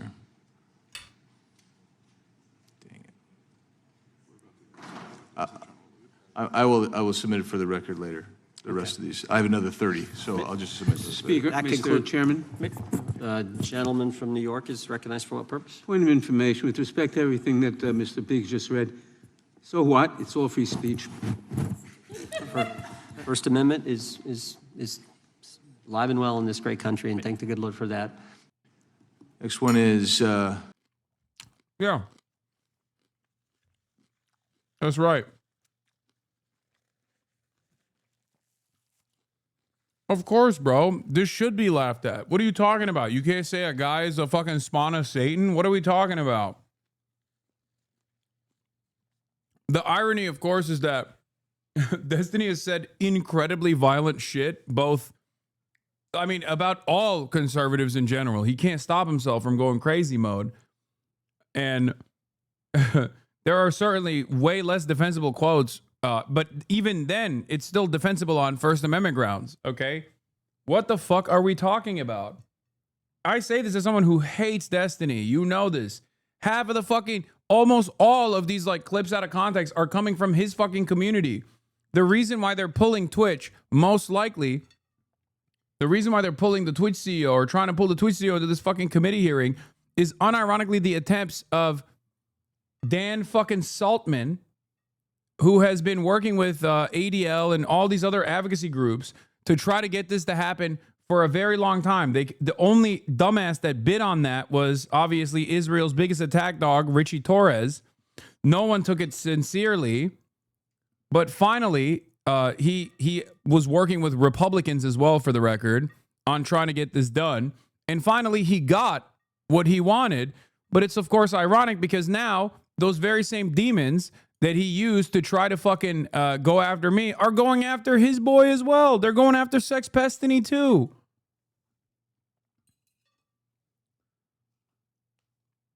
They're talking about like, no, I know they said they wanted me to be pulled in front of Congress. That is what they have been actively working on. He's like flown to DC and shit to try and get it done. He's been talking to Republican congresspersons. The problem is, the problem here is that these institutions are so malleable and they're such pussies that they just don't want any fucking negative attention or association whatsoever from the Republicans. No company is ever going to turn around and defend anyone that is currently drawing the ire of Republicans. Okay, that's it. Nexstar Media, which owns around 24 ABC affiliates, says it will preempt Jimmy Kimmel Live indefinitely tonight due to his commentary on the Charlie Kirk assassination. Mr. Kimmel's comments about the death of Mr. Kirk are offensive and insensitive at a critical time in our national political discourse, and we do not believe they reflect the spectrum of opinions, views, or values of local communities in which we are located. Andrew Alford, president of Nexstar's broadcasting division, said. And it's like, dude, what the fuck are you saying? The president is literally, the vice president is saying it's war. We're going to tackle the left. We're going to tackle the left. They killed my best friend. Okay. They're just making shit up, saying that all Democrats and all liberals are going to get fucking destroyed, using Charlie Kirk's assassination to make the case. Meanwhile, the dumb fuck libtards in positions of power, are asleep at the wheel, or I guess they personally don't care. They actually agree with the conservatives. Maybe they're not as liberal as you think they are. These guys don't understand. Fascists will always turn their crosshairs on you, okay? There is no collaboration with fascists. Unless you are a die-hard fascist yourself, you're fucked. Continuing to give Mr. Kimmel a broadcast platform in the communities we serve is simply not in the public interest at the current time, and we've made the difficult decision to preempt the show in an effort to let cooler heads prevail as we move towards the resumption of respectful, constructive dialogue. Dog, if you want someone to do a fucking, if you want someone to do respectful dialogue, like demand the president do so. What are we talking about? We hit some new lows over the weekend with the MAGA gang desperately trying to characterize this kid who murdered Charlie Kirk as anything other than one of them and doing everything they can to score political points from it. In between the finger pointing, there was grieving. On Friday, the White House flew the flags at half-staff, which got some criticism. But on a human level, you can see how hard the president is taking this. My condolences on the loss of your friend Charlie Kirk. May I ask, sir, personally, how are you holding up over the last day and a half, sir? I think very good. And by the way, right there, you see all the trucks? They've just started construction of the new ballroom. That's what they fucking clapped him over? That's it? Highlighting how little Trump gives a fuck about Charlie Kirk? That's it? It's just... like, he didn't even make like a... I thought he made an edgy joke or something. For the White House, which is something they've been trying to get, as you know, for about 150 years. And it's going to be a beauty. Yes. Okay. He's at the fourth stage of grief, construction. Demolition, construction. This is not how an adult grieves the murder of someone he called a friend. This is how a 4-year-old mourns a goldfish, okay? Brother,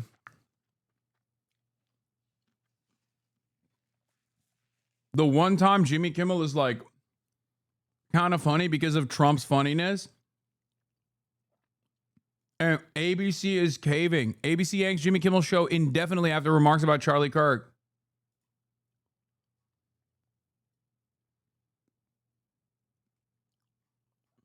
Brother,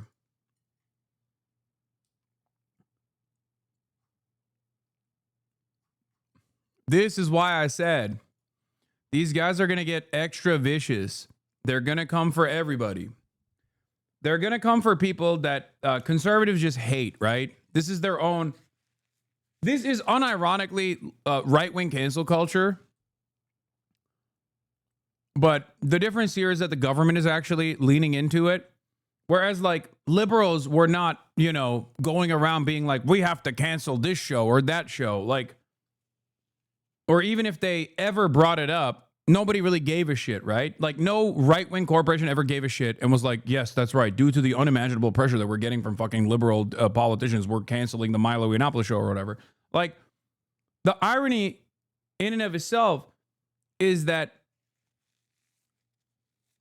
the irony here is that like the cancel culture pressures and this kind of like SJW behavior is done from a place of powerlessness when you recognize how little power you have to actually change the systems. You actually want free healthcare. You want to have a better job. You want to have better benefits.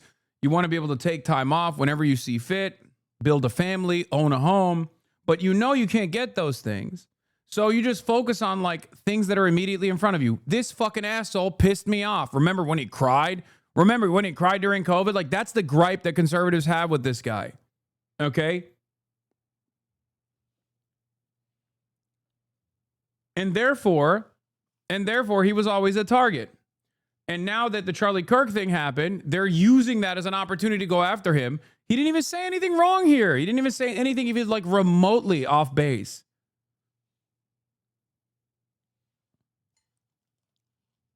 But what's frustrating about this shit is that all of these powerful media organizations are straight up caving and capitulating to dear fucking leader, bro. Yeah, Nexstar CEO praises Trump administration as local TV giant announces $6.2 billion merger with rival. The initiatives being pursued by the Trump administration offer local broadcasters the opportunity to expand reach, level the playing field, and compete more effectively. What the fuck are we doing? And now CBS is owned by Larry Ellison's son. And he's bringing in Barry Weiss so they could do better pro-Israel propaganda. I don't know how the fuck that's going to work. And on top of that, on the other side, as mainstream media is fucking dying, they are actively putting the clamps on independent media. I covered this already earlier with the whole like bringing in the Twitch CEO. It's fucking bullshit, dude. And what's crazy about all of this is that a lot of people are just sleepwalking. Like a lot of people are just like, oh, from a partisan perspective, it's great. It makes me feel good that Jimmy Kimmel is fucking banned. Okay, great. See, someone in the chat immediately said, not sure who lies more, Jimmy Kimmel or Hasan. If you are truly confused by that, he got banned, which we shouldn't have. I love the hogs, okay? I love my little piggies. Mods, don't fucking pull the trigger finger so fast. Like, you can do that for this fucking dipshit, but you don't have to do that for like a honest-to-God hog who's like, oh, I hate Jimmy Kimmel and HasanAbi Piker, right?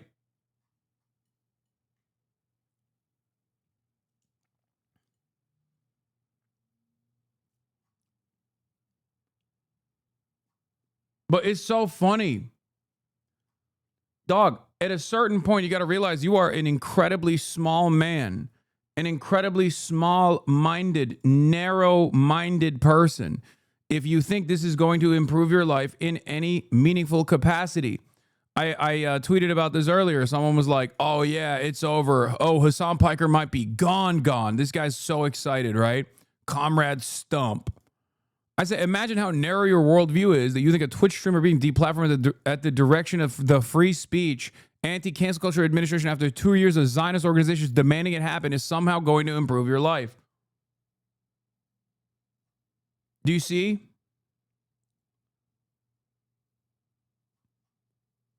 That's it. Like, if given the option of free healthcare and then Ben Shapiro and everybody else gets to fucking maintain their platform, or no free healthcare, but they get deplatformed, I wouldn't give a fuck about deplatforming those guys. What are you talking about? It's not even a fucking question. The entire reason why they're doing this is because they're throwing red meat in front of you, you fucking idiots. To make you feel like one of your dreams is being realized, because they realize that you are brain-broken, small-minded morons that will literally go, oh, hell yeah, he banned transgender athletes from the NCAA, so that you can't realize that you're still getting fucked over by a person who promised no new wars. He's the peaceful candidate. He's going to end all the wars, and he's going to fix the fucking prices. None of that has happened. That's what he won on. He won a narrow victory over that. People have been running around making it seem like this is a Reagan-style sweep. After a year and a half of negative real wage growth that was experienced, is unprecedented under the Biden administration, and dumb fucks don't even understand that they are not getting their wishes. But it's making them feel like they are because Jimmy Kimmel got banned. Like, you're a fucking loser, brother. I'm sorry. I don't give a shit about Jimmy Kimmel, okay? Who gives a fuck about Jimmy Kimmel? But, like, if you think that this improves your life in any capacity, you are a huge pussy, okay? You are a ginormous pussy and a fucking loser. You have nothing going on in your life. Nothing. Like, how the fuck is this a big W for you? What was going on earlier today when I saw this pop up on Twitter? This is the FCC chairman, Brendan Carr, on a far-right podcast talking about what Kimmel's comments were. Let's roll that tape. You know, when you look at the conduct that has taken place by Jimmy Kimmel, it appears to be some of the sickest conduct possible. Obviously, look, there's calls for Kimmel to be fired. I think, you know, you could certainly see a path forward for suspension over this. And again, you know, the FCC is going to have remedies that we could look at. Joe, are you comfortable with the FCC playing this role? I don't think this is a legal issue. I don't think this can be pointed to the FCC or the Trump administration and say, well, this is about them going after Kimmel because of what he said. Personally, I think it's more of a cultural issue. And I got to tell you, look, I'm about as moderate a Republican as you're going to get. I'm from New York. I have not been comfortable watching late night television for 15 years because when you have conservative leanings and you're constantly mocked and you constantly feel like you're doing something wrong, you shut it off. You don't watch it anymore. It's so hard. It's so hard. No, oh my God. I want to say things that I can't say. There's a lot of attention on me right now. Oh my God, but I'm thinking it. You are the biggest pussy on the planet.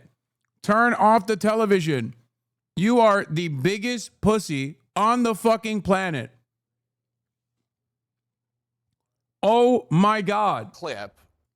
This is so much worse than the most gender fluid, septum piercing having, turf bang having, multicolored haired college freshman with a philosophy degree could ever come up with. Like, this is literally like, I can't watch television because my feelings are hurt.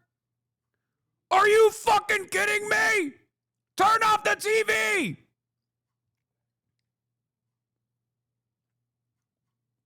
Oh my God. That is sincere advocacy. Oh, I'm too scared to watch Jimmy Fallon.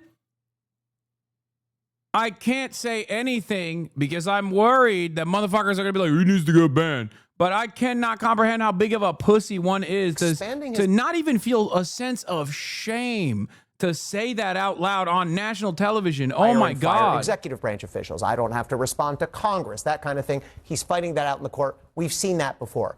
What's unprecedented, however, is the way Donald Trump is using official power from the FCC on to go after universities, law firms, and media companies that he disagrees with on policy or on politics. That is new. We've not seen that from any president before. This is actually cancel culture. I mean, that's what this is. The chairman of the Federal Communications Commission, Brendan Carr, added on Benny Johnson's podcast that the broadcasters, including ABC, have a license granted by us at the FCC, and that comes with it an obligation to operate in the public interest. Elsewhere in the interview, Carr attacked Kimmel as talentless and suggested the late-night comedian's comments displayed some sort of, quote, desperate irrelevance. Is that what we want the FCC chairman to be doing? It's a very slippery slope, and there's a pattern. We keep talking about it like it's not happening, and it just keeps happening over and over and over again with folks he disagrees with.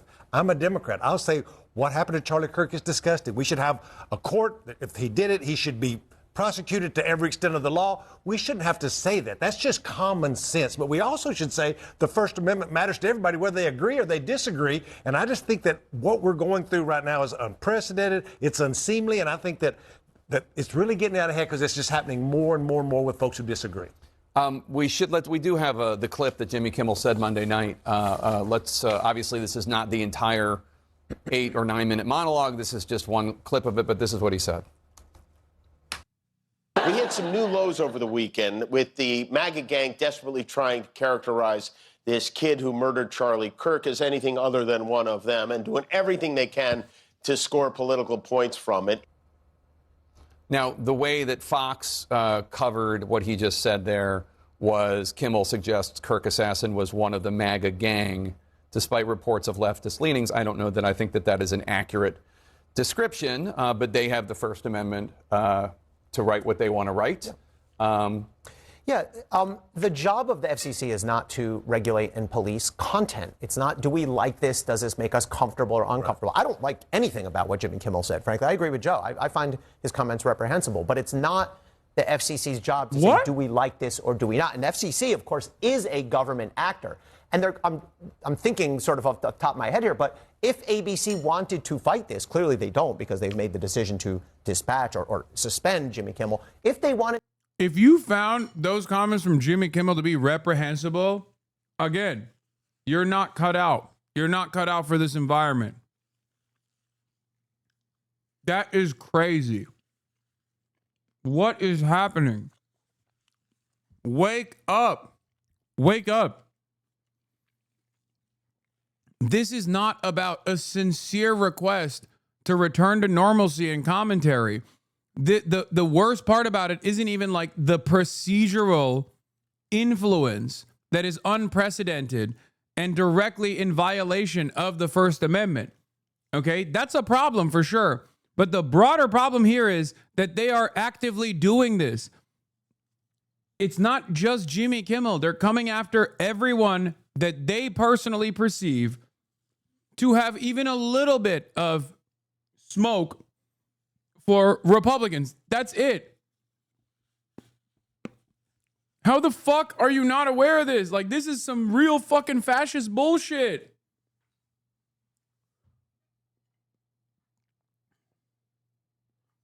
If you think those comments about Charlie Kirk are reprehensible, just listen to Charlie Kirk once or twice and let's see what you think about his takes then. I think the point is, though, that, again, when you alienate a part of the population who at some point just stops watching, then you have no incentive to keep whatever left of that audience there is. And then, it just kind of goes down the drain. Let me ask you a question, Joe. Do you think that we are holding late-night comedians to a standard for speech and decency that we do not hold our elected leaders, including the President of the United States, to? I guess who's we? I mean, you're talking about audience watchers or citizens? The American people, the government of the United States as of now. Are we demanding that our late-night comedians behave in a more upright and more conciliatory and sensitive way than we demand that our president act? Well, I think it's not so much demanding. It's if you don't like what Kimmel's saying, you turn it off. If you don't like what Trump is doing, you don't vote for him. So I think that's the power you have. And so I don't know that there's any kind of but we're not turning off Jimmy Kimmel. There's being pressure applied to have him canceled. That's ABC's choice, though. They don't have to cancel him. But they feel the heat. That's when they do it. Like everybody who gets in the line of fire of this administration feels the heat, and they're like, whoa, whoa, whoa, whoa. We don't want any heat here. This is the big boys, and they all back down. Yeah, I'm actually surprised. Look, we've seen law firms back down. Many law firms settled. I was surprised. I was disappointed by that. We've seen many colleges, including Columbia, settle, right? And it's, I think, noteworthy and alarming to note how many free actors in the private sector have decided to give in, to settle. rather than to stand up and fight. There are some counterexamples. There are law firms that have fought. This is what I've been trying to explain to people. Like, that's a decision that every private entity has to make for itself based on the bottom line. There's also a plethora of district court judges all across the country that are more than happy, though, to fight again, to push back against Trump administration action. They've lost most of those lawsuits, though, the Trump administration. A new era of all right, fascism. Thanks, one and all. Appreciate Corporal it. You can follow me on fascism. Facebook, Instagram, Threads, X, and on the TikTok at Jake Tapper. I'm telling you right now, we are in the era of corpo fascism, woke fascism, homo fascism. Okay? That's where we're at right now. Like, these guys will behave as though these guys will just fucking complain and cry and lose their shit.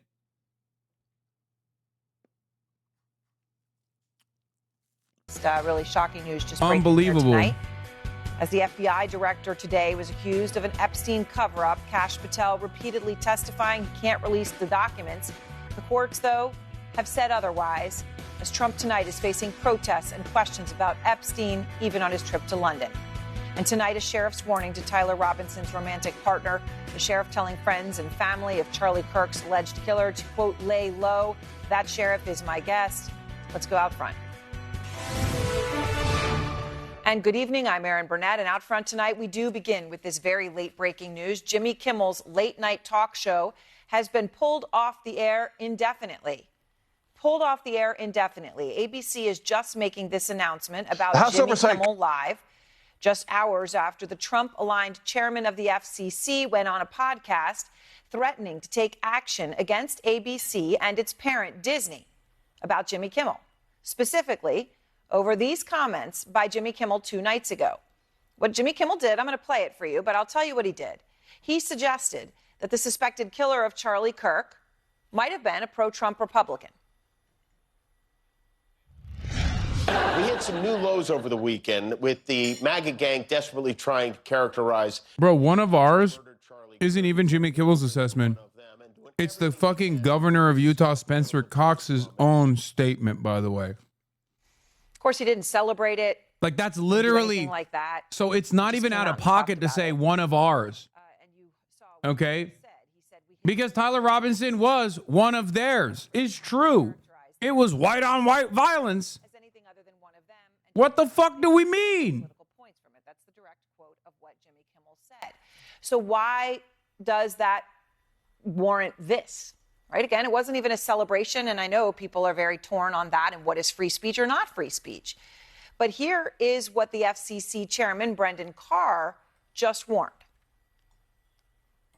You know, when you look at the conduct that has taken place by Jimmy. Bro, this kind of shit was so whack when SJWs were doing it. And it's somehow even more whack when it's the Republicans doing it. Even harder because the Republicans are using like institutional muscle to do it. It's not even like hysterical college campus freshmen now being like, oh, I don't want to hear this. I don't want to see this. It's just like bald ass dipshits that work in positions of power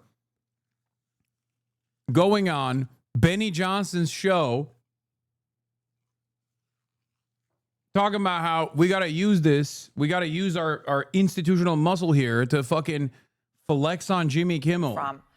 What's happening with Kimmel's show, though, comes in the context, of course, of the Late Show with Stephen Colbert. CBS announced it was canceling that. Colbert was a longtime and vocal critic of President Trump. Ari Cohen has become like that this was due to financial reasons. One of the goats, dude. Like low key. I never fucking thought that I would be on board with like Fire, which I always thought was like somewhat a little too conservative coded. Even though they were like it's crazy. They hyper focused on like they hyper focused quite a bit about SJW shit. No, I know he tweeted about me too. No, he is somewhat of a goat actually. No U.S. citizen should be detained by law enforcement at the border or anywhere because of their protected speech. ICE and CBP are the enemies domestic that federal officials swear an oath to defend against. And it's so funny because people were like, platforming terrorist propaganda isn't protected speech. You are certainly no constitutional scholar. I'll say that much. Like, that was my favorite thing to read at the time. That was my favorite thing to read at the time, of like blue checkmark dipshits being like, no, it's actually a good thing that he was detained, to a fucking First Amendment and defamation lawyer. Like, that's his fucking job, bro. That's his life's mission. With really, again, no explanation from ABC, just it is what it is. It is stunning. Anyway, Ari Cohn, a hero in these times, okay? Never thought we would get here. I always thought that, like, Fire was very conservative coded because they kept on talking about fucking campus controversy all the goddamn time. But they also would release reports on book burnings regularly. They did. They would, like, Fire regularly brought up how much conservatives are actually suppressing freedom of information, freedom of speech, and how much they were, like, actively going after whatever kind of books can be, whatever kind of books can be read in, like, libraries and stuff. But ultimately, in this day and age, heroes and more necessary than ever before. We need, like, when it comes to the speaking on the humanity of immigrants, we need, like, OG Cato style fucking libertarians. And when it comes to defending the First Amendment, we need these libertarians. We were at Campus Org until like 3 years ago. Yeah.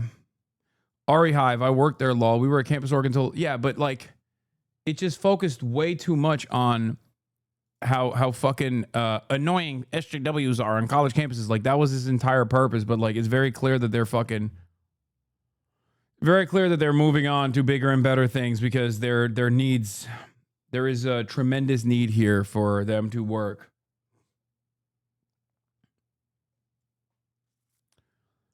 Ari Cohn, counsel of the Fire Org, reacts. The government pressured ABC and ABC caved. The timing of ABC's decision on the heels of the FCC chairman's pledge to the network to do this the easy way or the hard way tells the whole story. Another media outlet withered under government pressure, ensuring that the administration will continue to extort an exact retribution on broadcasters and publishers who criticize it. We cannot be a country where late-night talk show hosts serve at the pleasure of the president. But until institutions grow a backbone and learn to resist government pressure, that is the country we are. Oh my God, I'm nutting, dude. That's my GOAT, Ari. Please save me. Ari, save me, Ari. What do you think of Jimmy Kimmel? It doesn't matter, okay? For all intents and purposes, I am Jimmy Kimmel's most loyal servant. I am his fucking Fedayeen going forward, okay? I don't give a fuck about Jimmy Kimmel until this very moment. Now he's my GOAT. Do you understand? Because what is going on here is far more consequential than my own personal distaste for like Jimmy Kimmel's jokes or whatever, okay? What's going on here is this administration playing out its agenda of suppressing whatever they see fit, okay? Not even just dissent at this point. I fucking love Jimmy Kimmel, okay? That is my goddamn GOAT going forward, okay? Comrade Kimmel. It's so ridiculous. And a lot of dumb fuck liberals do not understand that an administration that decides we are going to pull the plug while utilizing the FCC's powers that it does not have against Jimmy Kimmel's, like, not even remotely offensive statements. What the fuck do you think it's going to do to everything? Until everyone is just like on their hands and knees like the DPRK lady about fucking Kim Jong-un. You know, millions must suffer, I guess. Nah, that's bullshit, man. He didn't say anything even remotely edgy, which, by the way, even if he had, he has every right. He has every fucking right. Make no mistake. Make no fucking mistake. This isn't even about like the public pressure, okay? I mean, that lady is the GOAT, for the record. I love her. And she got a wonderful new flat that Kim Jong-un gifted to her for her many, many years of voluntary contributions to the Democratic People's Republic of Korea and also Marxist-Leninist Judaist principles. She is a beacon of light and journalistic excellency. Having said that,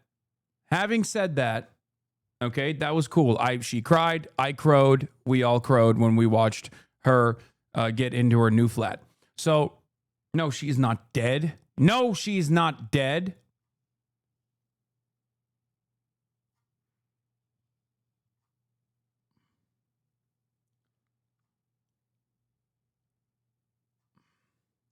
How dare you?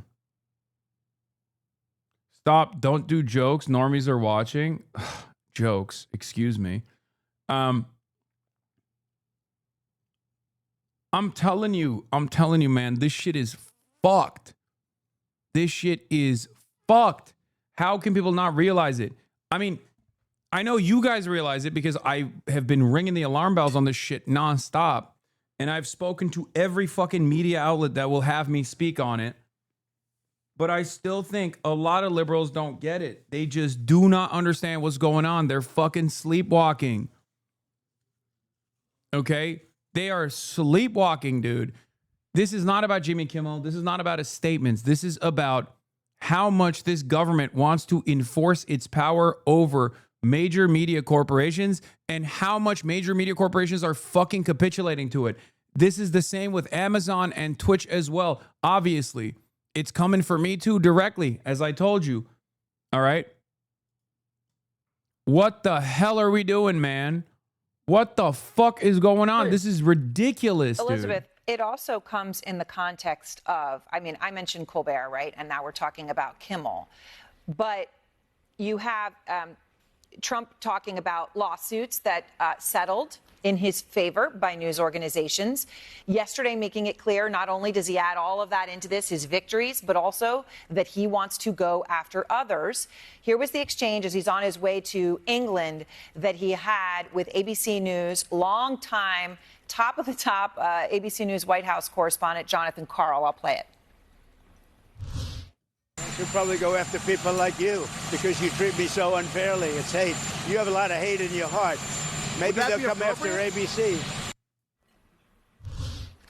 He was talking about free speech there. I mean, Elizabeth, where does this all lead, right? I mean, this is, I understand we were in a domino situation, but this one is seismic. This is seismic. And if you had told me a few weeks ago that Stephen Colbert's show was no longer going to exist, I would have said you're crazy. If you had told me yesterday or an hour ago that Jimmy Kimmel Live was going to be pulled off the air indefinitely, I would have said in no world is that going to happen. So we are really in unprecedented times. And trust me, the people at ABC did not want to pull Jimmy Kimmel Live. Oh my God, bro. No, it's not. Like, the strangeness of this is not that, oh my God, I can't believe it, that Jimmy Kimmel got pulled off the air. The fact, the way it got pulled off the air is the fucked up part. It's government intervention. Hello? Wake up. And not only is it government intervention, it's government intervention and capitulation by corporations to fascist to fascist demands, no matter how fucking stupid they are. No. This is really fucked. This is insane, brother.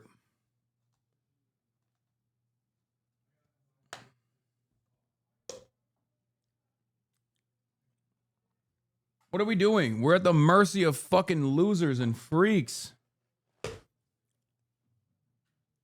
These schizophrenic monsters put the beat on you because they decided they didn't like your commentary one fucking time because you cried too much about COVID or whatever.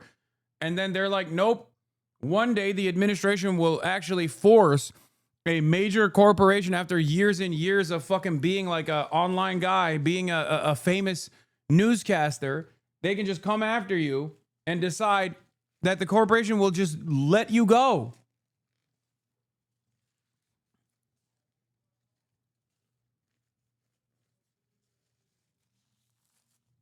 This is the most snowflake, fucked up SJW style shit I've ever seen in my life, dude. What are these guys doing?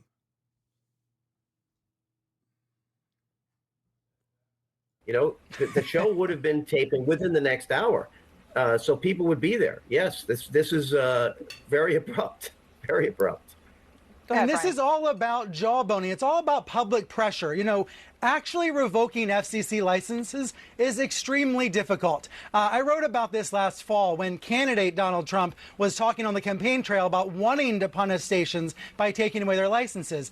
And throughout the history of the country, ever since we've had broadcast television, license revocations are extraordinarily rare. Once you've got one, you're pretty much guaranteed to keep it. So the threat is not that the FCC is actually going to take away a license. It's about the public noise. It's about the shame and embarrassment. It's about Brendan Carr going on podcasts and embarrassing ABC. You know, there's a term for this. It's jawboning, and that's what we've seen happen today in a very real way. Trump vowed retribution on the campaign trail, and he's getting it. He's getting it against entertainers and comedians. But Aaron, for every reaction, there is a counter-reaction. Stephen Colbert has already been joking about getting hired somewhere else. Those jokes mask a very real intention, right? Yeah. Where will he get picked up instead? If Kimmel parts ways with ABC, and again, Bill, correct me if I'm wrong, I think Kimmel's contract is coming due soon. Kimmel will probably end up somewhere else. And if big, old-fashioned mainstream media companies don't have the guts to employ these people, then we're going to see startups start to flourish. You know, we talk about the Substack era with people launching newsletters and live streams on YouTube. We're going to see more of that if these old-fashioned media companies can't stand a little bit of pressure from the president. Yeah, well, I mean, but it is stunning to see such a thing happen and to show this world that we're living in. Van Jones is joining me now on the phone. So, Van, you know, all of a sudden you see this headline, Jimmy Kimmel put on hold indefinitely by ABC News after the head of the FCC goes on a far-right podcast and says we can do this the easy way or the hard way. Like, understand something here, okay? The response from this company is supposed to be, oh, yeah? Try me, suck my fucking cock, okay? What are you talking about? Where's your fucking backbone? What the fuck do you mean you're going to fold to the Trump administration and the FCC being like, sorry, we're taking away your broadcasting license? Suck my dick, dude. Suck my fucking dick. That is what the response should be. That is what the fucking response should be. What are we doing? What are we doing? I cannot believe it, dude. Wait, what? Oh my God. Okay, thank you. Oh my God. I'm so mad. I'm so mad. It has nothing to do with Jimmy Kimmel. I do not give a fuck about his comedy or his humor. It just adds insult to injury from my assessment, from where I'm standing. The very fact that he was like funny for the first fucking time. And not only was he funny on this bit, it wasn't even remotely offensive. The notion that this is like the worst part about this, in my opinion, is not just the administration that's being like, oh, we're going to fucking threaten you with government power. Okay. That is an interference on free speech. That's bullshit. That's a violation of free speech. That's not just cancel culture. There's a violation of free speech. In the past, Donald Trump would say, oh, I don't like the way you're presenting me. Okay. You would go, tough titties, bitch. It doesn't fucking matter. Who gives a fuck? Now, when Donald Trump says, I don't like the way you're presenting me, and companies go, oh my God, I'm so scared, instead of trying to fight back, we arrive at this situation where like the more they get, the more people cave, the more companies cave, the more they give an inch, these guys will take a fucking mile. What are we doing? Liberals, defend something, anything. Defend liberalism. Defend the First Amendment. What are we fucking doing? At this point, I see this as enabling the administration because that's precisely what this is. You are enabling this administration.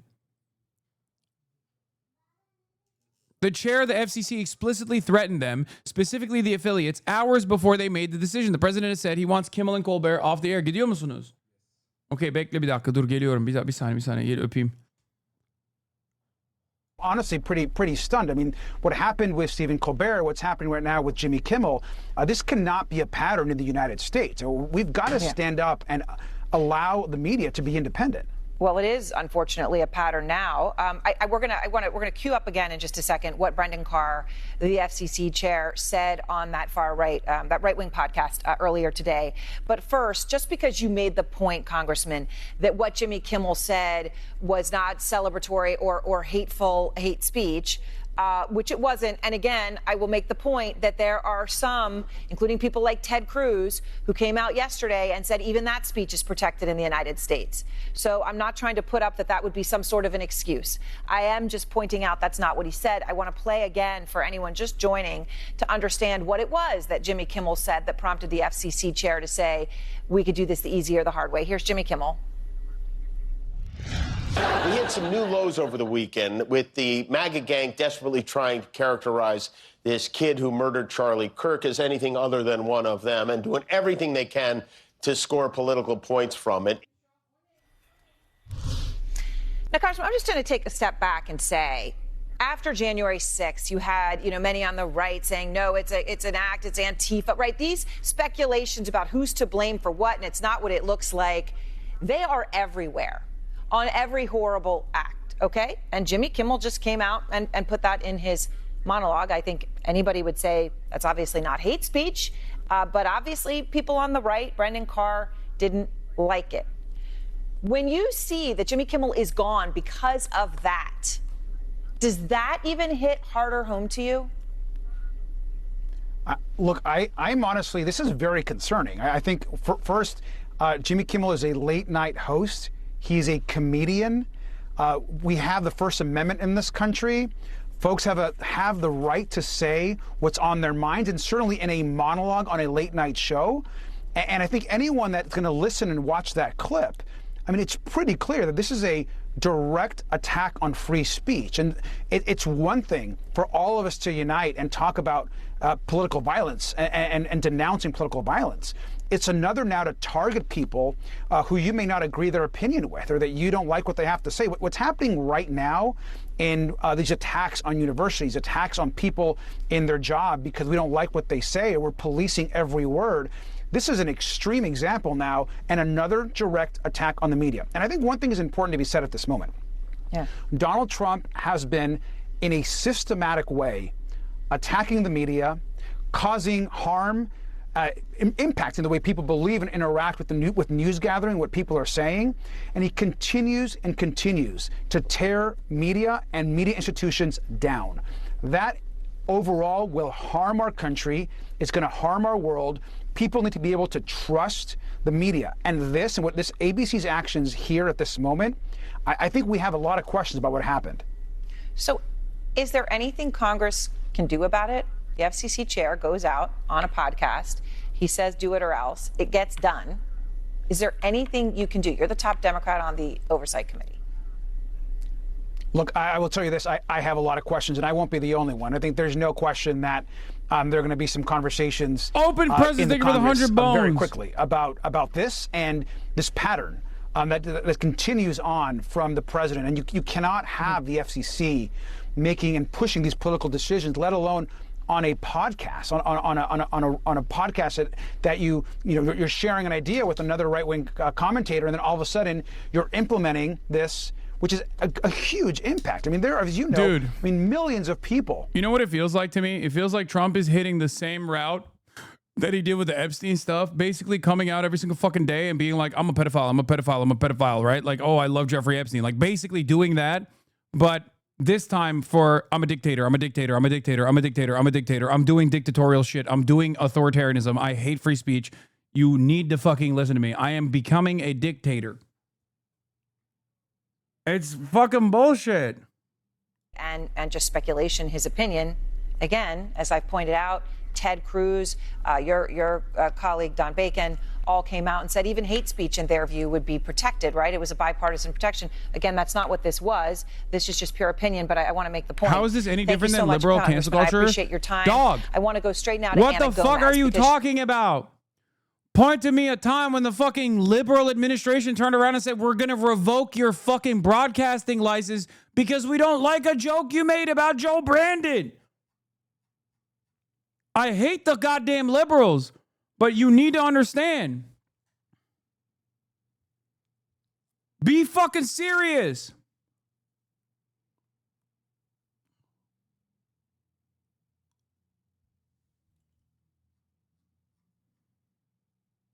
This isn't a bunch of like conservatives organically getting together and getting offended and then demanding that ABC cancel Jimmy Kimmel. They've done that already. They've done that. It didn't work.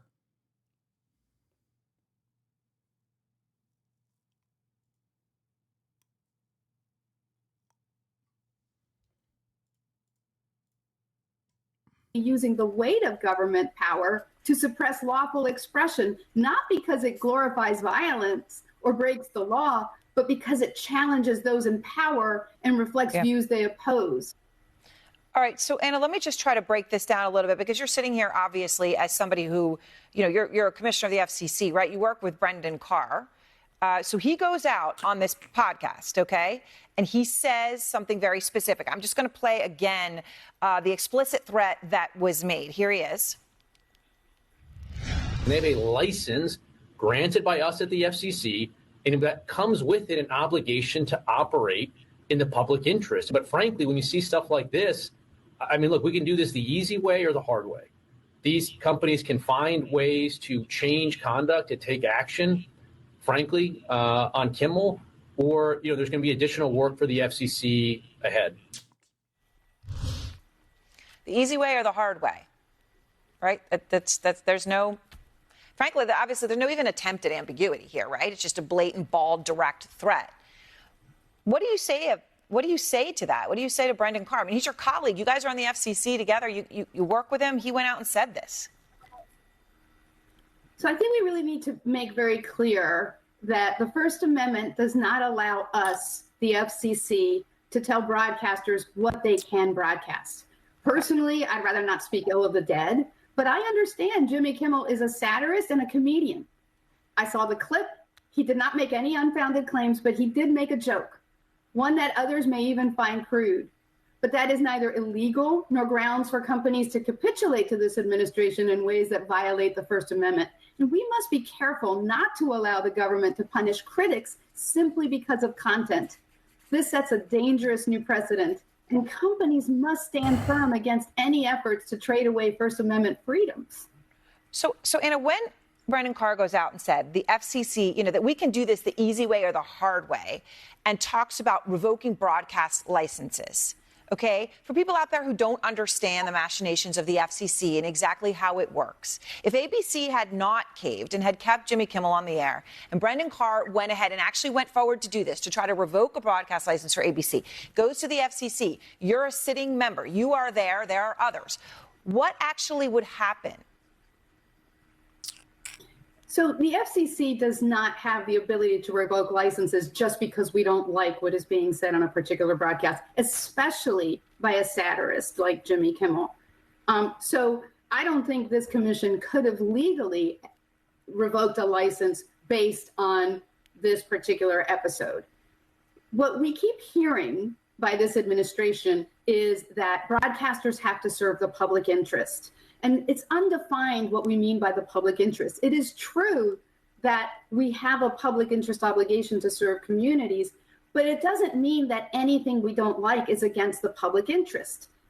And what I think we need to do as a commission is we need to issue a rulemaking where we say, here is specifically what we mean by serving the public interest. Because just saying it's against the public interest because we don't like particular content is not enough. And I think it's very important to know, we don't have, I'm sorry, we don't have an exception to the, I was going to say, we don't have an exception to the First Amendment for broadcast licensees. They are still protected by our First Amendment, and free expression is non-negotiable. It marks the line between freedom and By the way, oppression. as far as I've seen, they're not even mad at the Trump part of what Kimmel said. They're mad at him for saying the shooter might be right-wing. Fuck them. They do not get to decide who stays on air and who doesn't for whatever fucking jokes that they're making or whatever statements that they're making. They can suck my cock, okay? That is fucking bullshit. That's bullshit, dude. I cannot believe it. I can't believe that that this is what we're doing, man. This is what we're doing. Are we fucking for real? Are we serious right now? Is this what's going on? Bro, this is so goddamn annoying. I saw this happen in Turkey. Oh my God, this is literally what's going on. Are you a Kimmel stan? Holy hell. No, dumb fuck. Do you not understand? I don't give a shit about Jimmy Kimmel. I'm standing on the principle of the First Amendment. The very fact that this administration is actively going after people because of things that they said on television and utilizing the FCC in an inappropriate manner is completely and utterly unacceptable. It is illegal. It is unconstitutional. Are you fucking dumb? This has nothing to do with Jimmy Kimmel. Fuck. Don't even fucking come at me for that and be like, oh, you like Jimmy Kimmel so much. Don't try to fucking bastardize what's unfolding in front of our goddamn eyes, dumbass. An administration that does this to the most inoffensive, unfunny guy like Jimmy Kimmel, what the fuck do you think they're going to do to anybody else? This is how they control the flow of information, by causing every mega corporation that owns any of these fucking media channels to capitulate to their whims, to be at their mercy, to be at their disposal.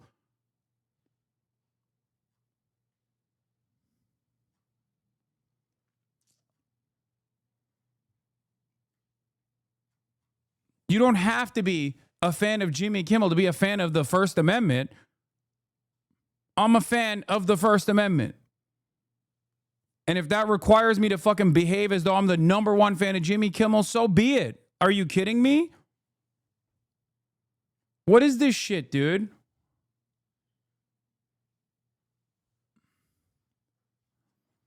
We are Turkifying this stupid fucking country at an alarming rate.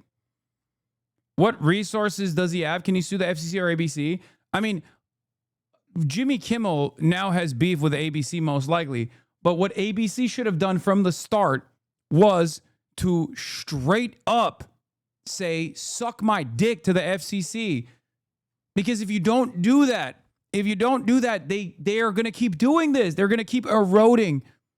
They're going to keep testing out the limits, the public appetite.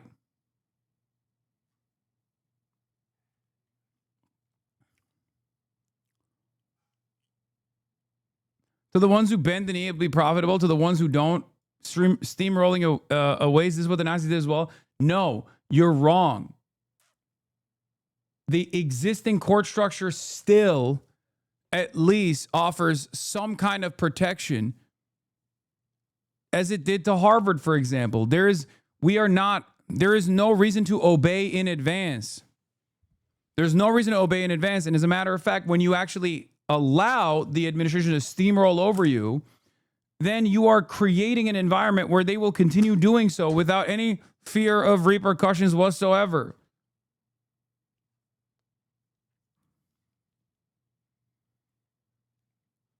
Only when they realize that there is a lot of smoke for this shit, only then can you potentially stop what is coming. Okay? How ridiculous, how incredible, how insane.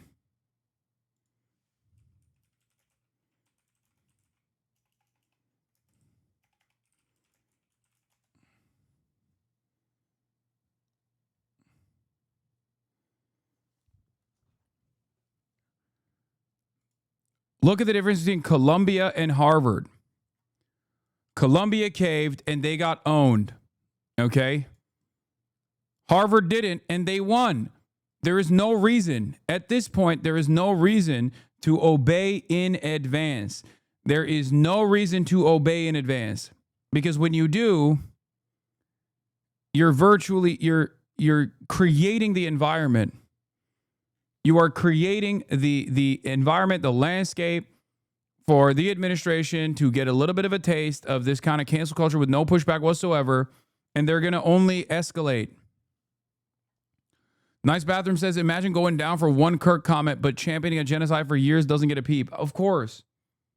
But those two things are in line with one another.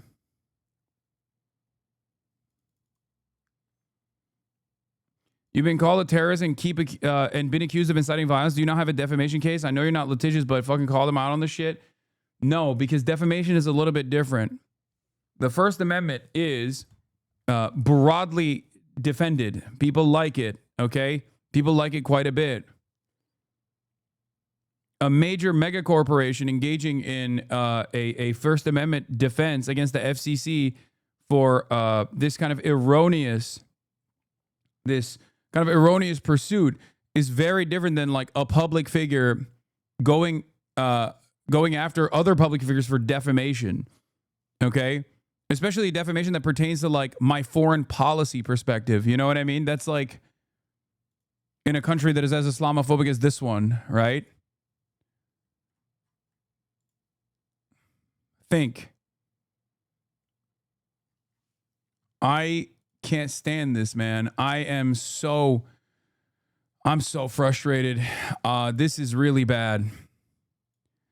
Obviously, it's also extra bad because, like, I myself am in the crosshairs of this administration, so I do feel a sense of closeness to what's happening here because I see it. I see that it's imminent. Okay?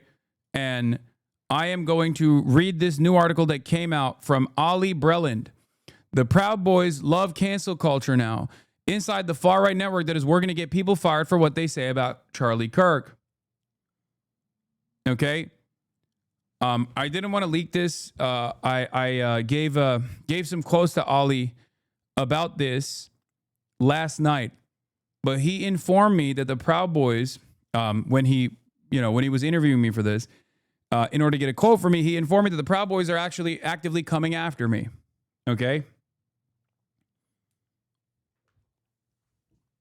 And that they have been looking for anything and everything they can, alongside many of these other conservative groups, obviously. It's just funny because it's the Proud Boys, right? Like they did January 6th. But apparently they are looking for anything and everything they can in my background to get me deplatformed, which is really funny because, like, when you say the Proud Boys are coming after me, one would assume they're trying to, like, violently and physically apprehend me and kill me or something. No, they're using their instead of their trigger fingers, they're using their Twitter fingers. Okay. When Enrique Tarrio picked up the phone, the first thing he wanted me to know was that he was pushing through a 4-day hangover. This was on Monday, and he had just returned to Miami from Westfest, an annual pilgrimage to Las Vegas in which Proud Boys from around the country gather for hard drinking and general debauchery. Basically a frat party, he said. But with that out of his system, Tarrio, who has long been one of the far-right group's key leaders, found himself stirred by a more pressing preoccupation: all the people he wants to get fired. Over the past several days, Tarrio told me, has activated an extremely effective network of Proud Boys to scour the social web, find posts celebrating the assassination of Charlie Kirk, identify the individuals involved, and persuade their employers to fire them. Oh, God, they are fucking soy boys, dude. Such pussies. Oh, my Lord. Fed activity.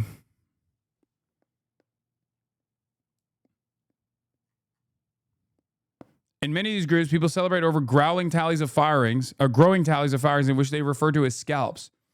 He told me.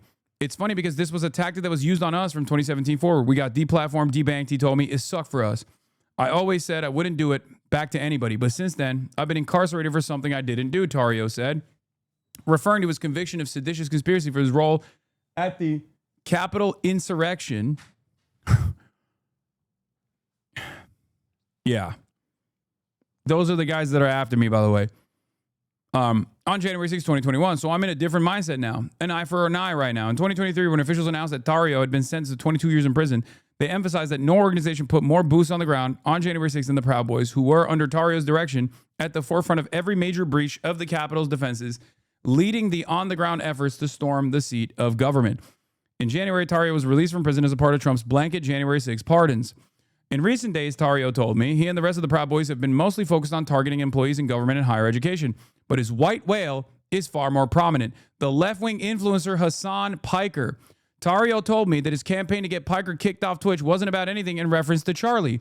As my colleague Spencer Kornhaber recently wrote, Piker condemned the shooting and anyone who attempted to justify it. though he has at times used his own violent rhetoric in the past. Piker was temporarily banned from Twitch earlier this year when he said people who truly oppose Medicare fraud should kill Senator Rick Scott. Still, okay, come on, Ollie. I gave you the full quote. Jesus Christ. I guess, it's fine for brevity.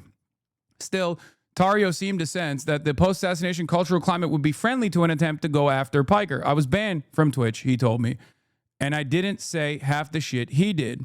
Tario told me that he and the other Proud Boys have teamed up in a group chat with other right-wingers who all want Piker to get kicked off Twitch by running a bigger and most sustained version of the other active mass firing campaign. They have been circulating Piker's past controversial statements to companies that advertise on Twitch in an attempt to pressure the streaming platform, he told me. Which, of course, is something that I worked on, or is something that I've been dealing with for the past 2 years.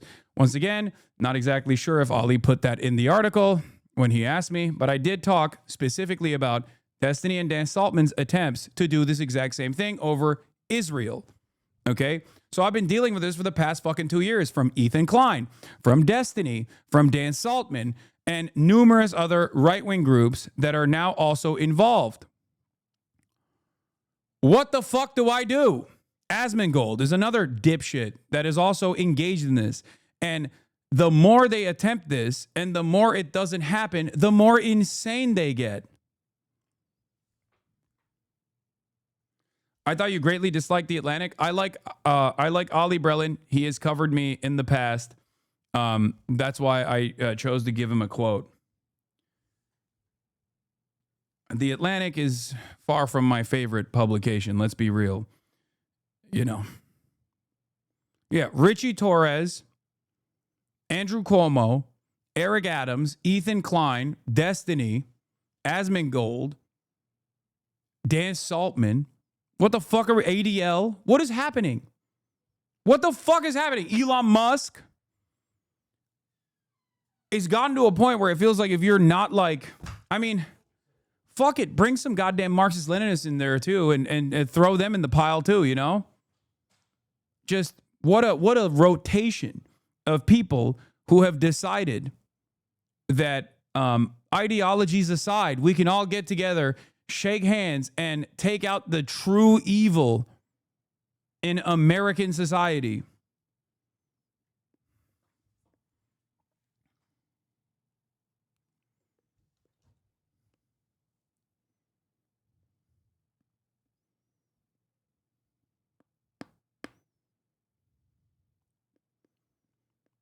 Yeah. Remember when you were called controlled opposition? Yeah, that's why I laugh at dumb fucks who are like,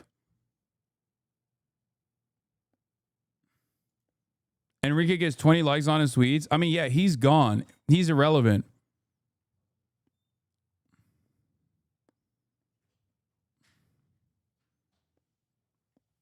It's not him personally that's doing this.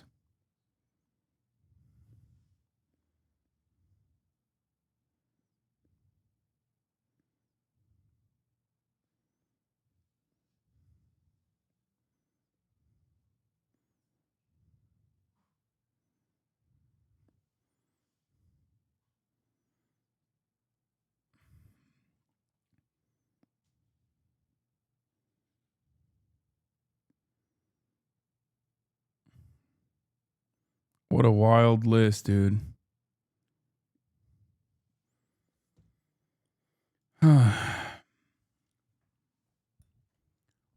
It's fucking Hasan derangement syndrome. Don't you think it's not worth it to still fighting? What? Why would I fucking what?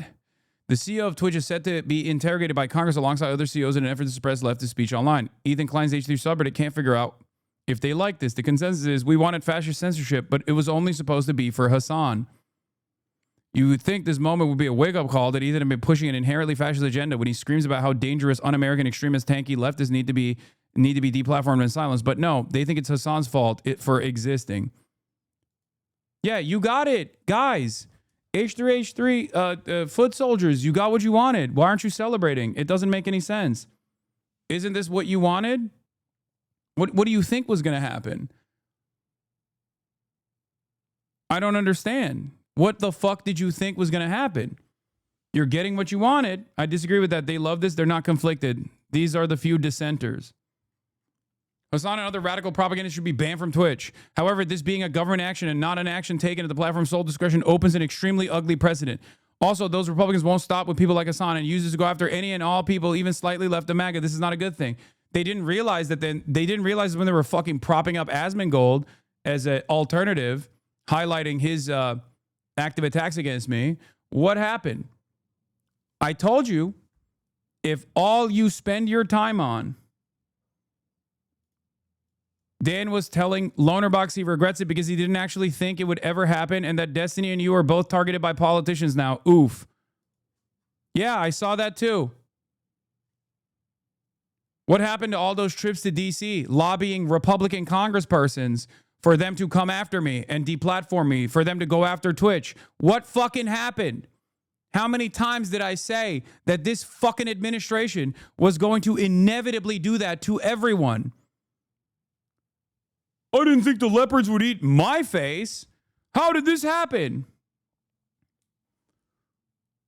Part of the reason why it's happening also is because I have to 1v99 motherfuckers on this, okay? Every goddamn day. From all different walks of life, all different backgrounds. Like I said, from Andrew Cuomo to Eric Adams to the fucking ADL to Jake Tapper. Down to the fucking Proud Boys. You got the Proud Boys and the ADL shaking hands on this shit. And now you know who else is shaking hands on this? Nick fucking Fuentes. You got literal neo-Nazis up in here being like, hell yeah, brother. Time for the deplatforming.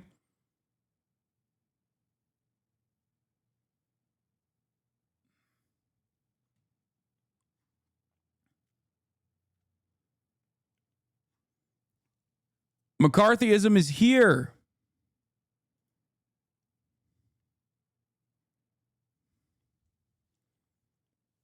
And it was championed by a lot of self-described liberals as well. Wake the fuck up. If you're conflicted in this moment, wake up and realize who the fucking real enemy is here, okay? Jesus Christ. I have, in spite of the unimaginable amount of fucking resentment that has come from all of these different like self-described liberal places, have not once even shied away from openly admitting who the real problem is. It's Donald Trump and his administration, and these fucking idiots are still holding on to petty grievances. It blows my mind. I'm split on this. On the one hand, I want bozos like Mike from PA and Hasan to be held accountable for their rhetoric. On the other hand, I know that no matter what the context of what is shown is, Republican Senate will use this as a justification to further paint the left as dangerous and attribute these morons to political violence where it actually wasn't attributable to. I think some of you guys are losing the plot if you're cheering this on. This will literally only hurt left-leaning and progressive political commentators while fascists and right-wing radicals will continue to dominate the airwaves. Oh my God. Oh my God. They're finally realizing it. What happened? I thought Asmongold was just like kind of MAGA. It was fine, right? When you guys were fucking hyping up every dumb fuck Republican on the internet that wanted a crumb of clout like that fucking sex pest lawyer guy that you guys thought was the most esteemed legal mind anyone's ever seen. What happened? What the fuck happened? The fact that the Republicans are in charge means we shouldn't trust them to handle any investigation in a fair, balanced, and trustworthy way. But as long as they are in power over the government of the United States, they're also the only hope to enforce just the most basic standards that Twitch has been flagrantly violating. That's one of the main issues with tackling escalating anti-Semitism or escalating calls to violence online. These are problems that cross traditional left-right boundaries, but they still get funneled into the insanely divided and polarized landscape of American politics right now.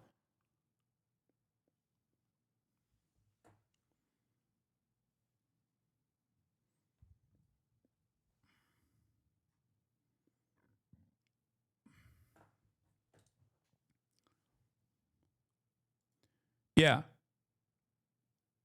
Dan Saltman just told Hasan Piker he played no role in lobbying Congress to enact censorship on Twitch. Here's Dan Saltman talking to Lonerbox about how he set up a meeting with multiple Republican congressmen to talk about cracking down on Twitch. I am not sure if Hasan is trying to blame myself or, in parentheses, Jews for this, but for clarity's sake, I have not talked, emailed, or DM'd, or had any communication with anyone involved with this, directly or indirectly. They chose to investigate Twitch all by themselves. I had no idea this was coming or even in the works until it hit the news. You want to talk about the mission? What's your progress going forward with Twitch? In comparison to I have James's congressional audience. meetings Oh, no. set up. Okay? Oh, Alex. That's like with more than one dude. Republicans, obviously, shifted. What's a congressional meeting? Well, I guess it's when there's with multiple congressmen, and it's like a fact-finding mission for them, where they go and they. Oh, stop the video. Sorry. Rolling super hard right now. Okay. All right. So a congressional video is where not a congressional video. A congressional meeting is where there's multiple of them, and they have their aides with them, their chiefs of staffs with them. And then they're trying to find out, like, okay, explain this to us, everything from start to finish. And they're taking notes, and then they're issuing subpoenas and shit like that after that based on the information of what you give. What would you like to talk about? You want to talk about the mission? What's your progress going forward? What happened? What the fuck did you think was going to happen, you obsessive pervert? The only reason why they're feeling the stress right now is because the very same people that they thought that they could align with are now coming after Sex Pestany. You understand that, right?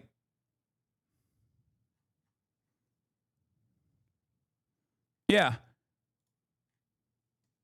Mike from PA is right. This is a total lie. Dan Saltman and various Destiny orbiters have been working behind the scenes to work with some of the worst fascist Republicans in an attempt to target Twitch and Hasan. He only regrets it now as Destiny himself gained their attention by mocking Kirk's death.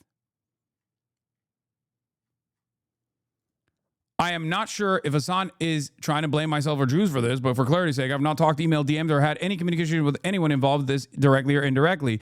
In addition to that, I don't think the government should be telling companies who to ban. Hasan Piker should have been banned many times over, and he wasn't. I do think that Twitch should be brought before Congress for their illegal ban of Israeli signups, as well as the CEO's blatant discrimination and protection decisions affecting Jewish people. The best result moving forward is not Hasan being banned. It's a new executive team and a clear set of rules that will be actually followed moving forward. If they want to be a free-for-all like Twitter, fuck it. But you can't be banning people for 2 weeks for calling someone fat if you go to that route. They're still talking about people getting banned for calling someone fat. He was literally tagging the FBI and Laura Loomer in his tweets targeting me. And now he's turned around and he's like, oh, I didn't realize it was like that. Yeah, the only reason why he didn't realize it was like that is because they're coming after Destiny too, you fucking idiot. Good job, you fucking moron. Are you happy?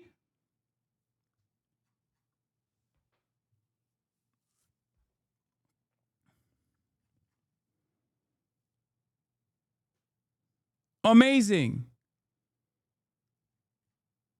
This is why you don't ally with fascists. You don't align with fascists. You lie with pigs and you get covered in shit, okay?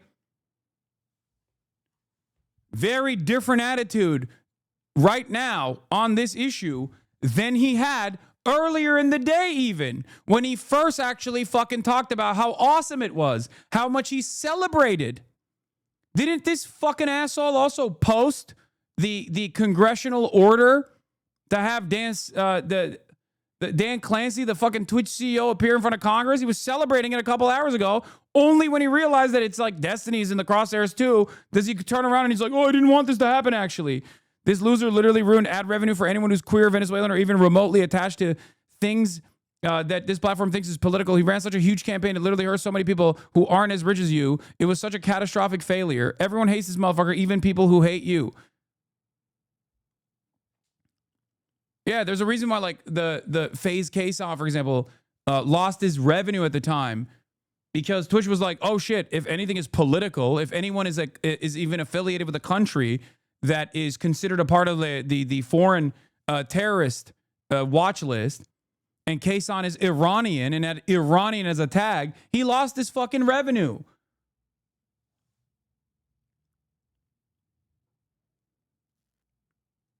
And now queer creators can't even mention that they're queer without risking and getting demonetized and getting labeled. What the fuck did these guys think was going to happen, dude? Congratulations, by the way. You did it. We did it, Joe. We did it, Reddit.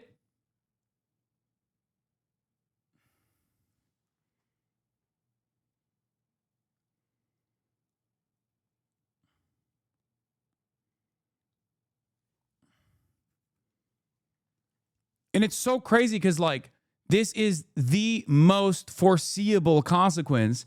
And guess what? I warned about this non-fucking stop. I warned about this over and over again. Nobody wanted to listen to me. Philip DeFranco didn't want to cover it. All these apolitical fucking slop tubers also didn't want to cover it either. What will it take for people to realize that this was an incredibly dangerous game to play? Yes, these guys fucking hate me, okay? These guys fucking hate me for Israel. And not even, he doesn't even give a shit about Israel all that much. I think he just like literally hates me because Destiny hates me. No, Philip DeFranco didn't refuse to cover it. I'm just saying, like, this is the type of shit that normally Philip DeFranco would cover. But he didn't. Nobody covered it. While it was happening, nobody actually applied any sort of internal pressure from the commentary sphere. And look at where we're at. We fucked around and we're all collectively finding the fuck out.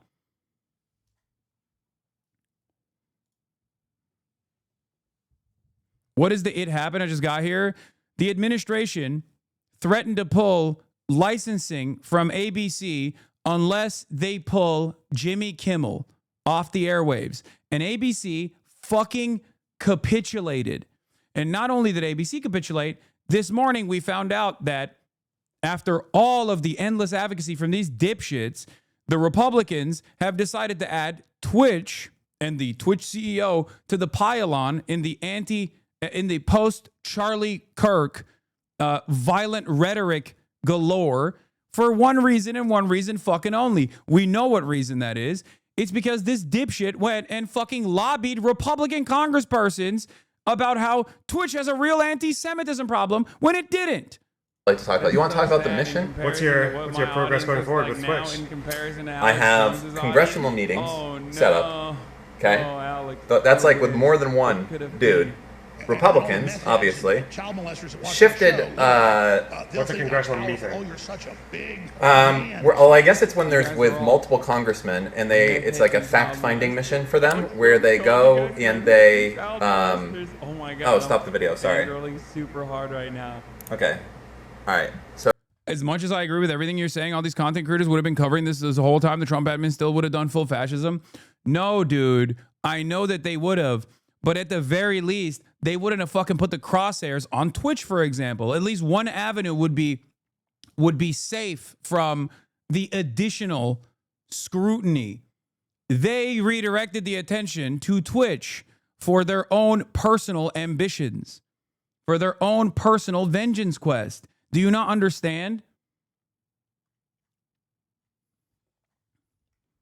Of course, the admin would inevitably come after someone like myself.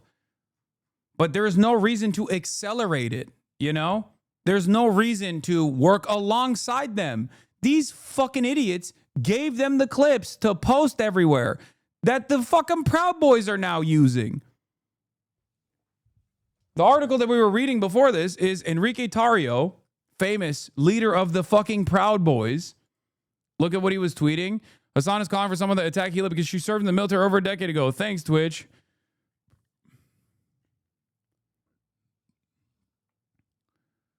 Now this dumb fuck is sitting around acting like he didn't know it was going to happen.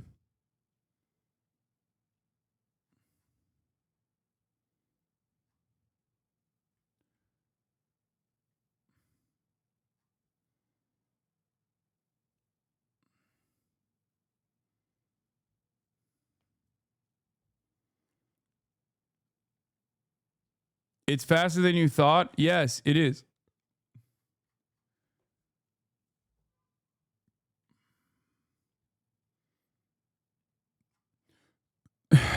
A congressional video is where, not a congressional video, a congressional meeting is where there's multiple of them. And they have their aides with them, their chiefs of staffs with them, and then they're trying to find out, like, okay, explain this to us, everything from start to finish, and they're taking notes, and then they're issuing subpoenas and shit like that after that based on the information of what you give. What would you like to talk about? You want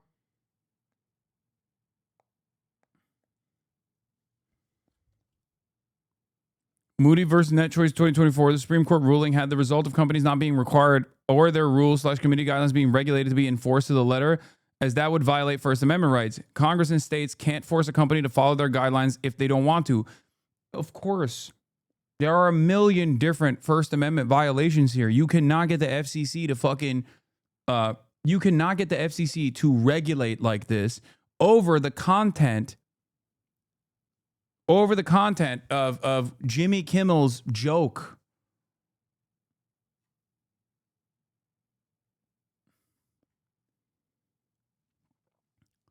The administration is also obviously trying to apply pressure in congressional hearings to Twitch for a very specific purpose, to throw a little bit of fucking red meat in the direction of the dumbest morons on the internet. Boner Box be sitting there like he didn't know what the fuck a congressional meeting is. Yeah, don't even get me started on that guy. Oh, man. I guess this is it, you know? You made your fucking shit sandwich. Now you got to eat it, right?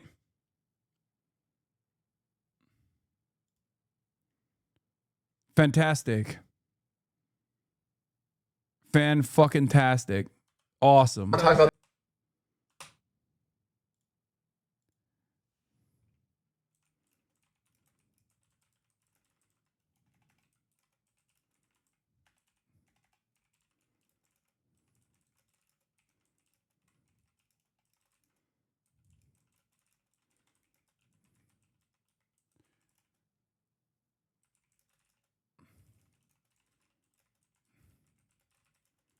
Now used to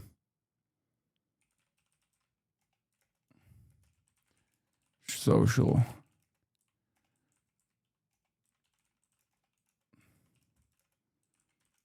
to be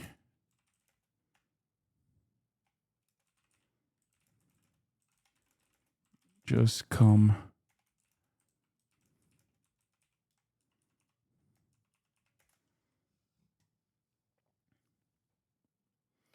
Make no mistake, television broadcasts are growing increasingly right-wing. Larry Ellison owns Skydance, and that's why Colbert got fired. I know.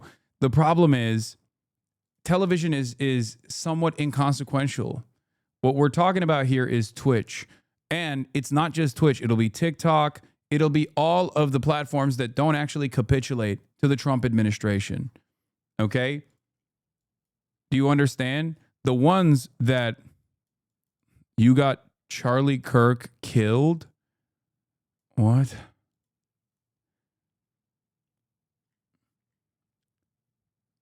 That's why I'm so fucking pissed off.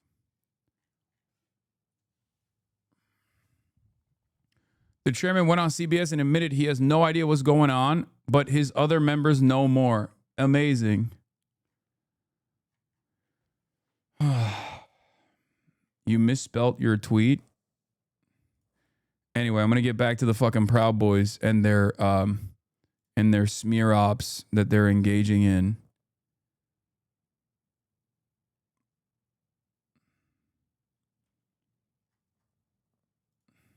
Stupid fucking idiots. I'm not even, dude, I'm not even mad that this is like personally targeting me, okay? That is frustrating. But the major reason why I'm frustrated here is that this is leaning into the severe restrictions on political dissidents, an erosion of free speech. These guys understand that there is a threat here for discontent, and they do not want discontent to exist.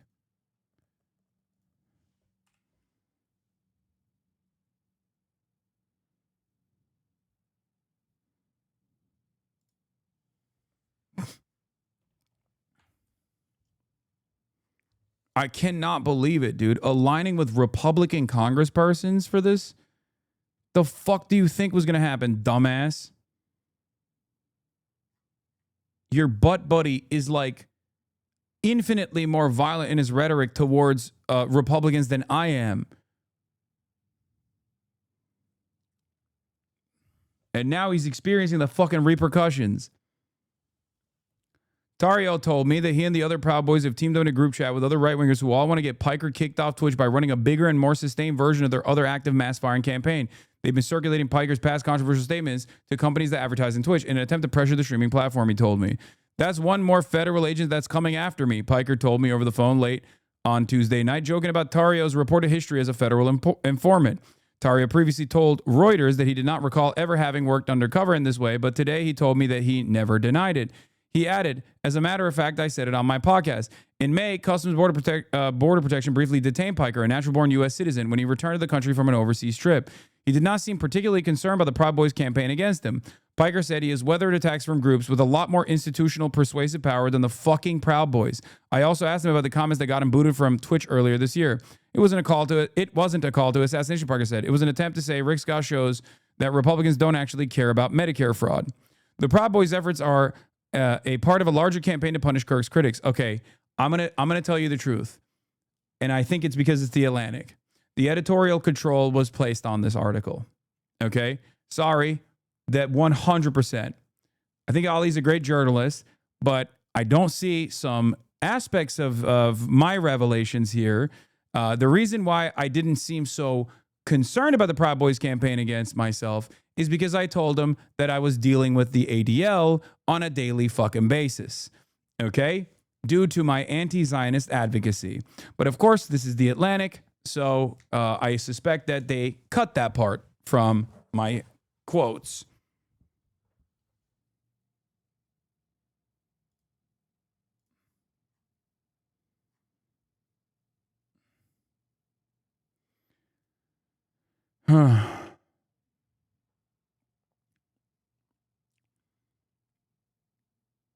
Anyway,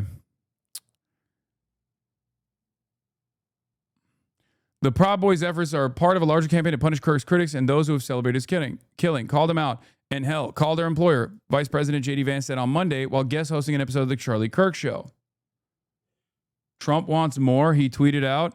Great news, America. The ratings challenge Jimmy Kimmel Show is now canceled. Congratulations to ABC for finally having the courage to do what had to be done. Kimmel has zero talent and worse ratings than even Colbert, if that's possible. That leaves Jimmy and Seth, two total losers. On fake news, NBC. Their ratings are also horrible. Do it, NBC. President DJT.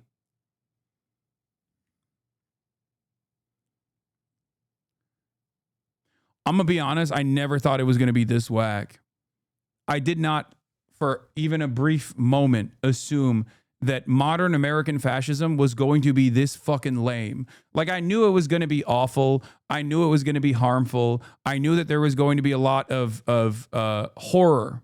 But I did not think that it would be conducted over petty grievances and narcissistic desires being enforced. Like, I'll give you one example. Big balls. I didn't think that big balls getting beat up by two teenagers, one teenage girl and one teenage boy at the age of 15, was going to be the testing ground for a military deployment on an American city, the Capitol. I didn't think so. It's so fucking lame.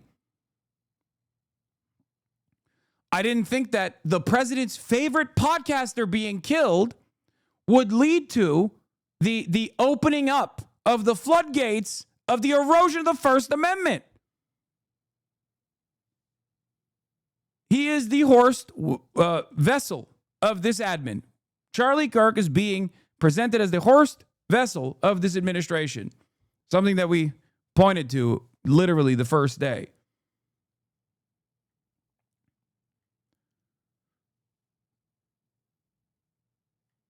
We are entertaining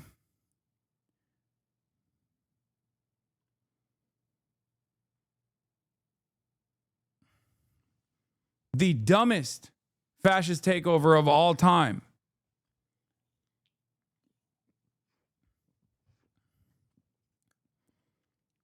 Shitty parades, lame takeovers, etc. 30s fascism aesthetics to draw people into, but this didn't even got that. Yeah.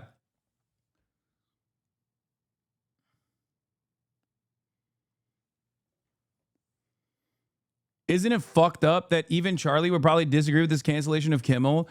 I mean, yeah, he wasn't exactly the biggest fan of the First Amendment, but I think even he had the wherewithal to fucking understand that this doesn't look good that this is not going to be reflected on positively. Maybe some of the dumbest fucking MAGA tyrant boomers are going to love it because they hate Jimmy Kimmel because Jimmy Kimmel made me feel bad during COVID. I hate that pussy.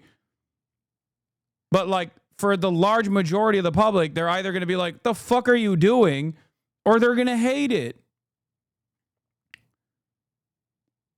I don't give a shit about Jimmy Kimmel. And I hate this decision. ABC and their partners fired him, not MAGA. Man, what kind of fucking delusional cope are you on? The Trump administration literally threatened ABC by using the FCC, a government regulator, saying that the FCC was going to pull their fucking broadcast license. What are you talking about? Wake the fuck up, bitch. The reason why you have to lie to yourself like this is because you also recognize that this is lame as fuck, okay? This is bad. And you recognize that too. This was supposed to be a question mark, lol. Okay. Well, come on. Stop acting like a majority of people not liking something is a good point, that making these situations is irrelevant. No.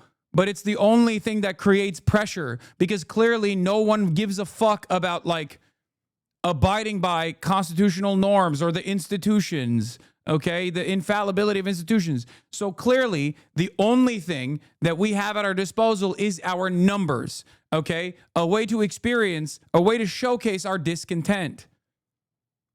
So even if people don't like Jimmy Kimmel, it doesn't fucking matter. Dude, I've been watching every day for years. This is the weirdest day. I know. Well, it's happening. Just past 1 a.m. here in Windsor, President Trump comments on Jimmy Kimmel being yanked off air, calling it great news for America. The ratings challenge Jimmy Kimmel show is canceled. Congratulations to ABC for having done the courage to do what had to be done. And then he says NBC needs to cancel Jimmy and also Seth. Two total losers. Seeing you cope and see this hilarious. They didn't take South Park off the air. Kimmel has lied and incited violence. Stay mad.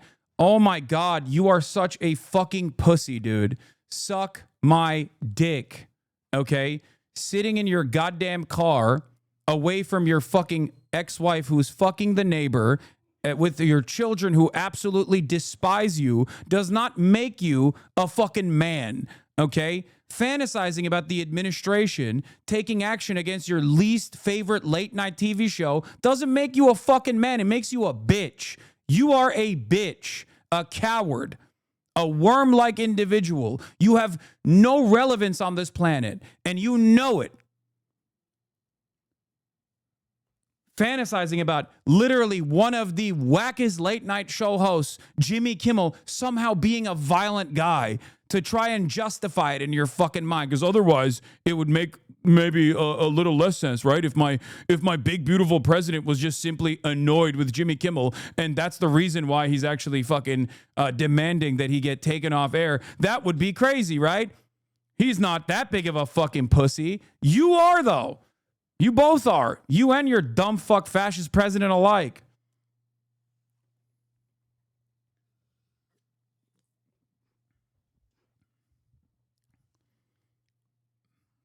What a small-minded loser this guy is. But again, here's what it comes from. Here's where this kind of lame pussy shit stems from. Okay? It stems from how weak these people recognize themselves to be. It stems from them recognizing that they have no power.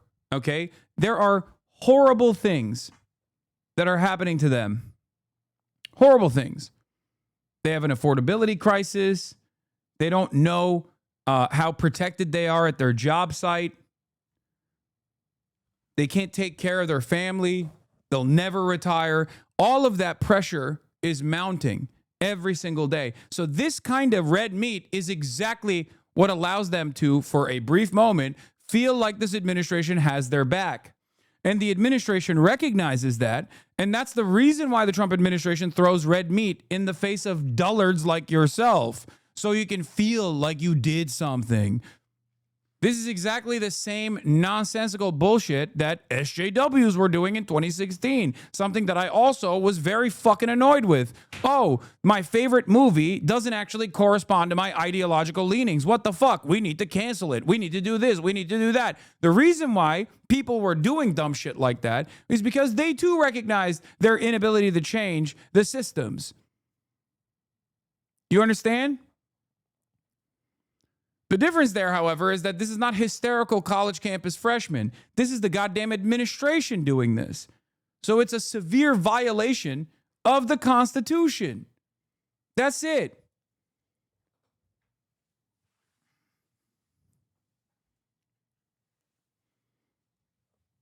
This is why I kept repeating over and over again. This is why I kept repeating that you are a small-minded, narrow-minded loser if you think that banning someone like myself is going to improve your life, improve your material circumstances in a meaningful way. Go ahead, celebrate it. I'll find a fucking way.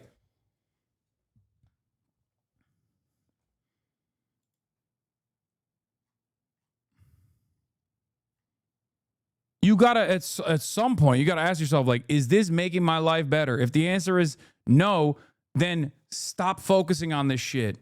Focus on things that are more productive.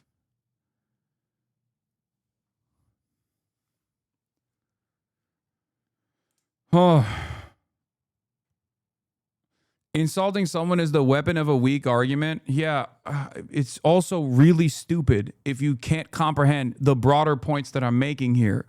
The insult is just seasoning added onto it. You understand that, right? I'm not just saying you're stupid or weak-minded. I'm explaining to you exactly why you're weak-minded, but I guess you're too stupid to fucking understand that. Hyper-focusing on insults instead of the broader argument is also a recognition of how stupid one is.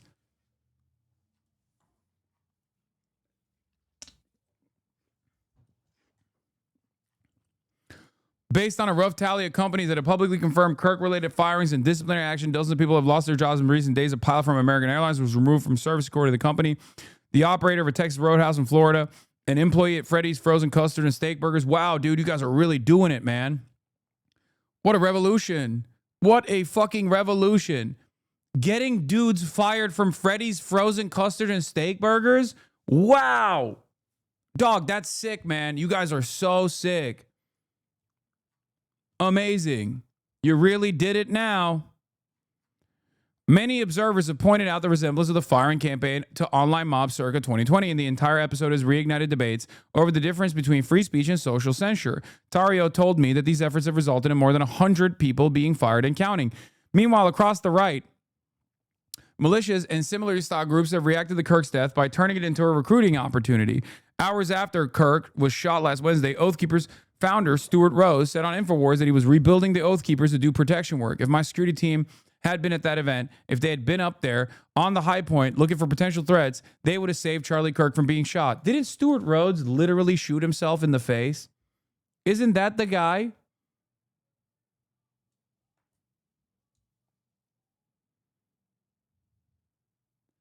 That's the guy, right?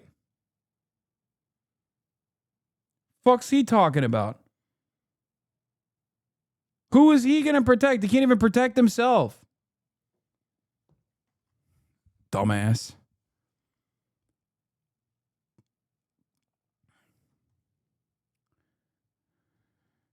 He claimed that he was writing a proposal. That's the funniest part about it, is that like all of these incompetent losers, like all of these fascists are so insanely incompetent. Like they're hilarious.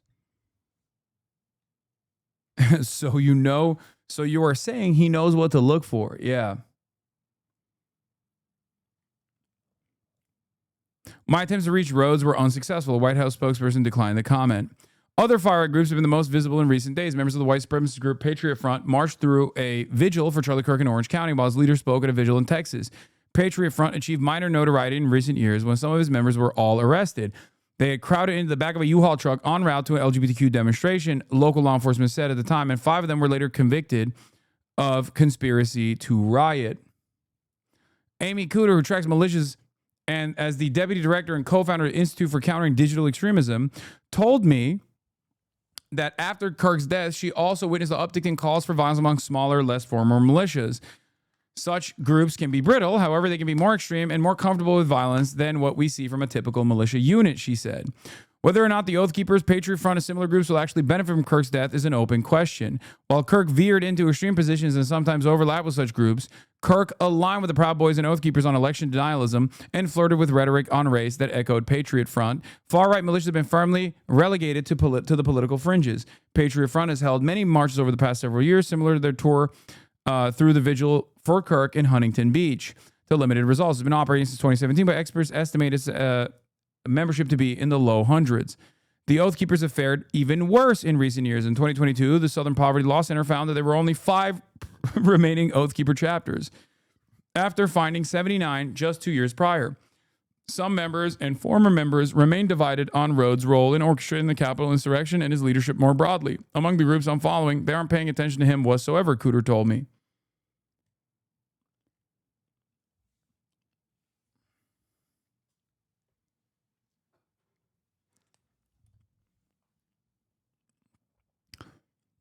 But she noted the thing that has caused so many Oath Keepers to depart from the group is what attracts others in. I can never rule them out, largely because of Rhodes' ability to come off as someone close to Trump. That perceived proximity to the president is still a draw for some potential recruits. Yet many of these groups don't associate one with another. I just think they're R-worded, Tario said after I asked him about the Patriot Front. Don't go to a vigil and try to make it about you, he said, claiming my guys confronted them after Patriot Front members walked away from the event. While Proud Boys still operate on the ground at physical events, they roam the streets and get into fights much less than they used to, according to data from the Armed Conflict and Location Event Data, ACLED, a nonprofit that tracks political violence. Some extremism experts have told me that the real reason Proud Boys have become mellower is because the organization has lost momentum and energy. Tario claims otherwise. The culture has shifted dramatically, he said. It's kind of like, we won. We got what we wanted. Just last month, I posed a question of why the Proud Boys had seemed absent compared with their boisterous presence throughout Trump's first term. One answer seemed to be that the second Trump administration had taken on a mission of the Proud Boys from within the federal government. Now the Proud Boys are focusing on other things, Tario said, shifting to behind-the-scenes work such as their ongoing cancellation campaign. I guess it's kind of hypocritical for us after saying, oh, free speech or whatever, he acknowledged. But the problem is the right isn't good at fighting dirty. Now they've figured it out, he said, and it's working. Something Ali didn't actually put in this article, but he presented to me in quotes as well, is that he basically does kind of mention this, but I thought it was really funny, is that Enrique Tarrio basically alludes to the fact that he doesn't give a shit about whether or not I've made a statement about Charlie Kirk or not, and simply just wants me deplatformed. You can kind of tell from the article itself where they are like, we looked to see anything in reference to Charlie and we couldn't find it, so we just decided to go after his old quotes.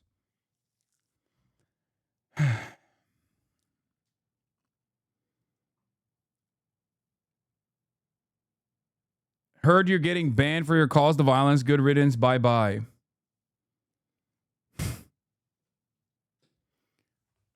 There's going to be a lot more of these fucking losers in here, but I welcome all of you stupid fucking hogs. I love all of you, okay?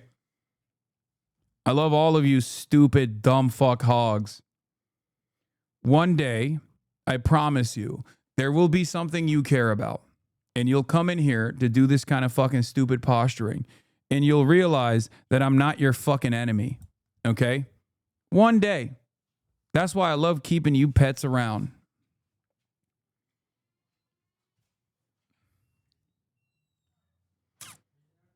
Why are they being so blunt? This article makes them look bad. They're the Proud Boys, chatter. What the fuck are you talking about? They literally got clapped for doing January 6th. They were in prison. The guy, Enrique Tarrio, who is like now trying to do Twitter finger shit to me, is unironically a dude who was supposed to be in prison for 22 years for facilitating the January 6th insurrection.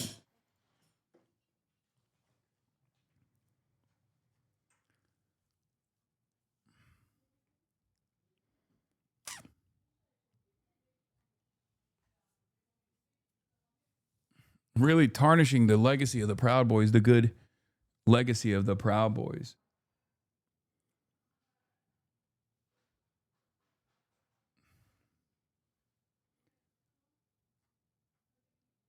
Didn't it come out that he was a Fed? Yes, he was. He was an FBI informant. And one might assume he still is, which is ironic because I made that joke. I said, that's one more federal agent that's coming after me. Piker told me over the phone late Tuesday night, joking about Taria's reported history as a federal informant. And he didn't even stand back from that. He was like, yep.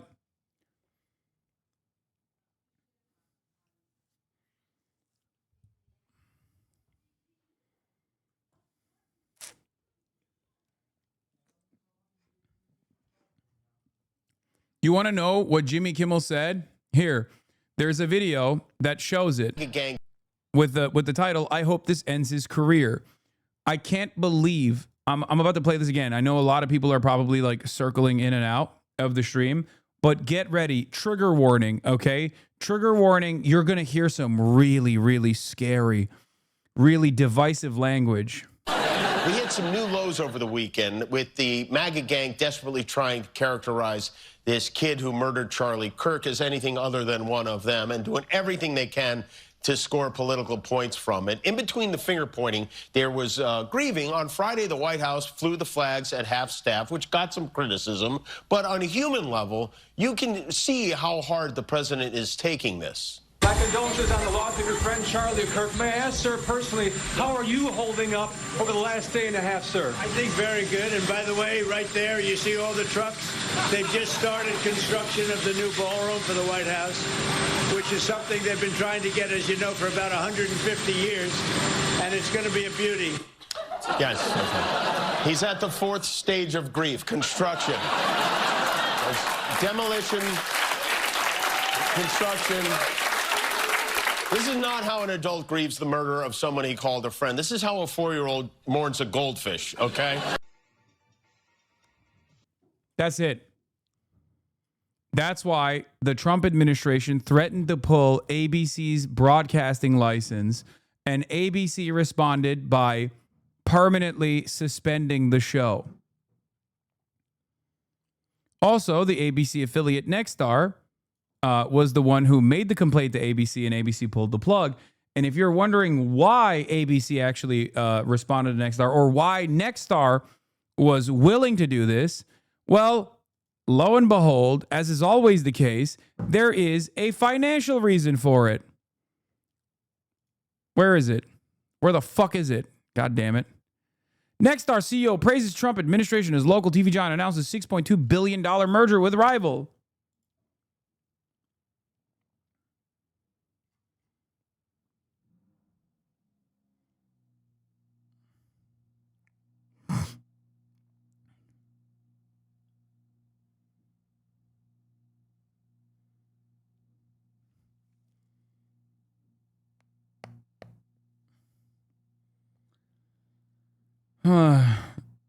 How can you act like it's okay for broadcasters to sow division by daring to go on broadcasting and criticizing our dear leader? Exactly. Millions must mourn, okay? Billions must mourn. Thank God. Thank God our big, beautiful president is finally stamping out Jimmy fucking Kimmel. I hope people understand right now in this moment, if they're going after Jimmy Kimmel for that shit, dude, you're cooked. Your favorite content creators are cooked. Anyone that dares to speak out against this stupid fucking administration run by a bunch of goddamn hyenas is in the fucking crosshairs. That's how it is. And there is a real reason for it. It's because they don't want any kind of fucking dissent. They have no appetite for dissent whatsoever. Okay?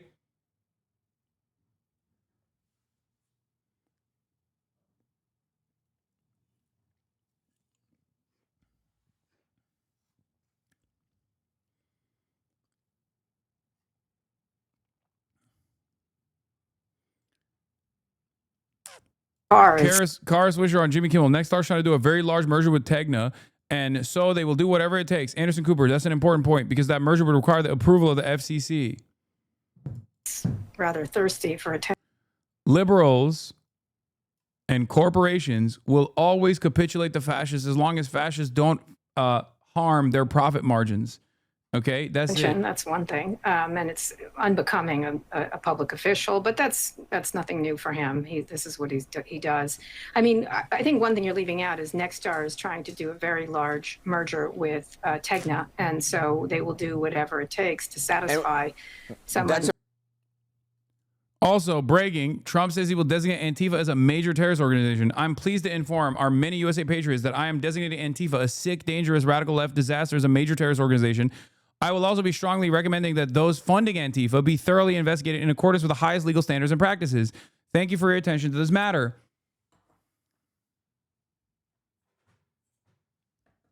We're there. We're there. We are fucking there. I've been saying it for a fucking decade.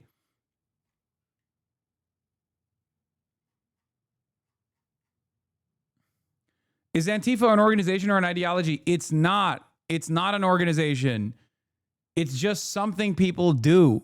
Anti-fascism is something that people do. It can be, an anti-fascist action could go anywhere from Easy Company during World War II all the way down to people protesting a racist fucking rally in their neighborhood. Okay? That's what it is. But the vagueness of the terrorism designation and also the lack of any sort of like institutional organizational structure you can actually grab onto opens up the faucet of ridiculous prosecution. Do you not understand? It's perfect. You can say anyone is Antifa now.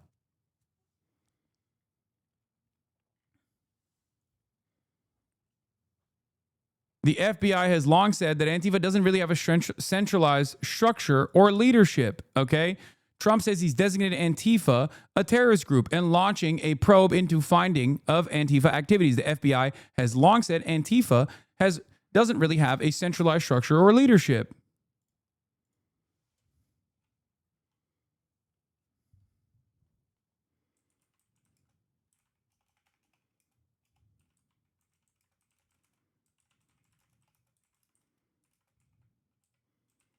Not an organization.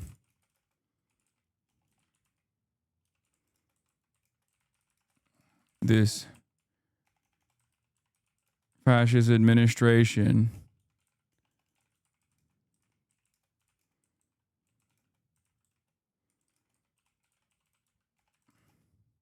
discontent with its fascist policies.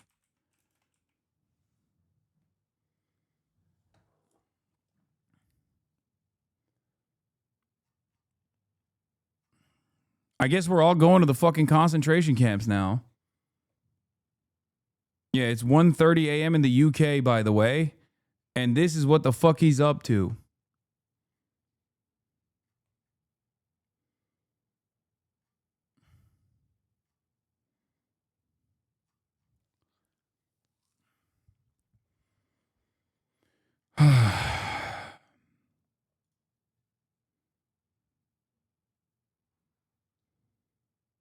Are you worried for yourself, not just your career, but also like safety? Do you think Trump would ever care to go after you?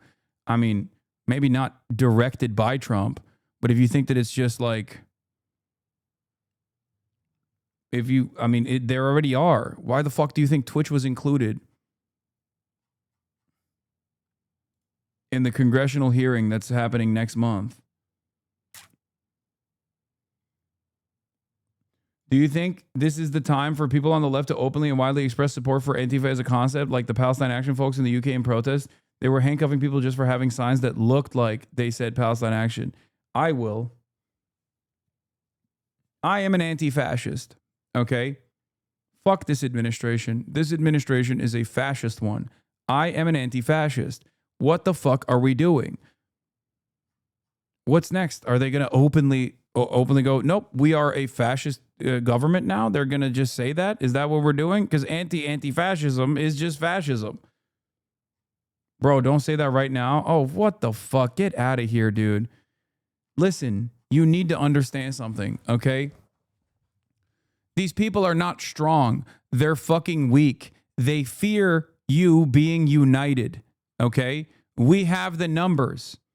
There are Americans of good conscience everywhere, okay? And because they're so fearful that if the people stand united, that they'll never be defeated, that they try to pick apart. They try to divide the masses. They try to make an example out of people, okay? And when institutions don't actually respond in defense of the citizens, in a country like the United States of America especially, okay, if institutions don't respond, if people don't respond, if they actually obey in advance, then regardless of how weak they are, regardless of how fearful they are, they win. And it doesn't stop. When they get a victory, they do not stop. That just emboldens them to dig deeper. This is how it fucking works.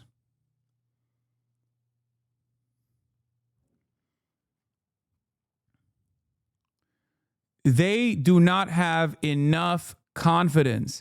They do not have the numbers. There is a lot of discontent against this administration. They do not have the numbers. They can't even get the fucking National Guard to be deployed everywhere. They can't do that. And even if they were to do that, there is no guarantee of success because the National Guard is also comprised of your fucking neighbors, okay? There's no guarantee that those guys are going to be like, all right, well, we're loyal servants of fascism now. I've seen it. I saw the fucking 29 Palms Marines when I went out there at the ICE protests in LA. They didn't want to fucking be there. They were just dicking around. They were sleeping on concrete floors because the administration is so goddamn fucking stupid that they didn't even set it up correctly.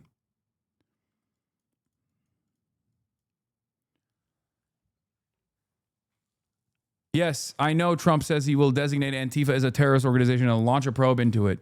He's just doing back-to-back idiotic decisions. But once again, okay, I need you to understand, they are weak. These are the actions of a weak administration. These are not the actions of a strong administration. If they were strong, they wouldn't feel the need to stamp out any sort of discontent. If they were strong, they wouldn't feel the need to try to put the fear of God in your hearts, in your minds, in your soul, to stop you, to make you think twice before you engage in any sort of anti-fascist action, before you engage in any sort of demonstration, because they are afraid. What did I always tell you with Israel, right? This government knows that there are a fuck ton of people who are very mad about our unlimited support and unconditional loyalty to the state of Israel as it conducts a genocide. And because they're very fearful, they're actively trying to stamp out dissent. Because as their position weakens, as this administration's unlimited support to Israel becomes more and more untenable due to endless amounts of public pressure, due to these demonstrations, due to the anger and resentment, in their last dying breath, they turn around and try to strike back to the best of their fucking ability. But it is upon all of us to make sure that we don't stand down, okay? It is ridiculous. Yusuf Munayyer says, just like Israel, which came to this conclusion over a decade ago, the American right is determined its ideas are not worth or capable of being defended from criticism. And instead, the only response is to silence, intimidate, or criminalize their critics altogether. This politics of coercion, as opposed to a politics of persuasion, is a sign of weak parties' attempt to hang on to an evaporating status quo. But with Israel, of course, there is an alternative there. Zionism is fascism. So therefore, as long as they are exterminating the outgroup, that the people will be united in that vengeance quest, in that bloodlust. America, as it stands, has not fully come to terms with white supremacist violence in the same way that Israel is united under the banner of Zionism, which is an exterminationist fascist policy. Okay?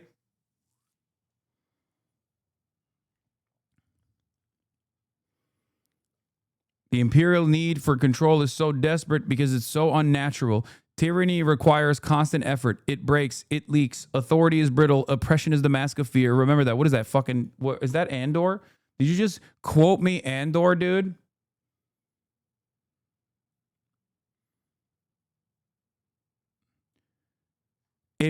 Remember, today will be the easiest day for you to express your discontent. Tomorrow, it will get harder. And the day after, it will be even harder than that. Okay?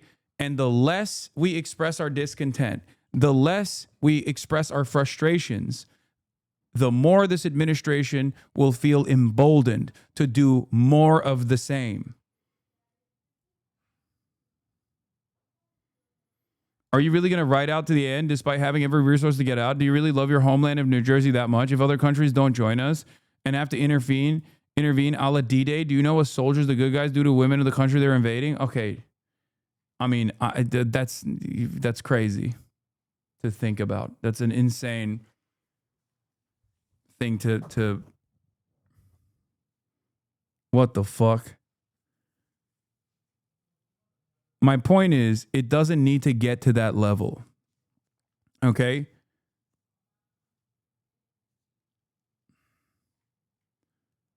It does not need to get to that level.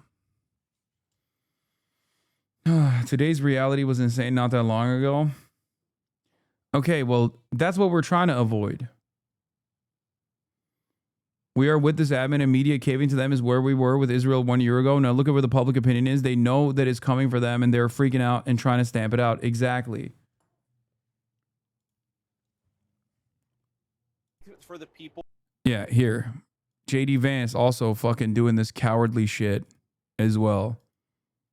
Who are celebrating Charlie Kirk. Look, we have a First Amendment in this country. The First Amendment protects a lot of very ugly speech. But if you celebrate Charlie Kirk's death, you should not be protected from being fired for being a disgusting person. If you're a university professor who benefits from American tax dollars, you should not be celebrating Charlie Kirk's death. And if you are, maybe you should lose your job or your university should face a loss of funding. If you are, and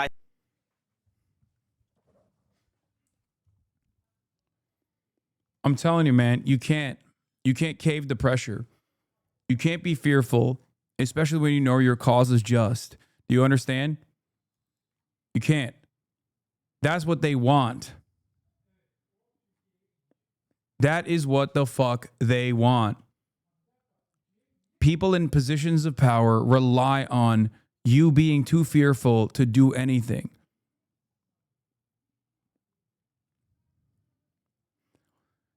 Look at this. Sinclair Broadcast Group says it will air a 1-hour tribute to Charlie Kirk on Friday across all of its ABC affiliated TV stations. The special will air in the 11:35 p.m. time slot that is typically reserved for Jimmy Kimmel Live.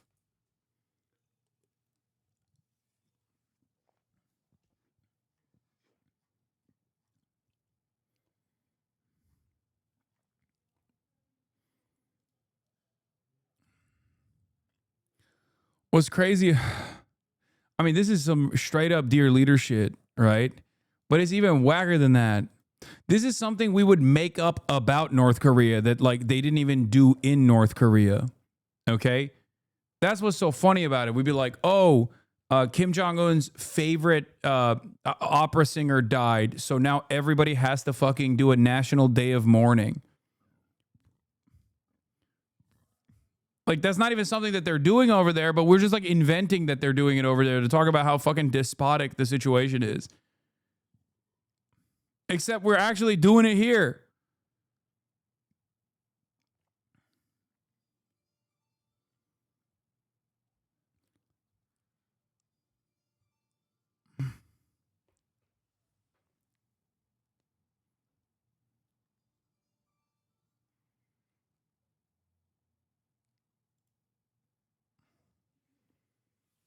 In America, the FCC controls what comedians can say about dear leader.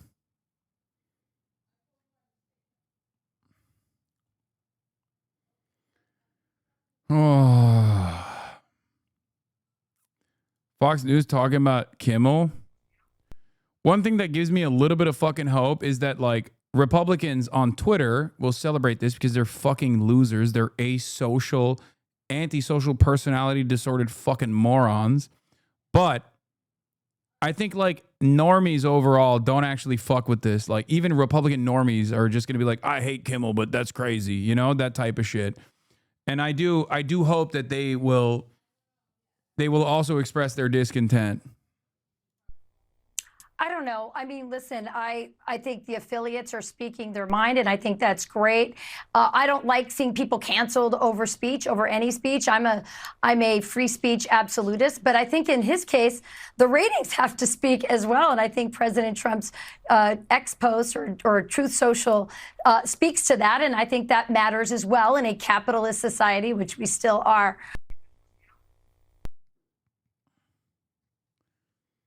Yeah, I'm a free speech absolutist, but the government intervention and direct enforcement, because they did not like the First Amendment protected speech that Jimmy Kimmel expressed towards the fucking president, is perfectly fine. Okay, so you're not a free speech advocate, okay? You can say Trump has every right to be like, hey, I don't fuck with Jimmy Kimmel, fire him, okay?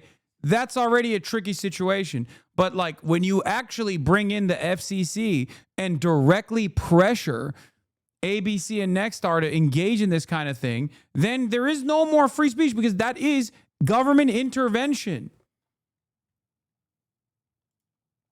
Sinclair says it won't return Kimmel even if ABC does. Sinclair, regardless of ABC's plans for the future of the program, Sinclair intends not to return Jimmy Kimmel Live to our air until we are confident that the appropriate steps have been taken to uphold the standards expected of a national broadcast platform. What are we doing, man? What the fuck are we doing?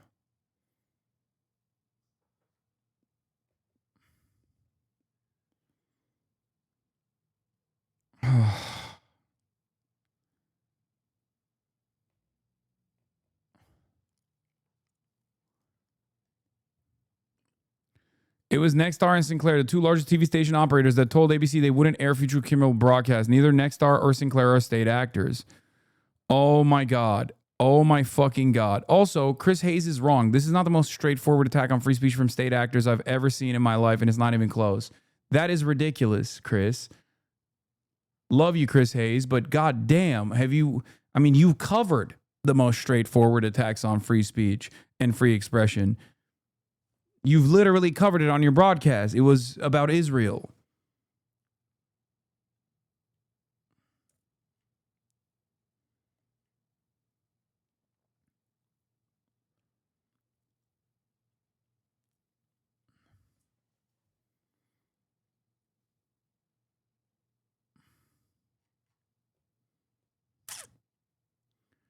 How is everyone not talking about the fact that Kimmel did not say that Robinson was MAGA? Yeah.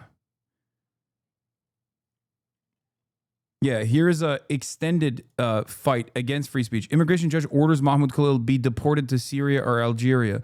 Lawyers for the pro-Palestinian activists said they plan to appeal the immigration judge's order, which was revealed in court documents filed Wednesday. Khalil's lawyers suggested in a filing that they intend to appeal the deportation order, but expressed concern that the appeal process would likely be swift and unfavorable.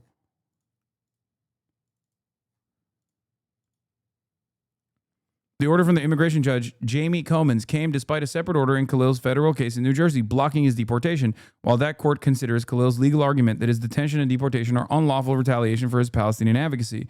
Khalil's March 8 arrest and subsequent detention in Louisiana was a part of the Trump administration's aggressive crackdown on foreign-born pro-Palestinian academics who were studying or working in the U.S. legally. Khalil, a former Columbia graduate student who helped organize campus protests, was arrested at his Manhattan residence and put into deportation proceedings. He has not been charged with a crime.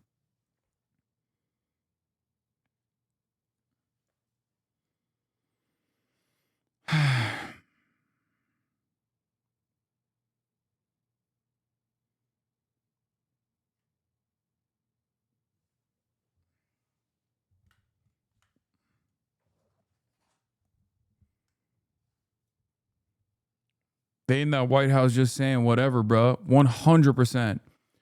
I do think that the sequential events here will probably get a bunch more liberals to wake up to the reality, though. Are you scared? No, I'm not. And neither should you be scared, okay? You shouldn't be either. You cannot be scared in this moment. Don't be fucking ridiculous.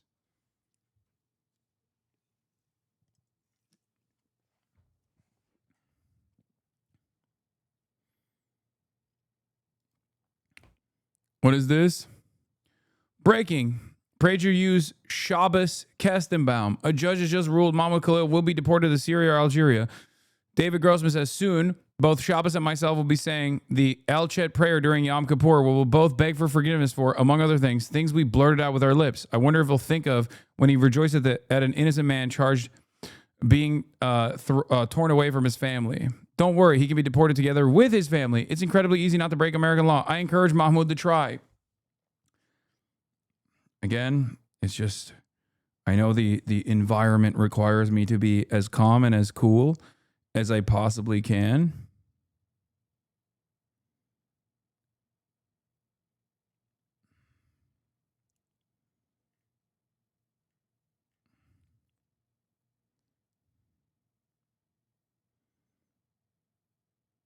I'm not going to say anything, but it's hard for me not to. Oh my God.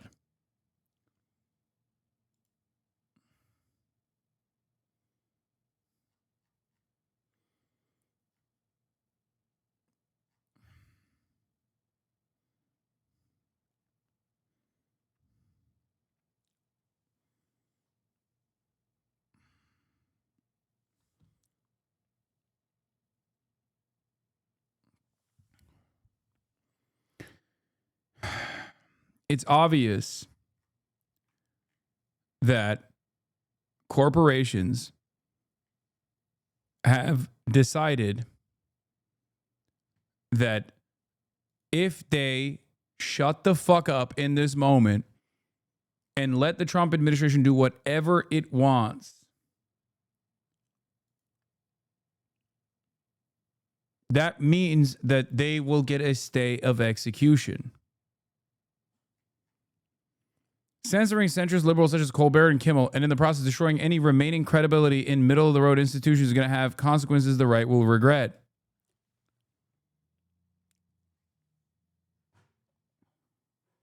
The Burger Reich has won. America is cooked, bro. They have not won, dude. They have not won at all. Okay? Remember, they will only win if you let them. There are more of us than there are of them. They wouldn't do this shit if they had a broad popular mandate. Remember, okay?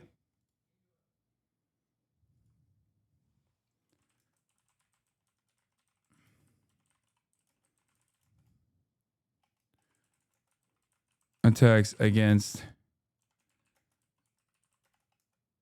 free speech.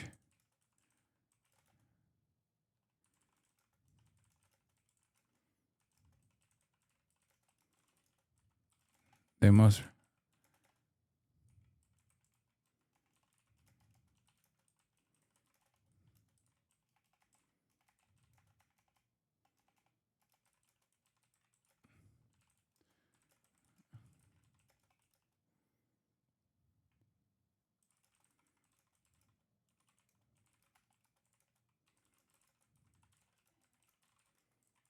Sorry. Oh, even Tucker fucking Carlson is turning on them.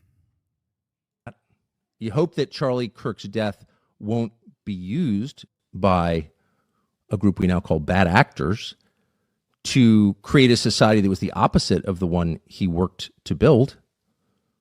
You hope that. You hope that a year from now, the turmoil we're seeing in the aftermath of his murder won't be leveraged to bring hate speech laws to this country. And trust me, if it is, if that does happen, there is never a more justified moment for civil disobedience than that, ever. And there never will be. Because if they can tell you what to say, they're telling you what to think. There is nothing they can't do to you because they don't consider you human. They don't believe you have a soul. A human being with a soul, a free man, has a right to say what he believes. Not to hurt other people, but to express his views. You hope that. You hope that Charlie Kirk's death won't be used.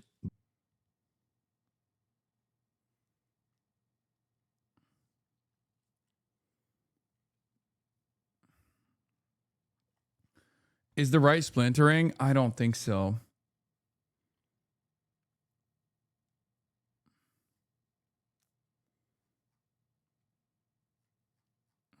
We'll see.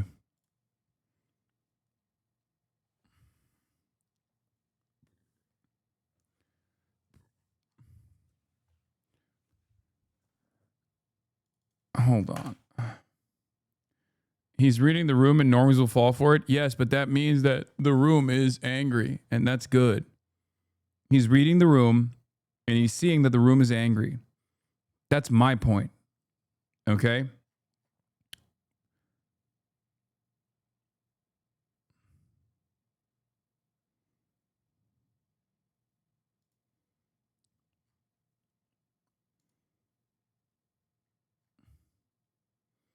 The Epstein list shit splintered the right and they're going to bring them back together, united and attacking the left. I don't think, maybe I'm wrong, but there are certain fundamentals that the normie Republicans, not the ones that you see on Twitter, but like normal Republicans don't actually appreciate. They might be racist. They might be homophobic, sexist, transphobic, whatever, right? But when you actually move in the direction, when you actually move in certain directions, they also push back. Targeting political dissent is one of those things. And I think this administration is calculating the discontent or miscalculating how much discontent exists for the Charlie Kirk assassination. They are actively trying to farm outrage from their base so they can at least present some level of defense so that at least they can have some backing. They do not have the popular mandate, but they are obviously trying to desperately farm outrage to the best of their ability so that when they strike down and erode First Amendment protections, for example, that there isn't like too much anger and too much resentment. Because they do still respond to that sort of thing. Okay? Even if you're right, normally Republicans won't like it. So what? They've been upset at Trumpism before. They always fall in line at the end of the day. No, there are certain... I mean, we thought that about Israel. This heavy-handed approach invites more anger and resentment. Okay? The problem here is that we do not have a competent, active, truly anti-fascist Democratic Party. We do not have a party that represents the interests of the population. We do not even have a party that will actually take advantage. We do not even have a party that can take advantage of the anger and galvanize the base. We did it for you, Charlie, and we're just getting started. Man, this is fucking whack as hell, bro. God damn it. Suck my fucking dick. We did it for you, Charlie. We did it. We canceled Jimmy Kimmel. Just wait. Just wait till the midterms. I don't think you understand. I don't think you understand. That's not your salvation either. I don't think the Democrats understand that. That's like Democrat thinking. Okay? Just wait till the midterms is Democrat thinking. Straight ticket Democrat thinking. Oh, you're being sarcastic. Okay.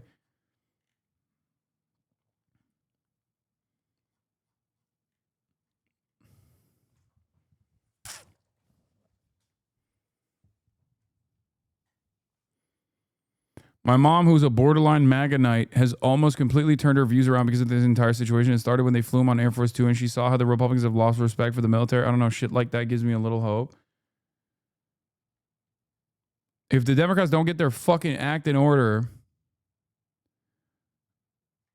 What? No, this is fake. This is just fake. There's no...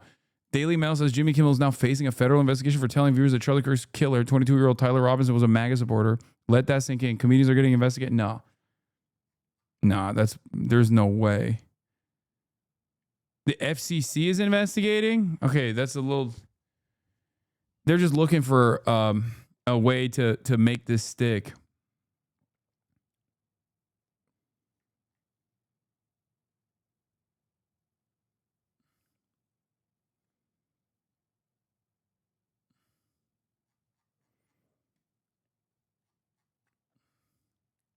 Comedy is legal now.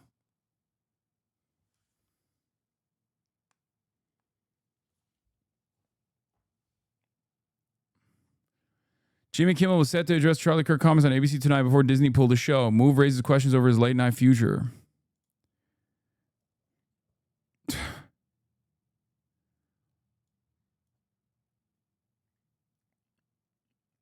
It's nuanced for sure, but it's unclear what Kimmel said that was inflammatory. He was expected to unpack the nuance of that statement on the show tonight, highlighting that he was not saying that Tyler Robinson, who allegedly shot Kirk, was one of them, referring to Republicans or MAGA supporters, but highlighting how right-wing supporters were trying to distance themselves from the alleged shooter who was charged with aggravated murder this week. When he said he was one of them, it could be seen as him saying he was MAGA. I'm not entertaining this. I'm not entertaining this. I don't even give a shit. If he said he was MAGA, he was a fucking Trump supporter, he does not deserve to get punished for it. I don't care. I literally don't care. Fuck it. Yeah, he said he was MAGA. Okay? He said Tyler Robinson actually voted for Donald Trump illegally in the state of Utah 18 times. Okay? Who gives a fuck? Suck my dick. What the fuck do you mean? You get to use the FCC to just like clean that shit up. The FCC really has no authority to sanction ABC or stations over what Kimmel said. Its own website reminds that it has limited authority when it comes to programming, but companies have to be willing to defend their First Amendment rights. That's number one. Number two, the real reason why they did this is because Hasan, stop appealing to the Dems. They will never move to combat fascism. The left elements in the party must split. Dude, shut the fuck up. Shut the fuck up. Shut the fuck up. Shut the fuck up. Okay? You got it. You're right. The Democrats suck. Okay? Are you happy? You're right, dude. You're right. Go fucking LARP with your 8-person Discord group, okay? Oh my God. Go LARP in the woods like these fucking dipshits do when they're like, oh, Charlie Kirk just got killed. Here's what we're doing this weekend. You don't even do that. You don't even go glamping like those fucking divorce losers do on the right. This is a moment, this is a wake-up call for the masses, okay? If they identify as liberals or Democrats, it's a wake-up call for them too. Shut the fuck up about a fantastical notion of a fucking third party that is not around right now with no infrastructure whatsoever, as the administration is literally going after the Party for Socialism and Liberation right now. They announced that today, and you're over here being like, you don't understand. The Maoist vanguard awaits, dude. The Cultural Revolution is imminent. You don't understand. Shut up. You don't understand anything. Hasan, bro, you're toxic. Oh my God.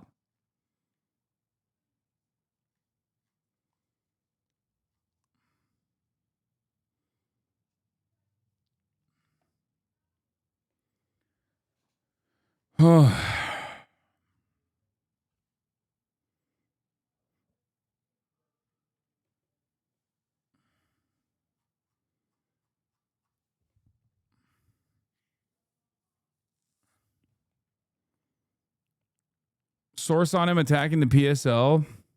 Drop Site News reported on it earlier today. Go find it on your own. Yeah. Nexstar Media Group, the largest owner of local TV stations in the U.S., announced its intention to purchase its largest rival, Tegna.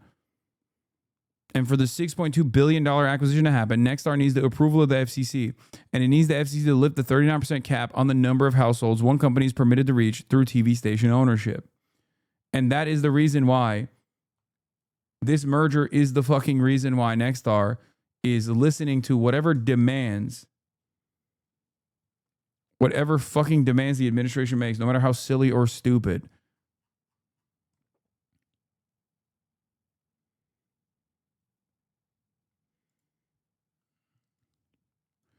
They were pissing themselves all day when ABC Insider tells Rolling Stone. In the hours leading up to the decision to pull Kimmel, two sources familiar with the matter say senior executives at ABC, Disney, and affiliates convened emergency meetings to figure out how to minimize the damage. Multiple execs felt that Kimmel had not actually said anything over the line, the two sources say, but the threat of Trump administration retaliation loomed.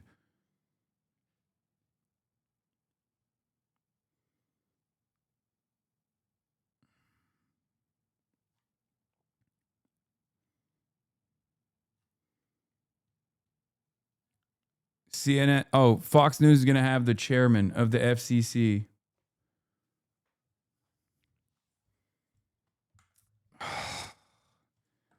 What these fucking morons in positions of power do not comprehend is that their living standards are also going to erode. Just because you get a good merger out of this doesn't mean that you're going to be living in the same exact type of country that you once enjoyed living in. Okay? When you allow this shit to happen, when you allow this stuff to happen, you're not going to be living in the same country. This kind of stuff doesn't end with just Jimmy Kimmel, okay? The reason why it even began is not fucking Jimmy Kimmel anyway. It's just discontent, any kind of discontent. And they're operating in under this heavy-handed approach, okay? It's very clear that they're operating in this incredibly heavy-handed approach. They're doing this to flex. They're doing this to show their might. They're not just going after like what they perceive to be radical elements. Well, they'll come after people like that, people like myself. Obviously, that's going to happen. And they've already begun the process of doing so by bringing in the fucking Twitch CEO into a congressional hearing to talk about how dangerous and radical elements are fomenting on Twitch in an effort to stamp out any sort of fucking political dissent, no matter how stupid or silly I perceive myself to be. It's very clear that this administration doesn't see it that way. But like, they're even, it's like the Mahmoud Khalil situation. Like, they didn't just go after someone who was like, oh yeah, you know, we should go out and attack people who are Zionists. They went after a guy who was like objectively peaceful. They went after a guy with a green card. They went after a guy with an American citizen wife with a baby on the way. They took this incredibly heavy-handed approach. And they're doing it again. Going after someone like Jimmy Kimmel for like the most tame statement is so idiotic. Like, they are leaving no plausible deniability whatsoever, where they're basically saying, if I don't like it, you're going to get punished for it. Here's the example that is obviously near and dear to my heart as well. Committee has called the CEOs of several online forums to testify on Capitol Hill next month in the aftermath of the assassination of Charlie Kirk. I asked the chairman of that panel, Republican Congressman James Comer of Kentucky, about this and a lot more. Here's part of our conversation. Mr. Chairman, good to see you. Today, you called the CEOs of Reddit, Discord, Steam, and Twitch before the committee. What do you want to hear? And what role, if any, do you believe these four platforms play in elevating or giving visibility to rhetoric that leads to or inspires violence? We don't know that they are part of the problem, but we have a lot of questions. And several members of the Oversight Committee who are a lot more knowledgeable about those platforms than I was prior to the Charlie Kirk assassination, they've expressed concern that they would like... Yeah, we don't know. Nice. So why are you doing that then? Like to question them. There seems to be a pattern emerging from that's the form of communication of choice by some of the crimes, the high-profile crimes that have been committed lately, especially by the younger perpetrators. So we have a lot of questions about that, and hopefully sometimes, you know, it's not, we don't have these hearings necessarily to grill or... Dude, that's what's so crazy about all this is that that's what's so crazy. Virtually all of the fucking past shooters have been all over fucking Twitter. They're in Telegram. They're on Twitter. They're getting radicalized on those platforms. But ain't no way they're actually going to fucking do that because Elon Musk is their guy.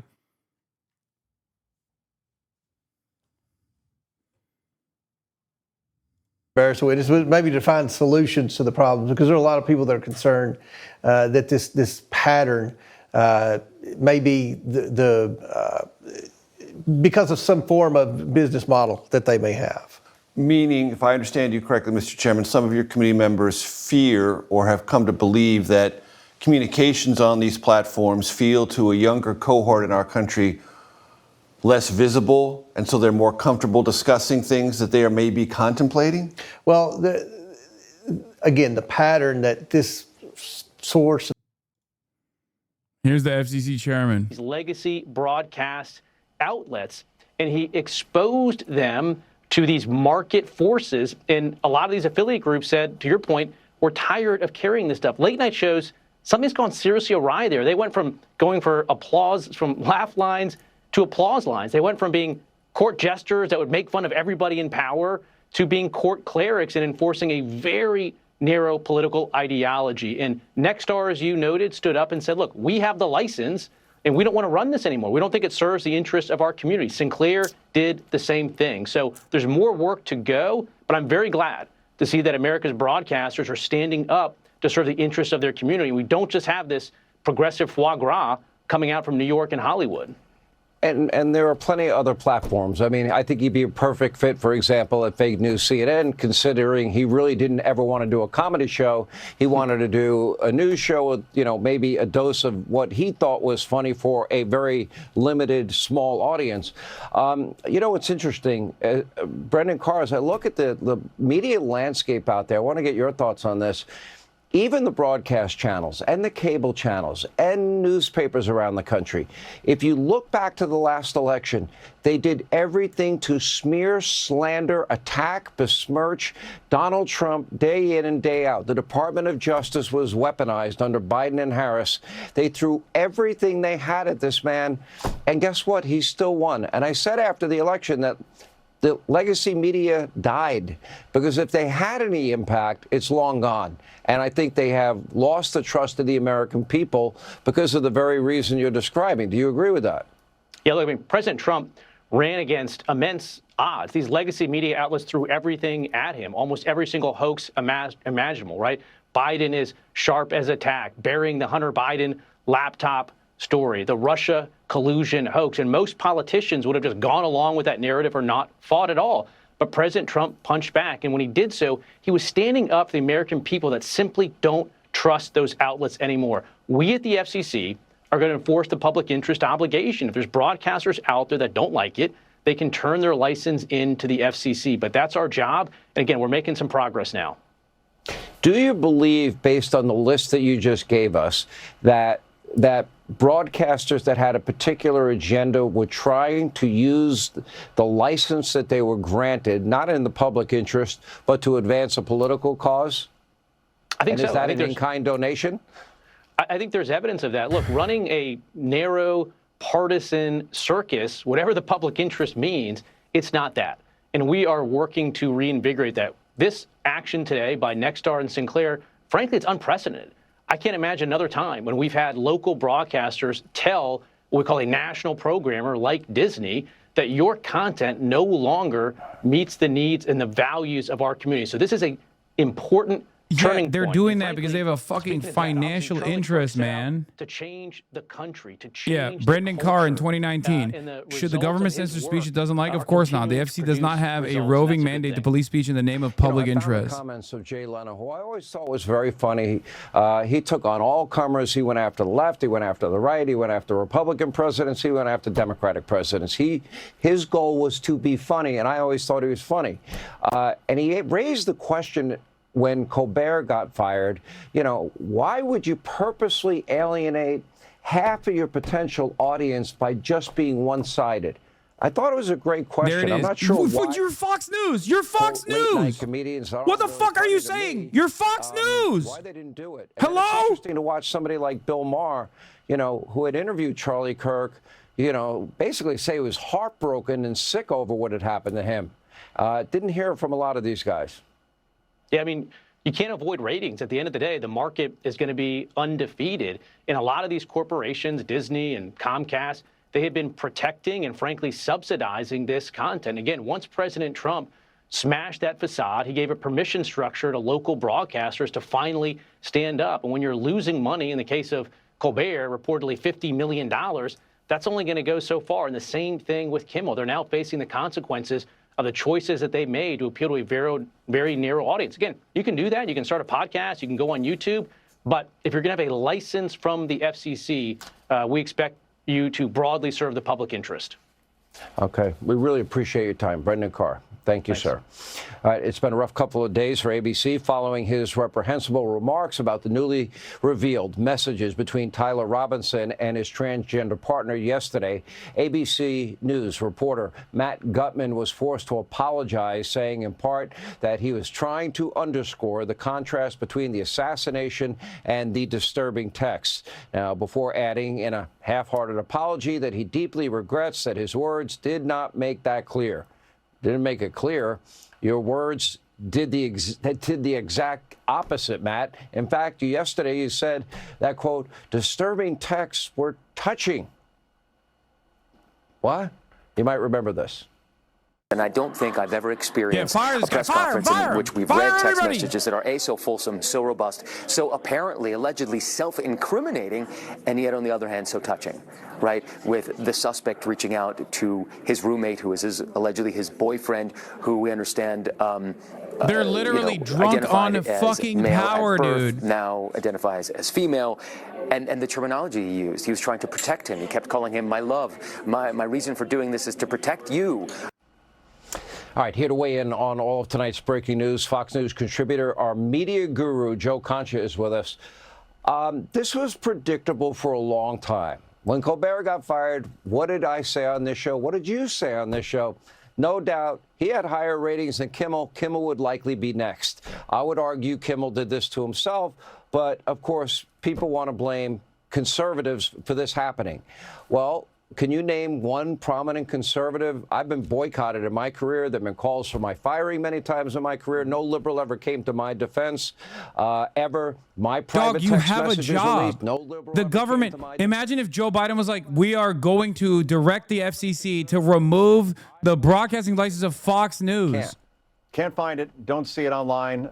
And quite frankly, that's because it does not exist, Sean. The bottom line the is irony that also Jimmy Kimmel is that if the government were to do such a thing, they would fight back tooth and nail. He is patently dishonest. He is craptastically stupid, and he is profoundly unfunny. And when you're those three things, this comes down to accountability and basic accounting. Accounting in terms of, like you mentioned, Colbert was losing $40, $50 million when a person per says year something to produce that a ton of people find offensive, rude, dumb in real time, and that person is punished for it, it's not going to go to those consequences for your actions. Actually You're a behind fucking him in idiot, third Dave place, Portnoy, but we all losing knew that already, probably dumb about the fuck. same amount of money since they have more or less the same production costs. So this is basic math. Now, as far as accountability, the days are over when you can just go on national television and just make up any crap you want anytime and not think, something may happen eventually in terms of your affiliate saying, this is ridiculous. And don't tell me that, oh, well, this is comedy and get over it, guys, please. No, this wasn't comedy. This was Jimmy Kimmel talking about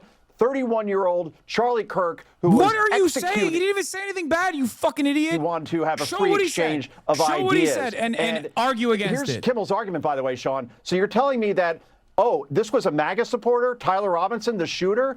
Since when does a trans-loving guy who had anti-fascist on bullets, who's far left completely, who had a visceral hatred for Charlie Kirk, confess to it, how does that make him a MAGA supporter? And by the way, if the plan is, if he's MAGA, to take out the biggest supporter, the biggest advocate and activist Donald Trump has in the country, how does that make any sense? So he knew he was lying when he did this, and it's finally good to see that accountability is back in style. More importantly, maybe entertainment is back in style. No one wants to watch the DNC every night on ABC and CBS. When we had Carson and Letterman, even Conan O'Brien, Leno, as you mentioned, you would have the escapism, and you would actually laugh at 11:30 at night. These guys, and now, I hate them. These guys are I just hate them using so these much. platforms They're like as mad this about TV shows, dude. They're like, oh, my favorite TV show doesn't hit the same. Like, what the fuck are you saying?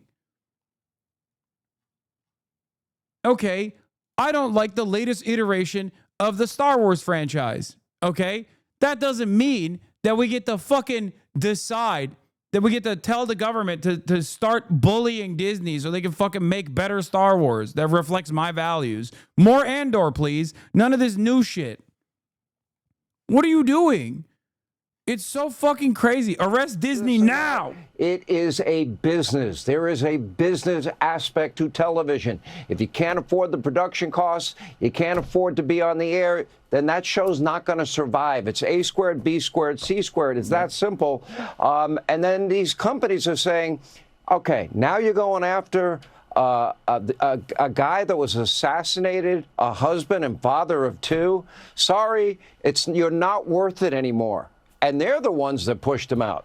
You know, but they'll claim it's conservatives. That's the thing, right? I mean, Jimmy Kimmel literally went on the air in an interview with another network and said that he wished that no Trump supporter ever watched his show again. In other words, if you're a stockholder at Disney, you're like, wait a minute, you just told half the country not to watch you again? Why would you keep a clown like that around? What do you mean? Like, yeah, okay, they didn't see that as a fireable offense.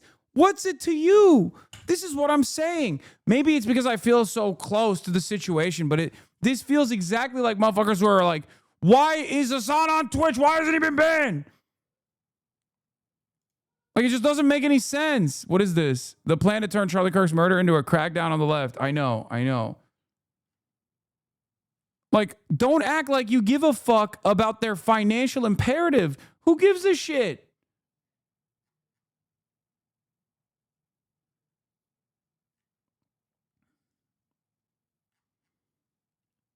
Happened to me in the course of my career. I've never done it. And if you go back, I'm sure Bill Maher probably wouldn't remember, but the loudest voices defending him when politically incorrect got canceled on ABC were Rush Limbaugh, Sean Hannity, Mark Levin, and conservative voices. That was back in the day. Probably doesn't remember or care. That was 2002. I remember that quite well. And that's the thing. You've never called for anything like that. Let the market dictate exactly what's going to happen here. And by the way, all these people that are getting fired for celebrating the murder, the execution of Charlie Kirk, I'm sorry. If you run a hospital, if you run a law firm, if you run a place where you get an education, I could go down the line, and you have an employee that is celebrating something that is that sick. I'm sorry, when you work for a company, you represent that company and that brand. And if you're going to celebrate the murder of a father of two like that, then you shouldn't be working there anymore. And employers are right to fire those people. It's not canceling. It's a matter of who do I want to work in my company? And that's literally, that's what it is. That's cancel culture. Okay. That is what it is. Did you see Sinclair's full statement? They demanded Jimmy apologize and donate to the Turning Point USA. Oh my God, they're flexing. Oh my God, they're fucking dabbing on us, dude. They are dabbing on us. Understand and to declare that no, we are not going to accept FCC control over private media entities in America. We are not going to accept the FCC trying to dictate what speech the people can hear. We're going to let the real market decide, not the phony market, which is just governmental coercion through the FCC. So yes, and that's why we need to take back the Congress. Forgive me for striking a political note on Constitution Day, but unless we get Republicans to come over and join us in a common alliance for the Constitution, the way that Liz Cheney did, the way Adam Kinzinger did, the way Mitt Romney did, then all of the burden is going to have to be on the Democratic Party to turn this around. But it's a very dangerous moment for those who believe in the Bill of Rights. Well, and none of them are in Congress anymore, I should note. But on that front, you questioned the FBI Director Kash Patel today alongside other Republicans and Democrats on the Epstein files. What was your takeaway from what you heard from Kash Patel? Are we being teabagged right now? Be honest. Yes. Well, first of all, yes. I was cheered that yes. Kash Patel they are. said that he denounced they are teabagging. across the board. They're dabbing on us. They're teabagging on us. They whip their dicks out and they're fucking, and they're showing it. They put it on the table and they're demanding you suck it. Okay, straight up. But in any event, it shouldn't be some kind of game of counting wins and losses on both sides. We should denounce it across the board. Bro, we are so fucked. We are so fucked. What were we thinking? What were we thinking? What? Oh my God. Of course, if you have an administration filled to the brim with some of the dumbest psychopaths that you have ever encountered. People that you would not trust with your car, okay? People that you just would not want to be around at all. Some of the dumbest, most hysterical fucking losers. Filled to the brim with an administration that is only dedicated to dear leader. An administration that only cares about loyalty to dear leader above all else. What the fuck were we expecting? And all these stupid fucking companies are caving because they have a financial interest, thinking that as long as they keep their fucking head down, as long as they just go, yes, sir, we'll do whatever you want, the administration will allow them to keep bringing in higher profit margins every single quarter. With respect to the whole Epstein ring, and we moved to subpoena them to come in. Obviously being sensitive to the rhetoric climate right now, but genuinely, what should we do about this? Posting in Twitch chat and Twitter and IG stories is obviously not enough, but I don't see how you protest in the streets over the FCC and ABC, even though it's obviously egregious. Why not? I think it should. I think we should be protesting against the anti-fascist designation. Congressman Jamie Raskin, thank you for your time tonight. I don't think it's going to happen until I don't think that mass discontent is going to erupt until someone goes to prison. Someone that doesn't deserve to be criminally punished is going to get criminally punished. It could be me. It could be someone else. But until that happens, I don't think people are going to wake up to the reality. This is just the beginning stages of anger. Okay, this is the beginning stages of resentment, and that resentment will only keep growing from this point on. Yeah. The calculation corporations have made is that Trump has the immediate power to hurt them, and also, this is crucial, that they won't suffer any penalty if/when the Dems are back in power.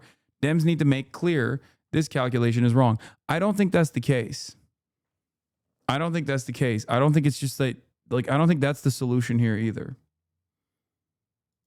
JB Pritzker on MSNBC right now. Let's see what my goat is standing saying. up, though, are much, much worse. We see it in authoritarian regimes when things just happen. You know, there's a whole cadre of people who just step back, sit back. They're bystanders. They don't do anything about it because they're hoping if they duck and keep their head low, nothing will happen to them. Well, eventually something happens to them. We just saw J.D. Vance go and talk about maybe sending troops into Detroit. This is after the governor of Michigan has been working with the administration, trying to get things done for her state by, you know, sitting down with the president and figuring out what they could do together. And now this is how she's paid back. You can see that it does not matter.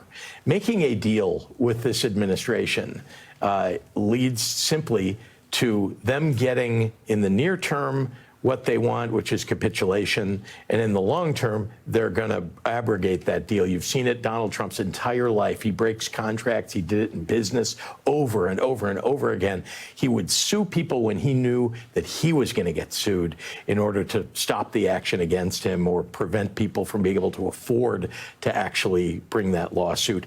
Now he's president of the United States. He's got a lot more power at his fingertips. That pushback that he offers is hard, but we are fighting for our democracy now. And that is why people need to stand up and speak out. It's interesting you brought up the governor of Michigan. There are others who have decided, in Congress too, that they need to kind of lay low. They need to make deals. There's questions about keeping the government open or not keeping the government open. It sounds like what you're saying is that's just not going to work. Appeasing is not going to work. And that's a lesson to other states where Trump may want to send National Guard or send ICE or play nice, but then still has plans to come after you. Authoritarians want control. And every time they get someone to, you know, act in appeasing fashion, right, they make one step toward control, and they will silence that group, move on to the next one. And this is actually it's the playbook. You know, read On Tyranny, read so many books about how authoritarian regimes come about. That is what Donald Trump's trying to effectuate here. And we're seeing it with regard to the media now, silencing people who are opponents, political opponents of his administration. I mean, when that happens, well, what's left, actually, if no one can speak out because they're too afraid or because they have been fired and silenced? What's left? We really don't have a democracy.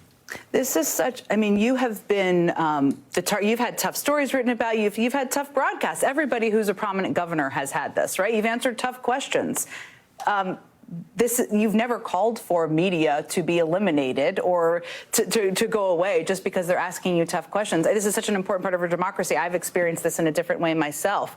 Do you worry seeing the news today and seeing what happened with Colbert? They are late night comedy hosts, but it's a very close bridge to news broadcasters and others that the ability to tell truth, to speak truth to power on broadcast media is not going to survive through this. That's right. And so, again, when you don't have independent news media left, and look what they did with the White House correspondents, right? They essentially silenced or pushed back all of the kind of objective media, and now they've only got the right-wing bloggers and those who are friends of the administration sitting in the front. They're only calling on those people, mostly only calling on those people. And that's the kind of administration that we're seeing. This is the future of the country if we do not step up and speak out. That is my concern. And I've seen this over and over again. Look, I built a Holocaust museum with survivors. I've also read a whole lot about authoritarian regimes. This is the playbook, folks. If you're not paying attention now and doing something about it, well, then you're going to have to sit down. Trump gets Bibi to secure hostage deal where North Gaza is permanently annexed, only to re-up and rearm Israel as it increases hostilities in West Bank to permanently annex West Bank. We're fully moving along in that direction. Aggressive prosecution in direct violation of the First Amendment over pro-Palestinian sentiment, worse than even Brandon. That already happened. Mamala writes her book. It sucks. Everyone makes fun of her. Career over. Also, that happened. No lib resistance this time. Trump and Trumpian far-right politics are now the norm. Institutions that previously would present themselves as liberal now behave openly and outwardly right-wing. Oh my God, I forgot how much I fucking spat, dude. Jesus Christ. Jesus fucking Christ. What the fuck? Trump, Elon, fallout, crash and burn also happened. Thin skin, China, Elon's connection to China. Well, it wasn't off that, but mass deportation initiatives are started, but never reach the numbers Trump promises since is quite negatively impactful on the economy. Once again, fucking clock it. More celebrities are openly Trump. Clocked it. TikTok doesn't get banned. Pre-watch Piker. Bibi doesn't get locked up by the ICC. Trump will go to great lengths to protect Israel. Obviously, there you go. Trump sucks will cause the right-wing content market to continue growing, but will set the stage for their inevitable demise. At least one, well, that already also has happened to the original right-wing guys. At least one massively consequential natural disaster. We're fully gearing up for war with China. Liberals who previously critiqued Trump will defend him on his initiatives in this direction. Hasn't really happened too much yet because we're too worried about the domestic affairs. Depending on how EU reacts, either American hegemony is permanently shattered or their fears of China cause the EU to also treat Trump like a savior. Oh my God, that is already happening. That second part is happening.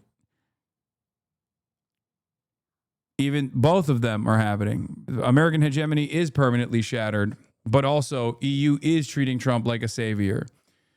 Europe far-right swing continues. Canada will not be annexed into the United States. PP victory for Canada. That was wrong. Wrong. I was wrong.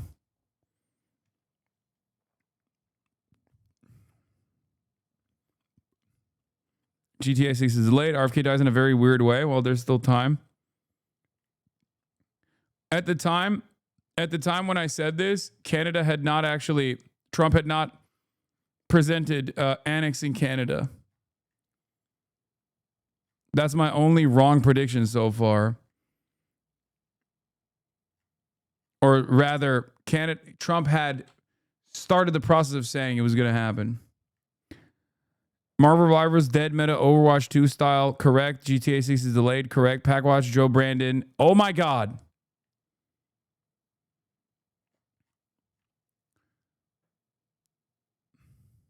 Joe Brandon, Nancy Pelosi, Mitch McConnell.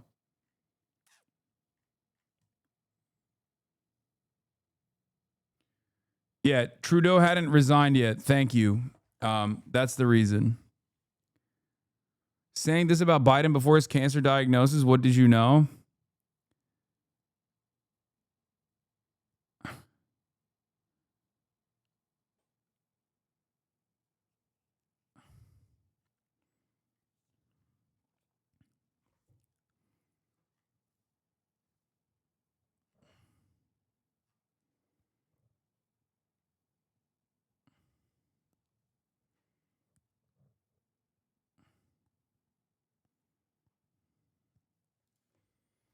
I'm actually shook.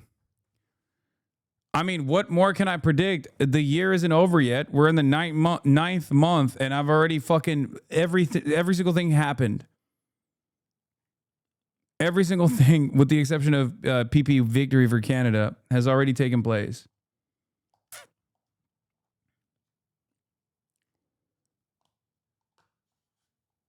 Bro, make some nice predictions. You're fucking us. Dog, I can only interpret events that have taken place to basically tell you what I think is going to happen. I can't just like invent a new reality. I'm not a Republican, okay? I can't just like hallucinate. I can't hallucinate an alternative reality. I'm not a Republican commentator. Well, I might have to become one soon, lest I get perma-banned from every platform, it seems. Jesus Christ. Pete Jars, you should do tarot card readings when political streaming gets banned by Trump. Yeah. Yeah.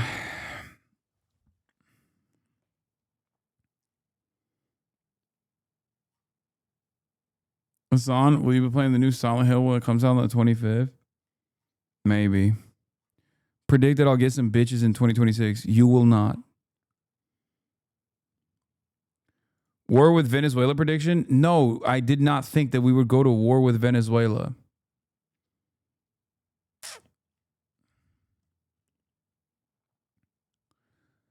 In the hours leading up to the decision to pull Jimmy Kimmel, two sources familiar with the matter say senior executives at ABC, its owner, Disney, and its affiliates convened emergency meetings to figure out how to minimize the damage. Multiple execs felt that Kimmel had not actually said anything over the line, the two sources say, but the threat the Trump administration retaliation loomed.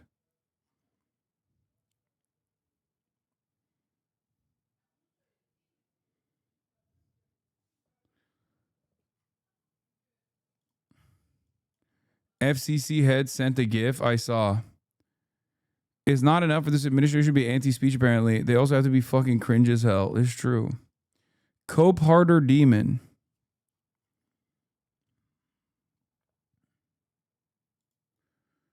Trump administration announces new civics effort with MAGA-aligned groups. Oh, hell yeah. Oh, heliante. What the heliante?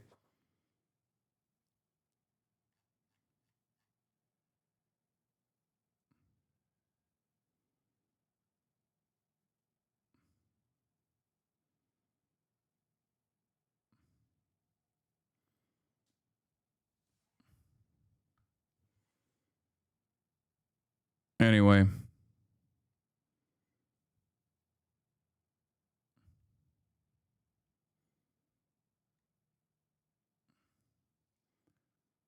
Do you check your TikTok DMs? No worries if not. ADL shooting their shot too. ADL to lobby lawmakers on anti-Semitism legislation. Oh my God. These motherfuckers never, dude. The devil works hard, but the ADL works harder, bro. The bill ADL is pushing would codify a definition of anti-Semitism that includes legitimate criticisms of Israel. It's the same definition Trump has used to crack down on universities, foreign students, and constitutional rights. It's extremely controversial among Jewish Americans.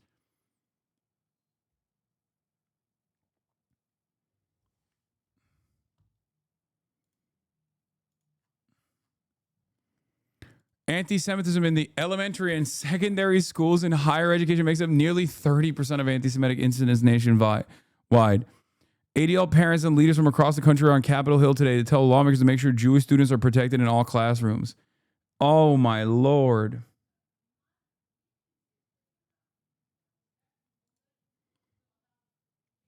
Previous message, please. r/conservative got a Grim Reaper opening your door on their front page, by the way. What? That's the r/conservative. Stephen Colbert, Jimmy Kimmel, Hasan, Piker, Fafo. Dude, how did I become this guy? I actually don't know. I actually don't understand how I became like public enemy number one. Because like I shit on the Democrats quite a bit.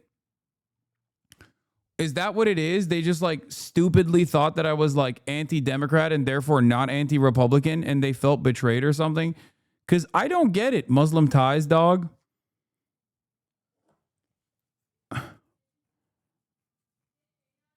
Both tankies and fascists think you're the vanguard.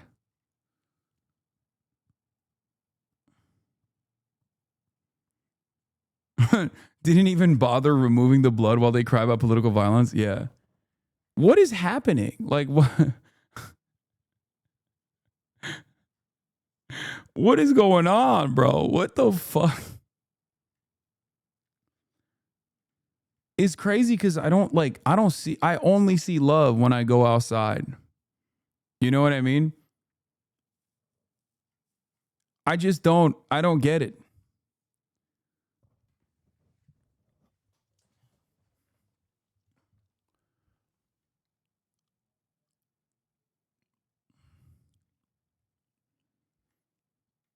These people don't go outside. Ay. Most people on Reddit don't go outside. The View, please. Destiny around the corner, sitting in his cuck chair. With how unhinged he's been lately, they need to make sure he's not the next shooter. I don't like cancel culture personally. Yeah, man. In my city, I can't even disagree with anyone. I said I was fiscally conservative once. I was let go. That's all I said. A blue hair wonder complained to HR that I make her workspace unsafe. Turnabout is fair play.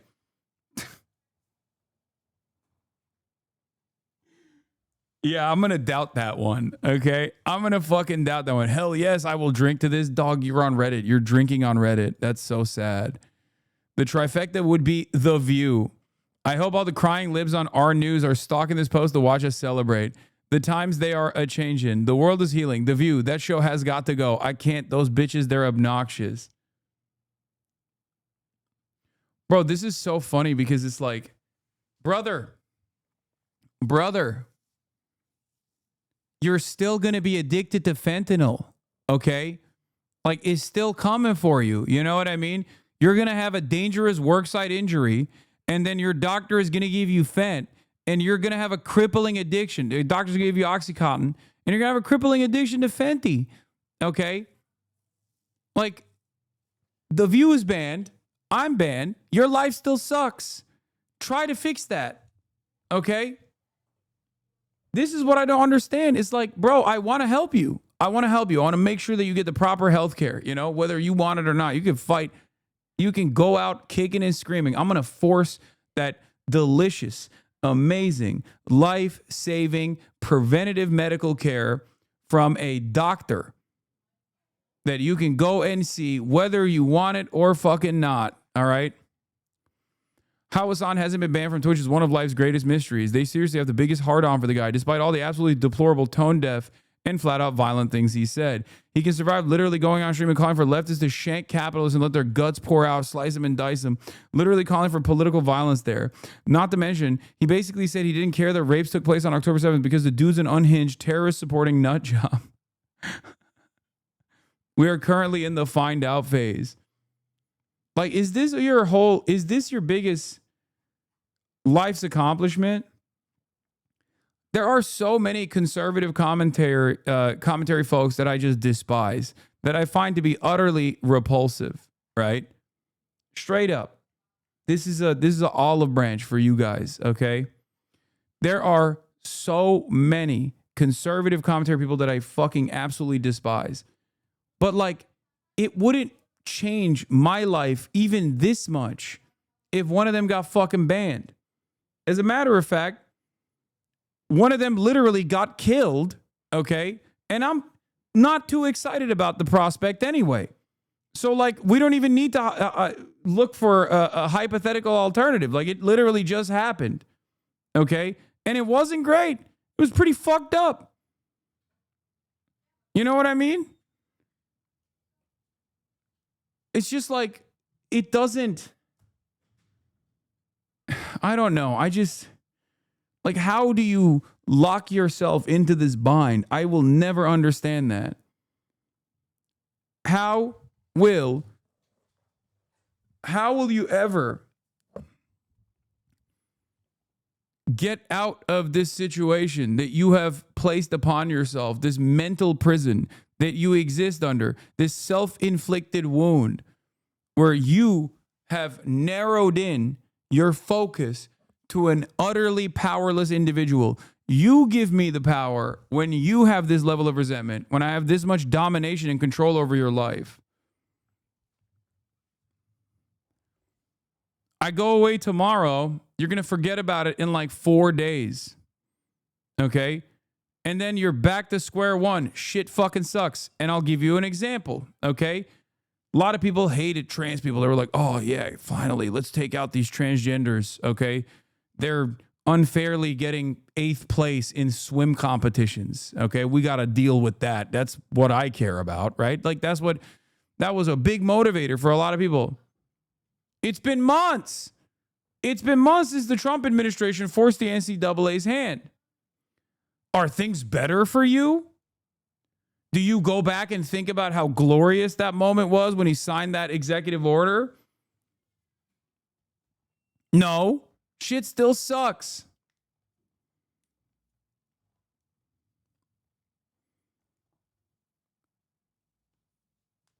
Do you understand? Oh. All of a sudden, the left has a problem with cancel culture and thinks it's solely something. This is the other thing where it's like, oh, the left loves cancel culture. It's like, no, man, not everyone does, okay?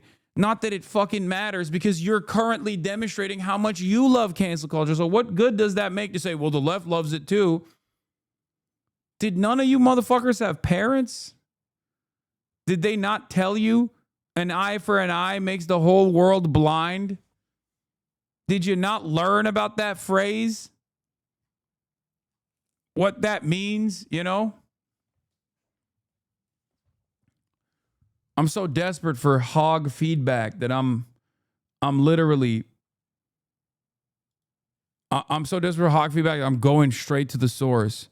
You literally co-sponsored anti-boycott legislation. You literally enabled this moment by undercutting free speech norms. It's true. Kimmel, Colbert, suits against the New York Times, Wall Street Journal, 60 Minutes, extorting settlements from CBS, ABC, and others, blocking the AP's access to the White House. This asshole is my senator, by the way. This administration is responsible for the most blatant attacks on the free press in American history. What will be left of the First Amendment when he's done? Yeah, you don't give a shit.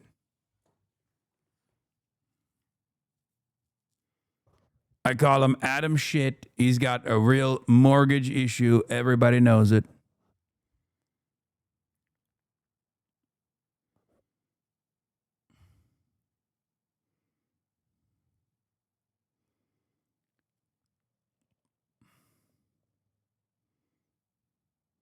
Anyway. Ugh. What? If you get banned here, you could legit go to OnlyFans? I'm not going to go to fucking OnlyFans, dude. What are you talking about? There are obviously other platforms out there that are even larger and less worried about government pressure, like fucking YouTube.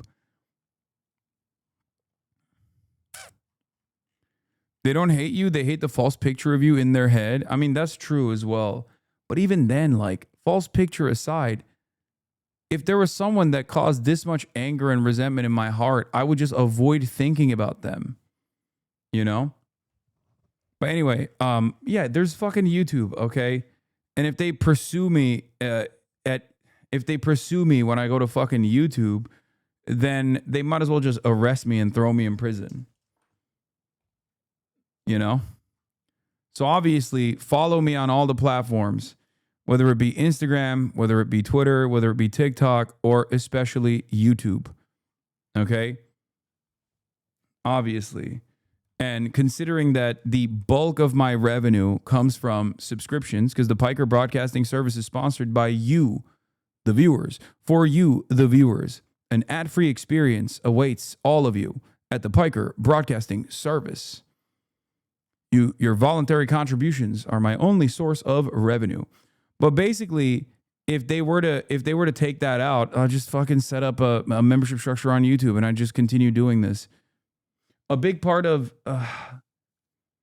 what I do here is completely grassroots, right? It's completely grassroots.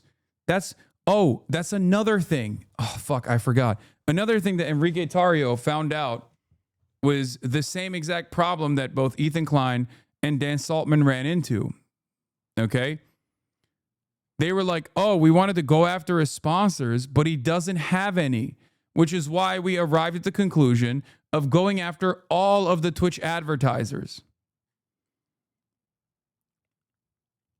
Even though I don't run ads and I'm on a political CCL.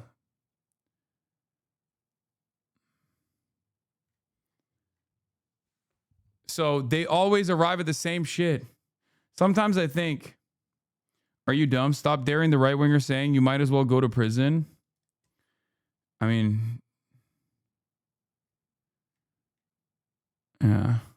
Yo, it's Pipes and Tank Erden. Thank you for the gifted. What is this? This you? Okay, well,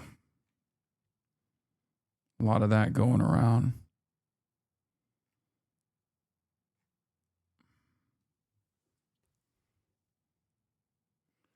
Unc, I'm sorry, but you have some of the dumbest ops of all fucking time. Unfortunately, they have power. Yeah. Is there any evidence that these people all work together? No, they didn't work together. ADL and Dan Saltman, yes. And also Republican congresspersons, yes. Proud Boys are doing their own thing, but they arrived at the conclusion separately.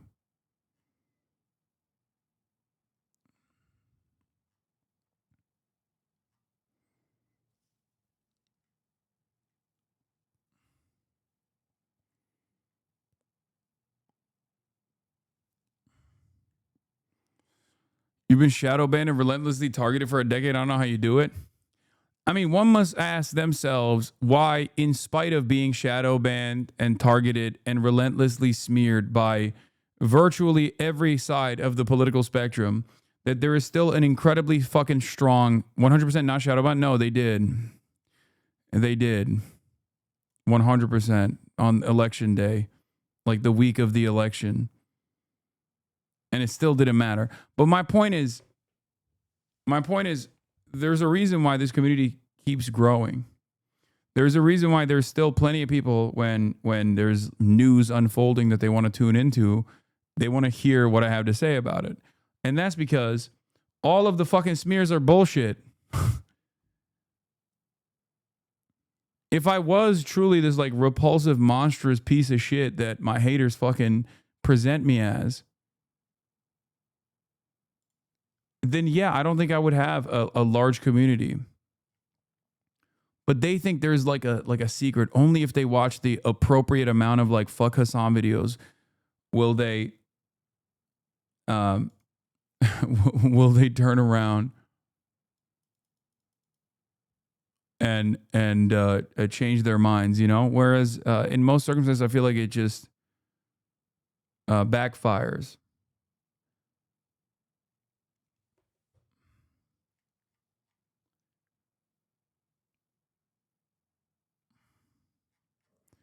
This is the biggest attack on free speech since the McCarthy era, but it also has significantly less popular consensus behind it than the second Red Scare.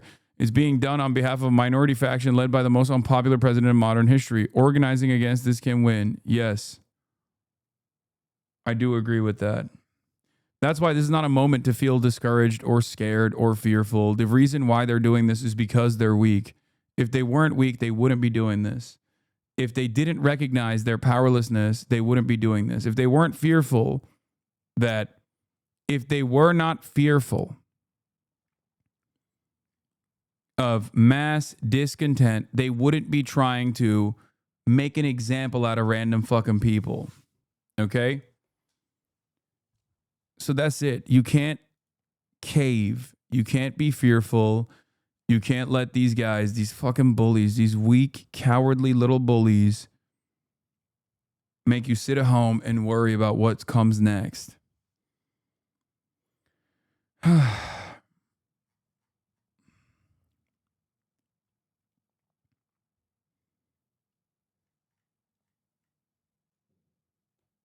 Anyway.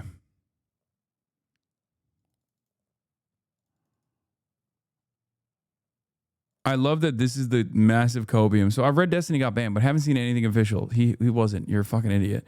Does anyone have a link to any official confirmation of that? Personally, I want to see him charged for what he has said as well and get him some rehab. Dude genuinely look and has been acting like he's sniffing the fast powder. And then, yes, Hasan needs to be dealt with as well. I don't actually think he's as insane as he presents himself and is just scared of his audience turning on him if he comes back to reality. But that doesn't get him off the hook. See, I can win over this motherfucker. The reason why he's coping with this reality is that he actually likes my content. That's a conservative hog that actually comes in here and this is his like I am his bias. Okay?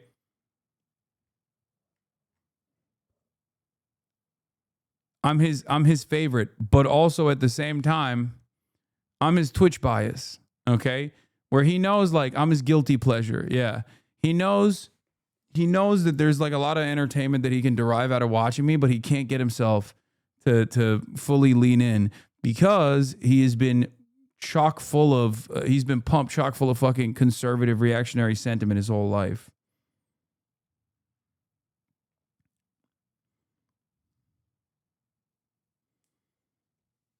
I am his problematic fave. Antifa now official terrorist organization. I guess I'm a terrorist. I guess I'm officially a terrorist now. You know, as the CEO of Antifa, the terrorism organization of Antifa.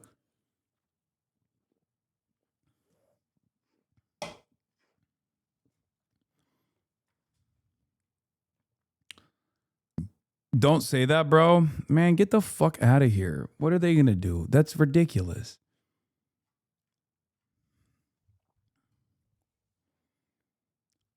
That's ridiculous. Even if they do something, that's completely fucking insane. It's just, we're just going to start prosecuting opinions? Like what? I mean, that's what they're trying to do.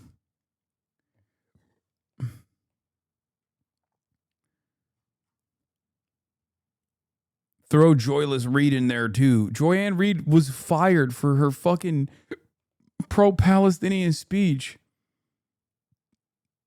And this guy's still holding on to some fucking gripe. God, conservatives are so funny. I expect debanking is next. Yeah, that's... I don't know about that. Don't you think all of what they're doing is insane? Yes.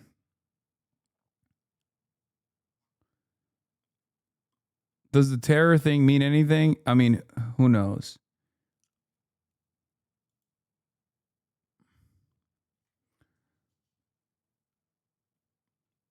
Move your fucking money overseas. This guy's still standing 10 toes down with terrorists. I mean, are you a fascist? Because the Trump administration, as of an hour ago, has declared anti-fascism, which is a thought or an action, which is what your grandfather did when fighting the Nazis, to be a terror organization. So in that regard, yes.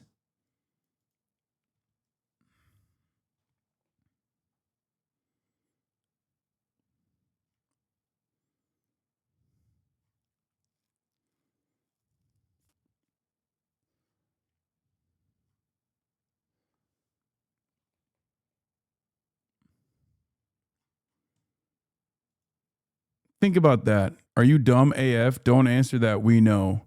Check me on X. I'm pretty cool. Like, look, literally, look.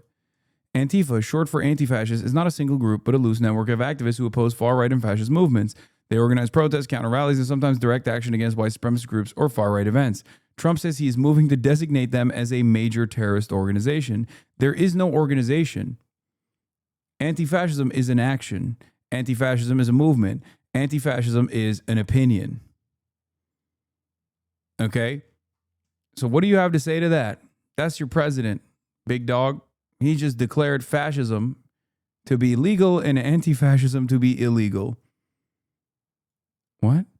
You follow a dude that talks about killing the president with a simp chick Taylor? What? Okay, never mind. He's hallucinating. I don't even know what that means. What does that even mean?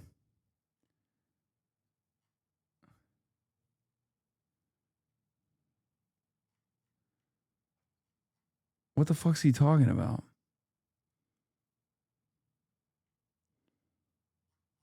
Sir, you have a gas leak in your home. Video of you saying someone has to do it? Oh my God. Oh, he's too stupid to understand. Brother, that's not me saying it. That's me talking about the air of discontent. You do understand that I cover the news all the time. Okay? when I cover the news and offer analysis, that does not mean I agree with everything that I am covering. Do you agree with everything that you watch and respond to? Because in that situation, I'm not the only one who's standing 10 toes down with terrorists. It seems like you are as well. Welcome to Antifa. You are now a part of the organizational structure since you're watching me right now. There you go. Oh, it's out of context, law? No, it's not even out of, I don't even know what the context that you could possibly be talking about, because it's me literally explaining the environment of anger against politicians and the systems itself. Okay? You can't just go, oh, it's out of context, lol. Like, I don't even know what the context is. I don't even know what you're referencing. If you're talking about me referencing people saying someone's got to do it, okay? That's not me saying that. That's me talking about other people saying that. You're being way too charitable to the Shatterman. I think he can be salvaged. This is a dumb fuck fan of your former podcast co-host. He's hitting all the same talking points. Maybe.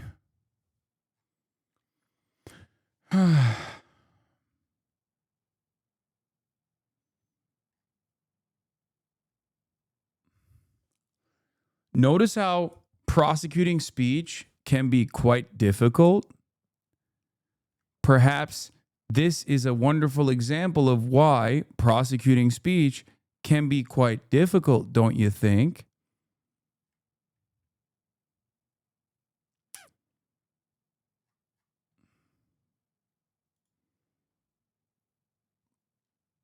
Anyway, did you see the David stuff? No. I saw pieces of it, but I'm not going to be able to get to it tonight because I'm too fucking tired. This has been a long day and a major roller coaster of emotions.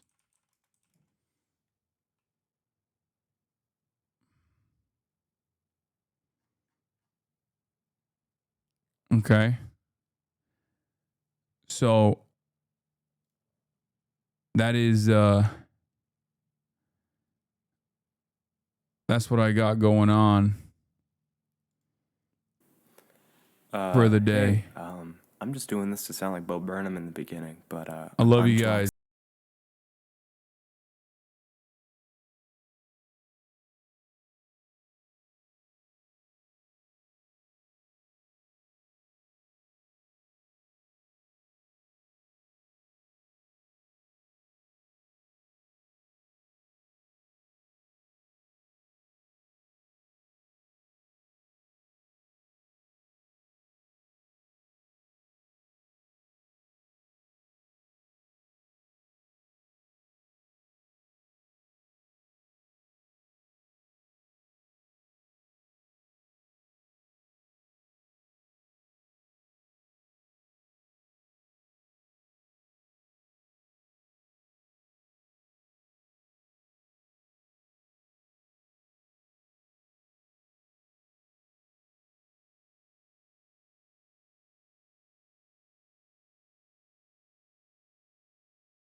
he'll watch 90 Days soon.